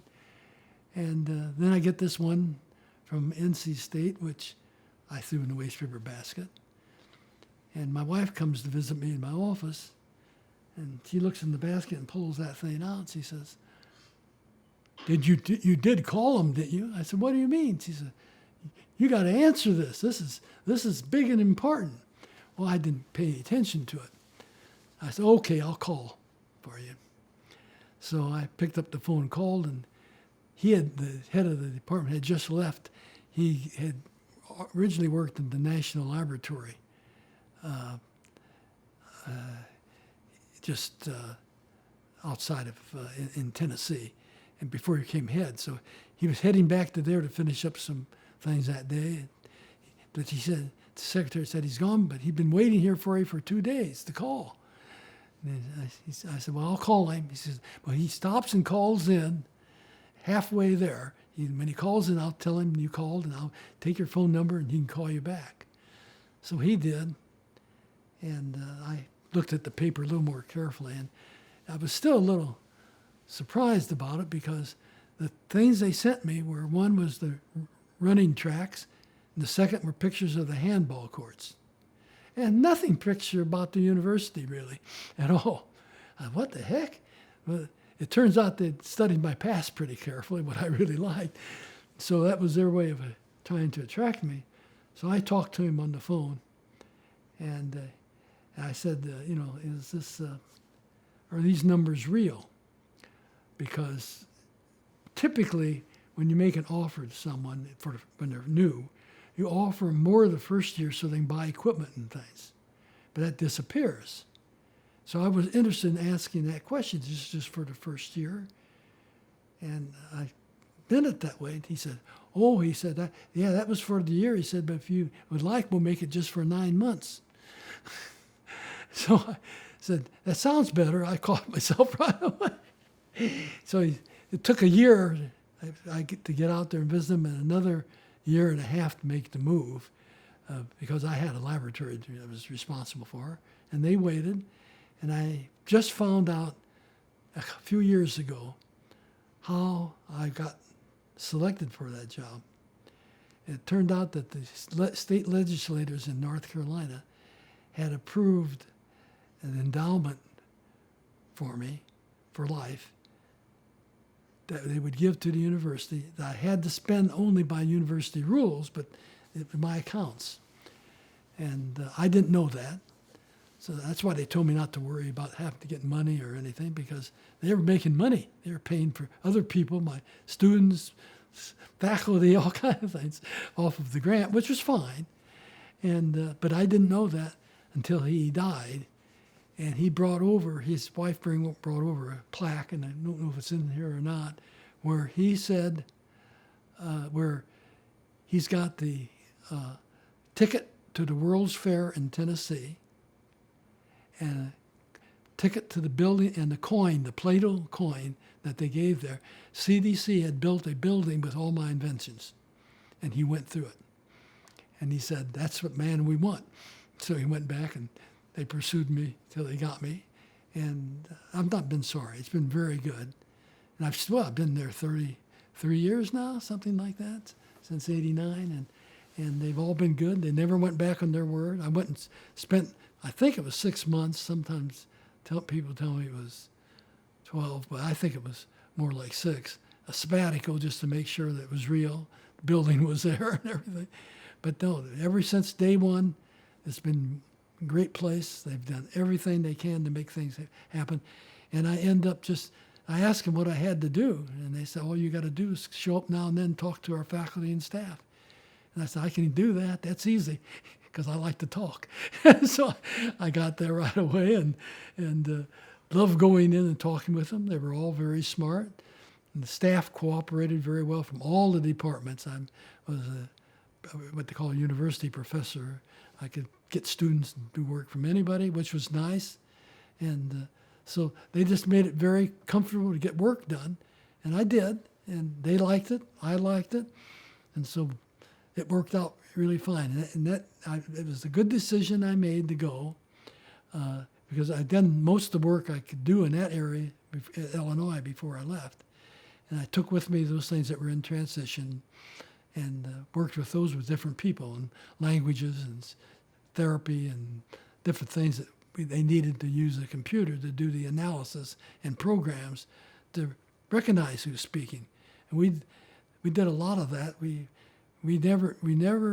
I never went to court, but my partner always had to go to court and testify. But we never convicted anybody on those results, because it's not like a fingerprint, not as reliable. But they could limit who to follow and check who was doing things.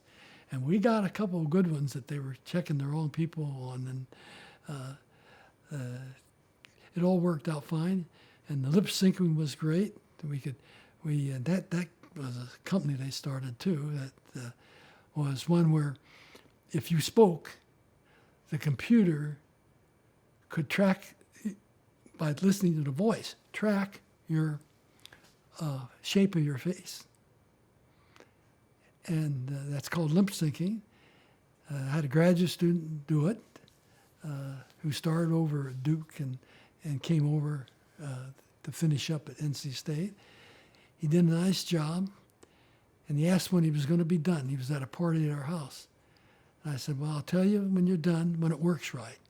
I just go into the bedroom here where it's quiet. We had a party going on. I turned on CNN, and there was a female announcer, reporter. I said, record that, put it through the system, we'll play it back and move the lips of the other object, of the other person we got there. And I said, just see if that works. And the darn thing worked perfectly. And I said, okay, you're done. Write it up, and you're out of here. He now teaches at one of the schools here in town. So that's the way that came out. Now go ahead, I'm sorry. But sorry, I'm not sure if I understand exactly what it does. So it can read your lips, or? No, to read it, you just speak. You can get a microphone. It tracks. And it predicts One of the patents I have is it tracks what's happening with the sounds and can tell what's happening with the lips and the vocal cords and all. It's amazing. And there were 3 of us that worked on that, a mathematician, a linguist, and myself. And that, as I said, that worked fine. And when they formed the company, what they did is they wanted to sell these to big places like Disney and all, when they make these comics and they want to move the mouth, make it easy. And I think they sold them to 2 or 3 of the big ones. But I said, that's the wrong market. Nowadays kids can put cartoons on their terminal. I said, I think they would love to have something they could speak in, make the cartoon speak and mouths move and everything. I said, $50 from 1 million people is better than, $2 million from 2 people. Why don't you do that? Well, I don't know what they did. They still do whatever they're doing. But I think that the bigger companies still have some of that. But that was another thing. We worked in all different fields. Every day was different. Every day I meet with a different group and we work on problems. And I hope to do that again for another year, maybe 2 years. Then I think it's time I get out and retire, and then still work on the problems, but not worrying about who else I'm working with.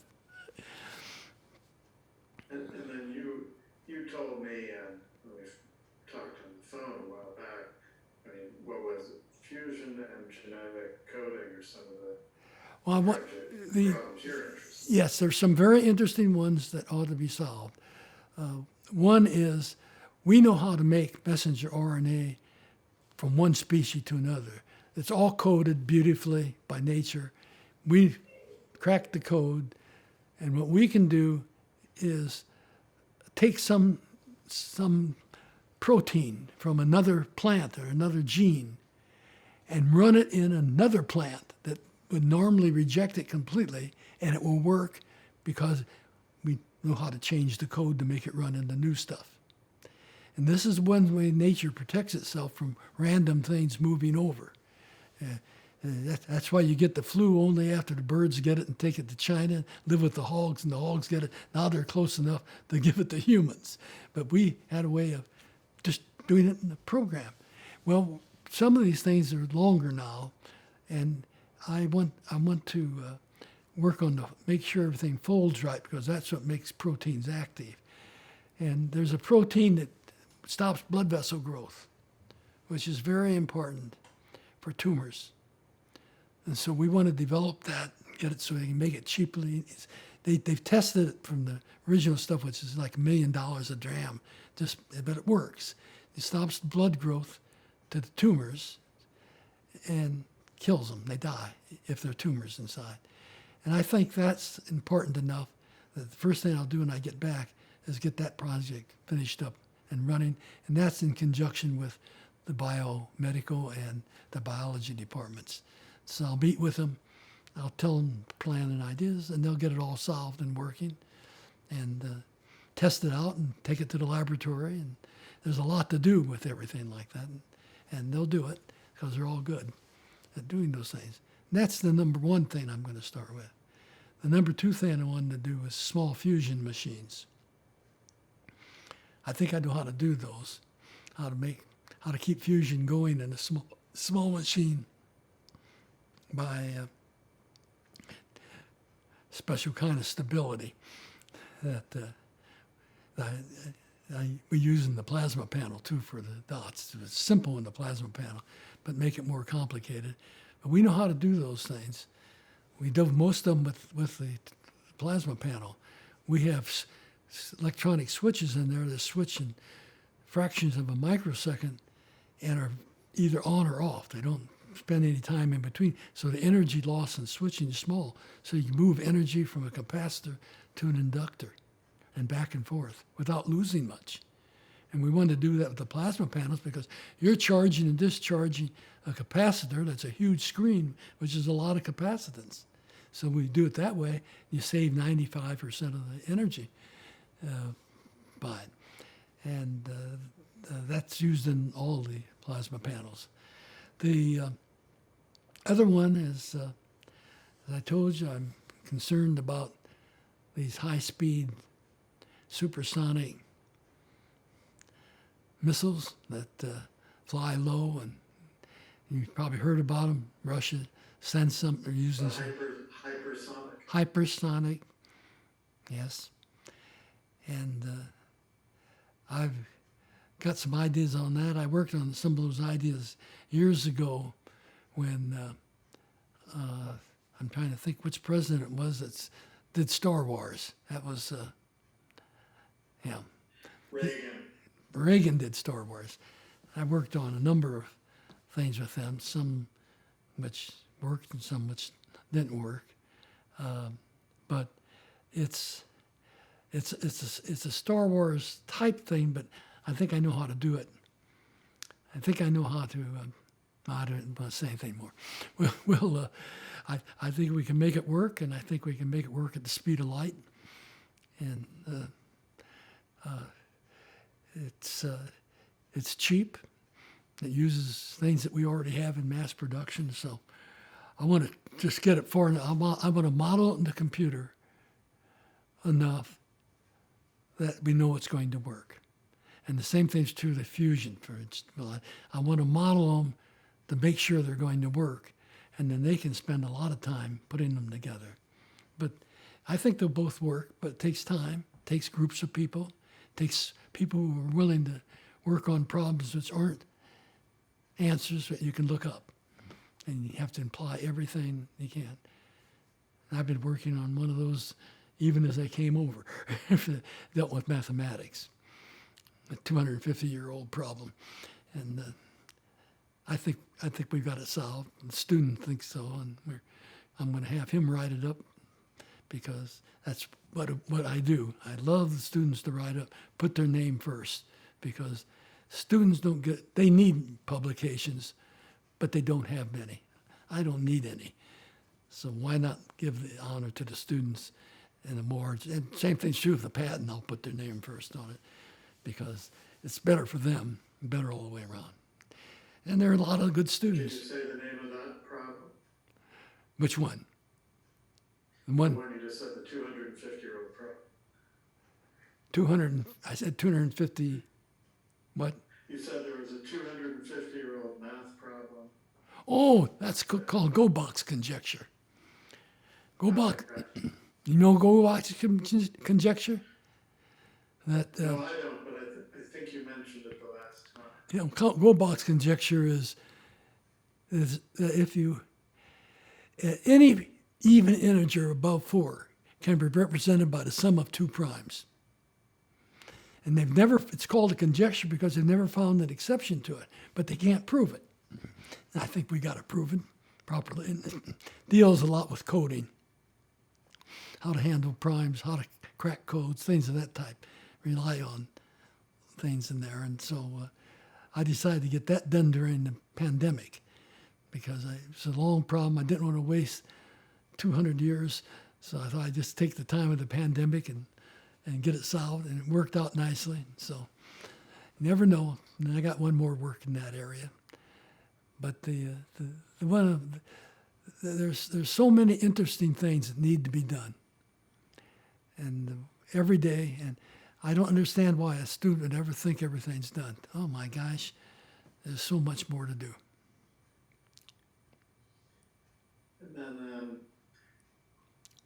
I wanted, if you think this is the right moment, I wanted to ask a couple of things and then move to the looking back kind of section, which this will be more questions about, you know, the future, advice for young people, that kind of thing.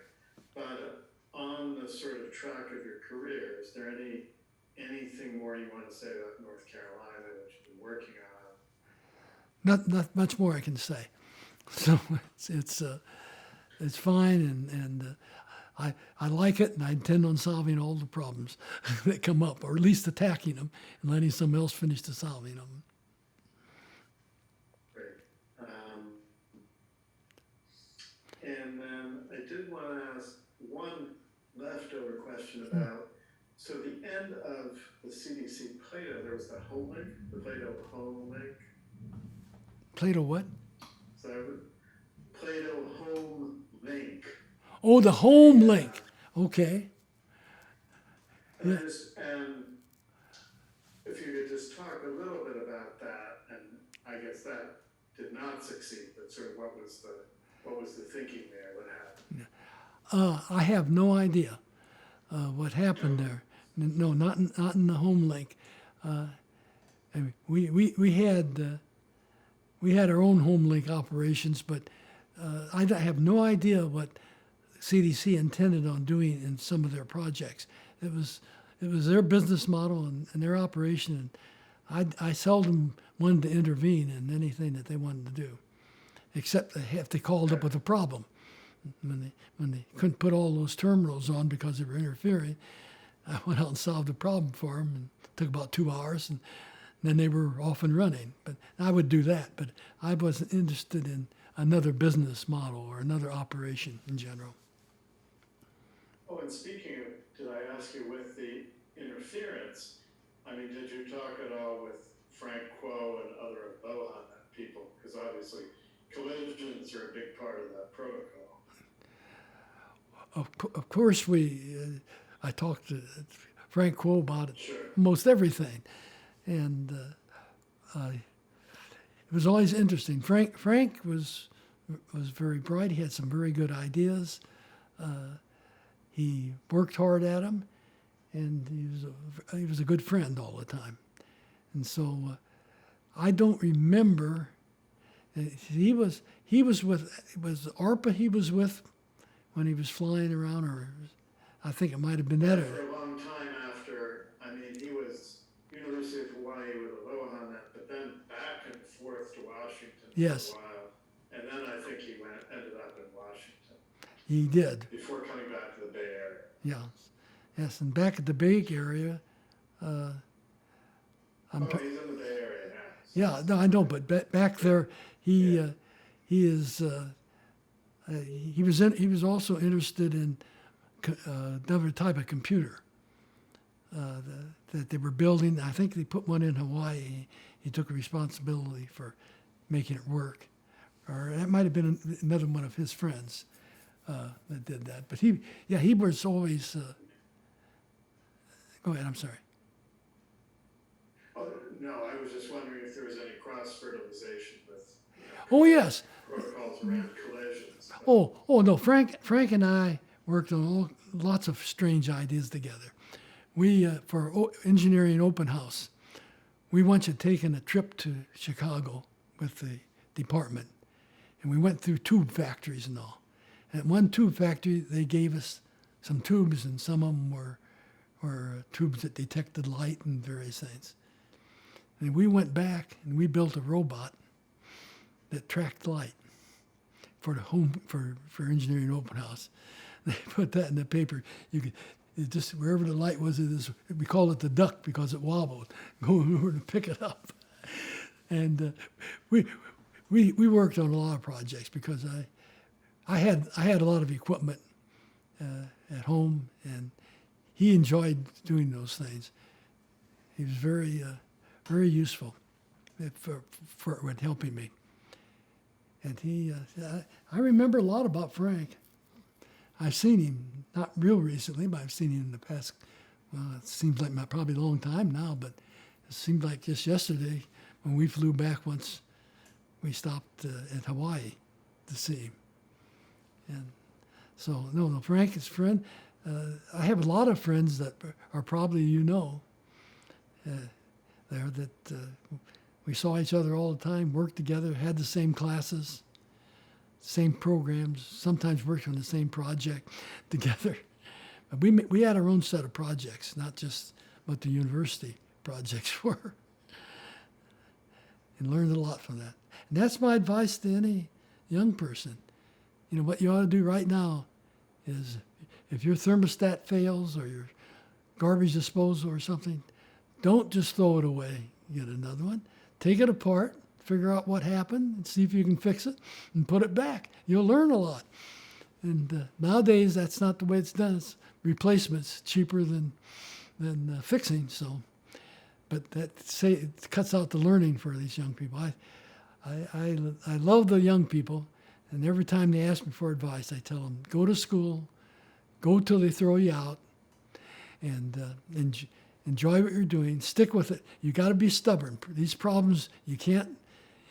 You got to stick with them because you're not going to solve them instantly. You're going to really go through a lot of pain solving them. You got to learn to stick with them. Eventually, you'll get it all together, and you have to live with the problem for a while before you can really operate on it. So, I still tell them that when I reach them. I still write that back to them when they write, and so I'm hoping they're listening because we're going to need a lot of good people soon. And I don't know what the pandemic has done to our youth who we're hoping for really creative approaches from. I hope it's good. I hope they catch up. We'll see. And that's great. Then we'll, after a short break, I want to do the final few questions. Okay. I'll get some input from John as well. I did want to ask you though about diversity, gender.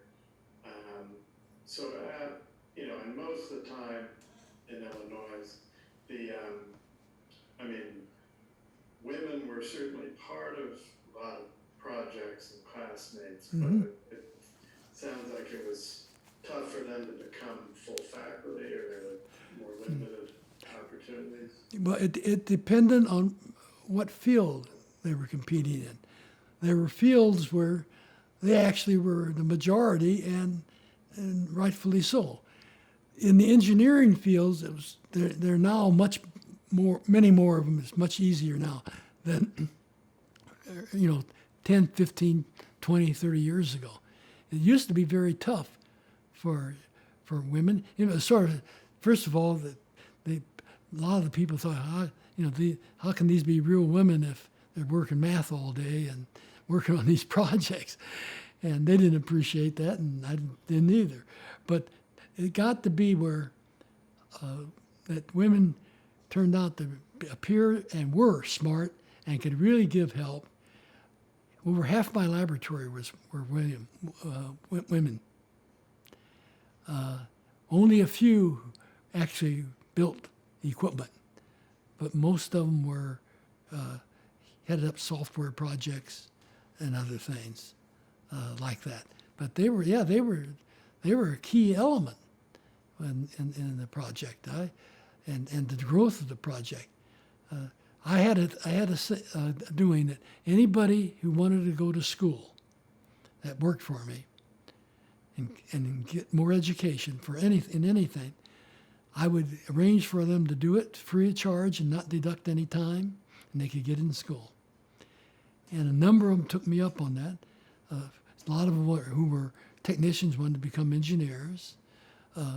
One person who headed a lot of things up wanted to become a lawyer, and she did, now a university lawyer.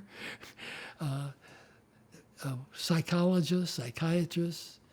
When I got chased that one time, this woman had just finished my secretary just finished her training in psychology and working with patients. And I immediately to her office and said, "Here's the problem, you take care of it, I'm going upstairs." And she did.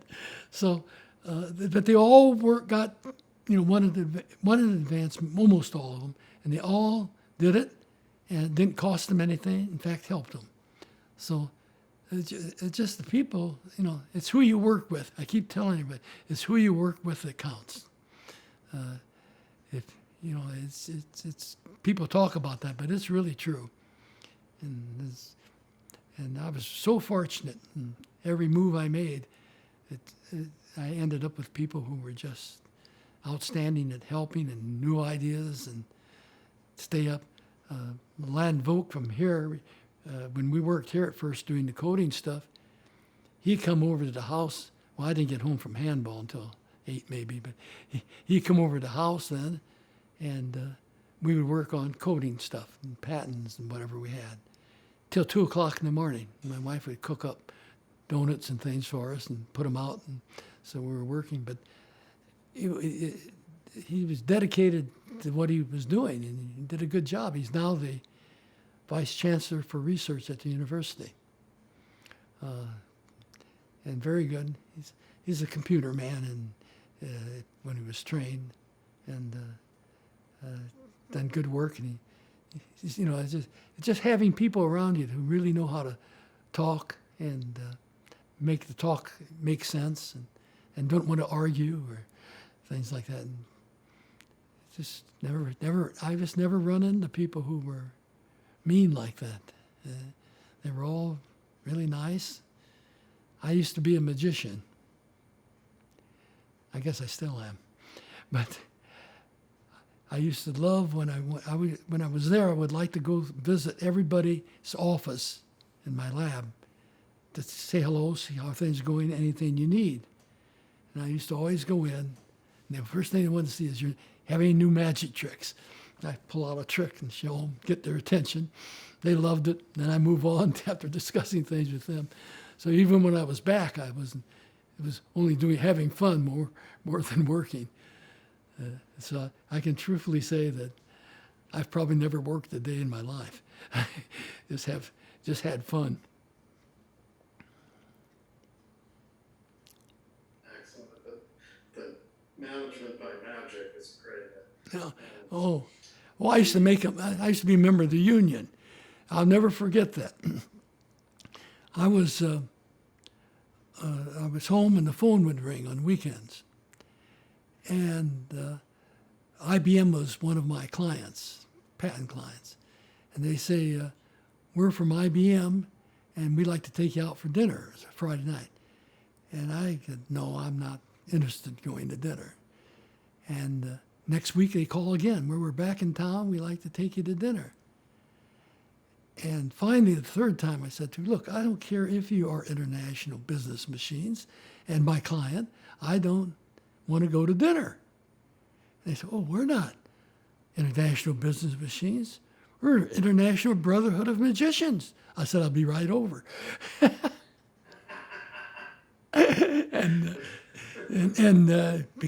gotta remember, and I used to make up new tricks that they thought they knew, the magicians, but I could do them a different way with a different procedure, and they couldn't believe it. And you can't do that. They're just as susceptible as magicians are just as susceptible as other humans are. But I enjoy doing that, and I still, if I get a chance, enjoy doing it. But I'm running out of time, so I only for the kids do I do things like that now. Well, that's something maybe for the fellows. That's up to you. Well, I had one super trick they wanted me to make, and it was super. I should have maybe made it. So I called the black hole trick.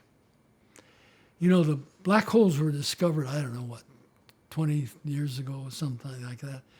But 40 or 50. it was a very popular thing. You know, they discovered black holes. You don't want to get sucked up in one and all this. So I decided to make a magic trick called the black hole. I took a peanut butter jar and painted it black so you couldn't see through it. Put a lid on and a slot in the top. And I go around, I go over to a person. I say, do you have a coin, special coin of any kind, or you want to mark up a quarter or something? Drop it in the slot. And they drop it in the slot. And I would go over to somebody across the room and I say, here, hold this package for me. And they have this little package all tied up, wrapped. And I go back to the person and I said, now, we're going to make your coin disappear and go over to that other person. And I say, shake it. And they shake it to hear it rattle. Gradually it got quiet. Pretty soon, you hear no noise. They open it up. It's gone. And the person on the other side opened up that sealed package. And guess what? That was their marked coin or whatever it was in there. And I never wanted to tell people about that, how it worked. They wanted me to make it and sell it. No, I'll teach how to do this stuff, and I'm not going to get involved with manufacturing. But it was fun, and every meeting was a fun meeting because what we spent time doing. We had one business meeting every 2 weeks, and the other meeting was somebody who was a professional would practice what they were going to do before the group, and we'd criticize it or give them feedback information on it. So they always had fun no matter what, good group of people. And I never did go eat that dinner with IBM. They were my licensee for years. They were happy at the end. I don't know why they kept wanting to. It wasn't IBM. It was International Brotherhood of Magicians. But I couldn't imagine why IBM wanted me to go to lunch with them. So you got to watch your initials. Oh, that's great. And to finish up, diversity was Frank Quo. I mean, he was unusual as an Asian in that department. Or I mean, how diverse were things then? And do you think that people faced barriers, or were kind of barriers? Oh, no. The College of Engineering in particular, and then whole university in general, was as diverse as one could get. We had more Asians and South Americans, you name it, from around the world, who were professors and students. So, I mean, one time I went to a meeting with a graduate meeting to see how well the students had done on the graduate record exam to, they got into graduate school. And I was sitting next to a person who was very famous for lasers from there. And I turned to him and I said, what are they saying up there in front? He said, don't try. He said, they'll mark some figures up there later. He said, I can't understand them either. I understood nothing through the whole meeting because they were all speaking in foreign language as far as I was concerned. And when they came to English, it wasn't very good. But they were all professors. They were good professors. They were smart. They taught difficult courses. But it was very diverse. And so Frank was just one of many. I mean, you could walk down the street and run into 10, 12 Chinese just on the first block. It was amazing. And, but Frank... African American? Pardon? Any from where? Any African? Oh, yes. Oh, yes. Oh, yes. Yeah. All kinds. It was... They had different fields. There weren't a whole lot in the engineering field at the time. There weren't very many women either in engineering at that time. But there were all kinds of, and it's still true today. In my class, a good fraction of the students are Asian or otherwise, some foreign nationality, which is supposed to, I guess, worry me about what I say in class.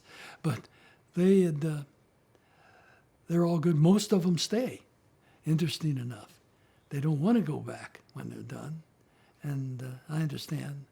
The Chinese tried to recruit me and my last Chinese student. Yeah, we had the Indians, of course, they knew about me because I went over there and finished up their IITs. And so they were good. And they were good students. Most of my coding projects, they did that. But there were 2, 3 women that did coding that were very good in the project.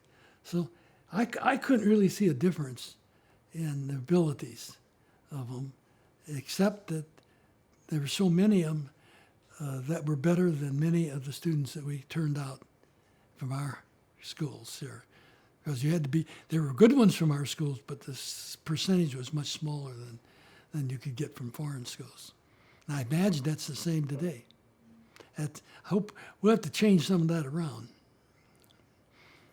I mean, yeah, and the IITs I know are super selective. Well, A tiny percentage. Yes, But how do you think, what, if any, what has changed? As you say, you've been teaching now, it's what, 70 years almost. yes. Or something like that. I mean, what have you seen change over that time around diversity, inclusion? You talked a little. India has changed a great deal. Diversity more generally. India is now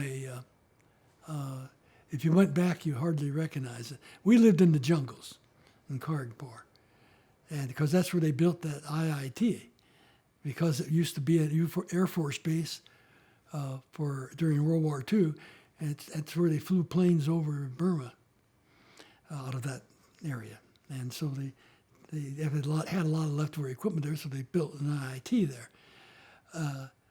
But it was considered a hardship area to work in, and most of the Indian population had never gone down there into West Bengal, into the jungles.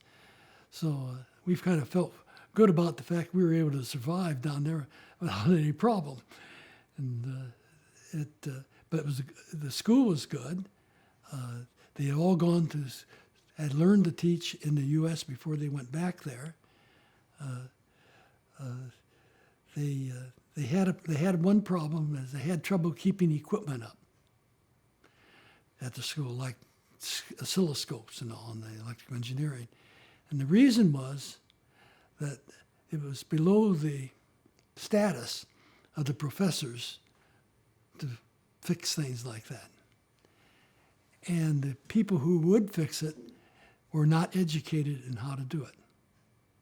So I said, we're going into the room together, all of you. We're going to fix every one. And we did. And they called me Lucky Pierre. I said, it's not a matter of luck. It's a matter of doing it and studying. So I was pretty frank with them, and they got that straightened out now. A lot of things are straightened out that were marginal before. And I think that I'm really glad we went. I think we made a big difference in India over there. And that was all paid for by PL 480, agriculture. That's public law 480, that when we couldn't give the goods to the food to the people, but we could sell it to them and keep the money in their country to spend there. And that's where the money came for, the IITs. Couldn't generate it. Intersonic generated faster than we could spend it. There was so much involved. I was not used to that type. When I think it was Galbraith, who was the ambassador at the time, called us, about four of us, to come in, and he wanted to discuss new projects.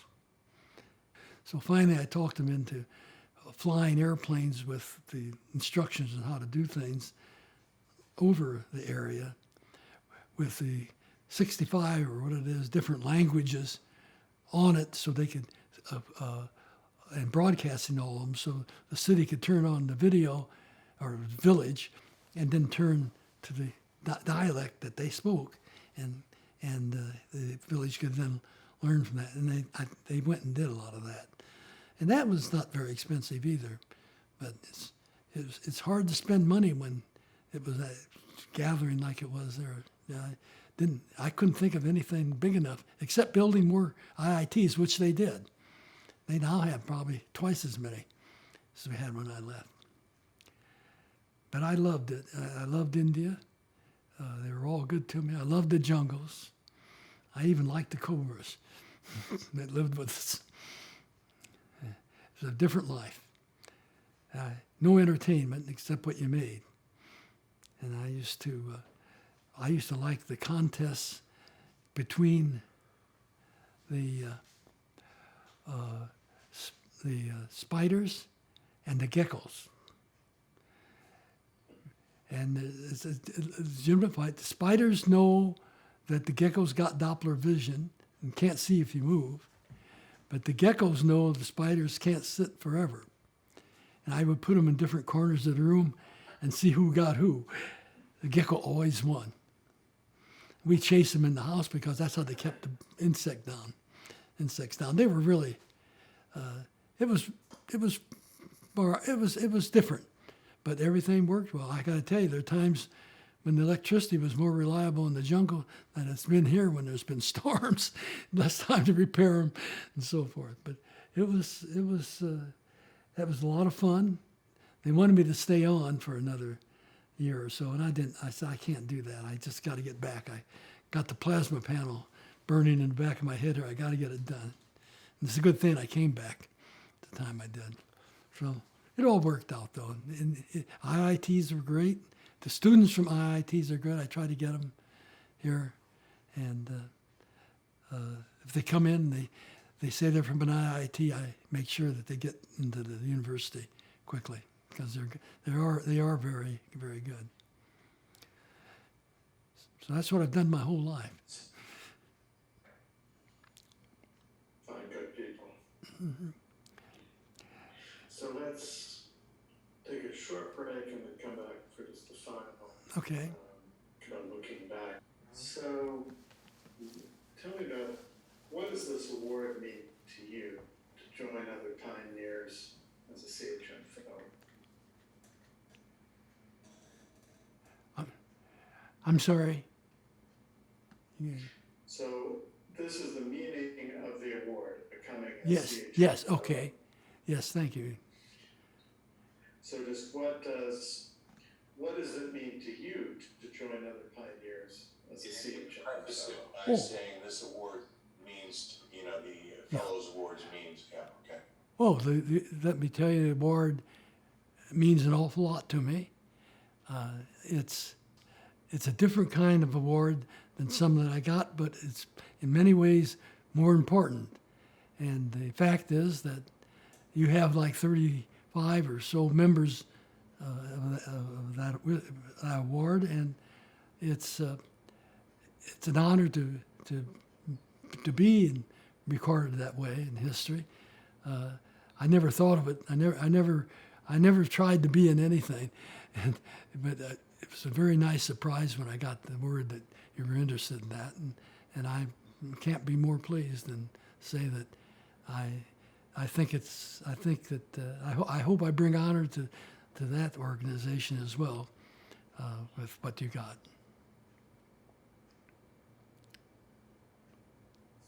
Great. And then talking about the role of CHM to face the pressing current needs of today's digital citizens, what role do you see for CHM as a leading museum to help inspire and inform technology citizens today to shape a better future?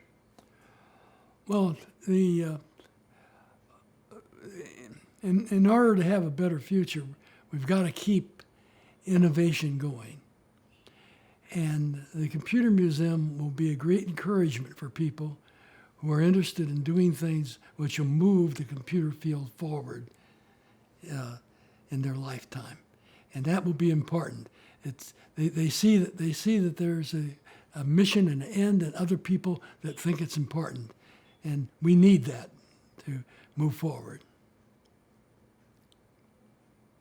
Great.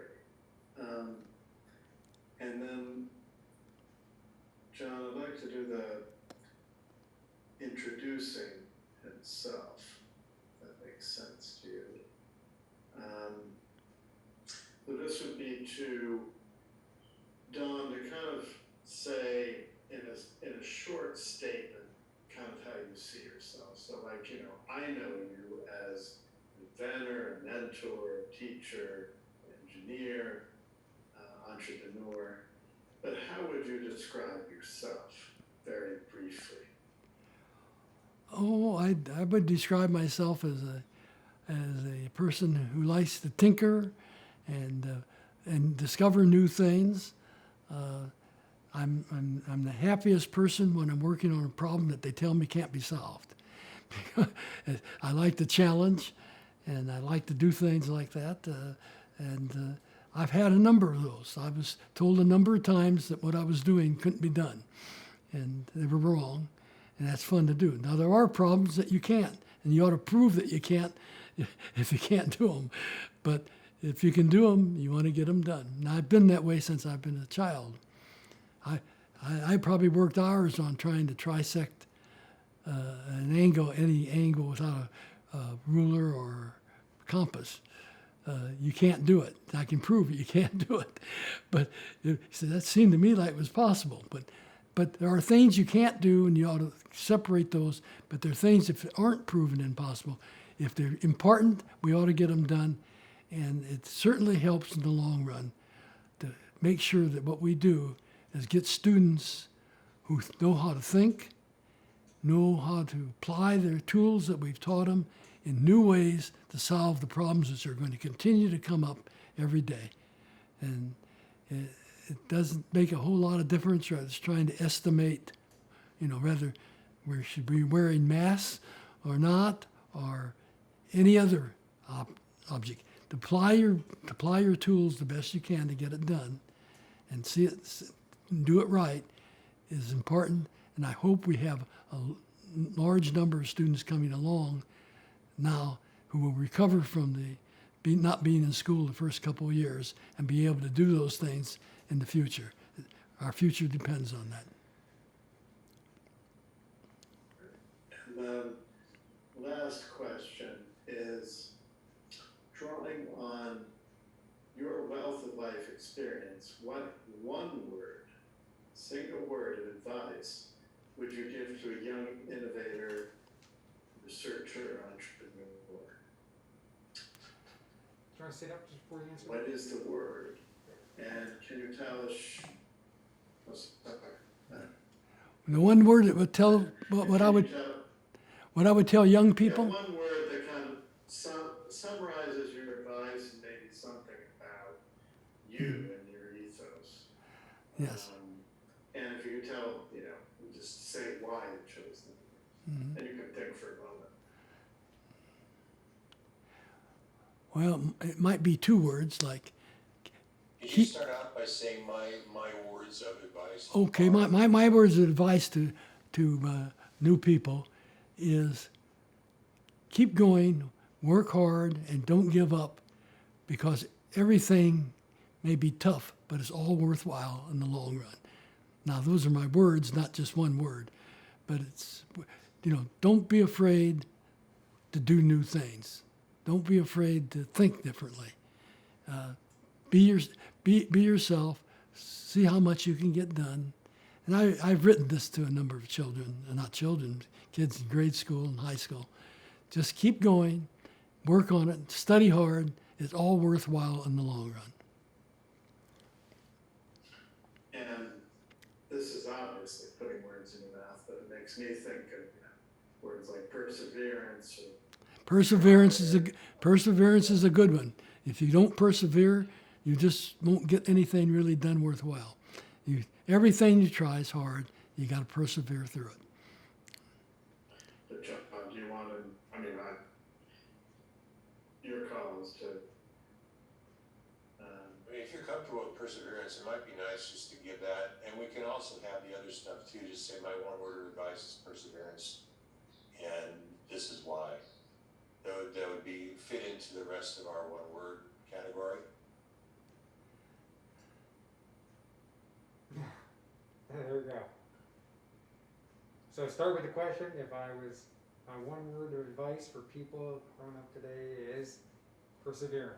Okay. And say because. Okay.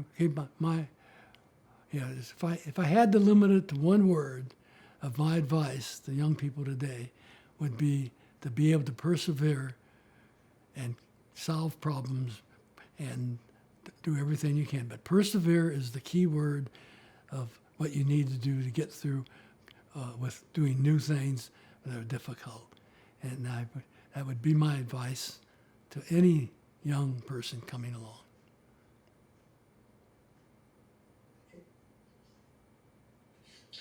great. And were there any things that you wanted to quickly show us on camera? Or, I mean, that's totally optional. I was a little unclear whether you had dug up things or not. Oh, I got this stuff off the wall of my office to reduce the wall space was running out. But I can't think of anything that you would need to see that you don't have probably the object itself or one similar to it.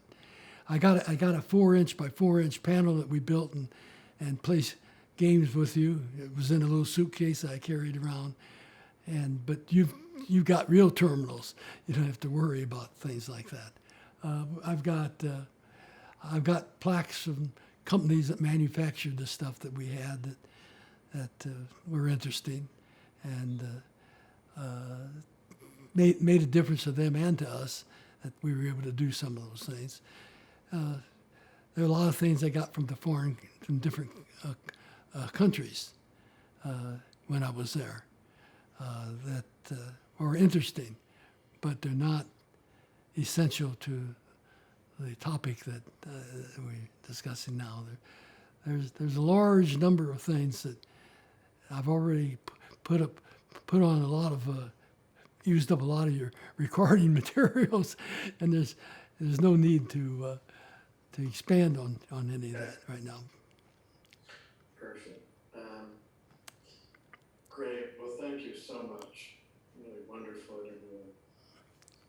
Well, thank you. And look forward to congratulating you with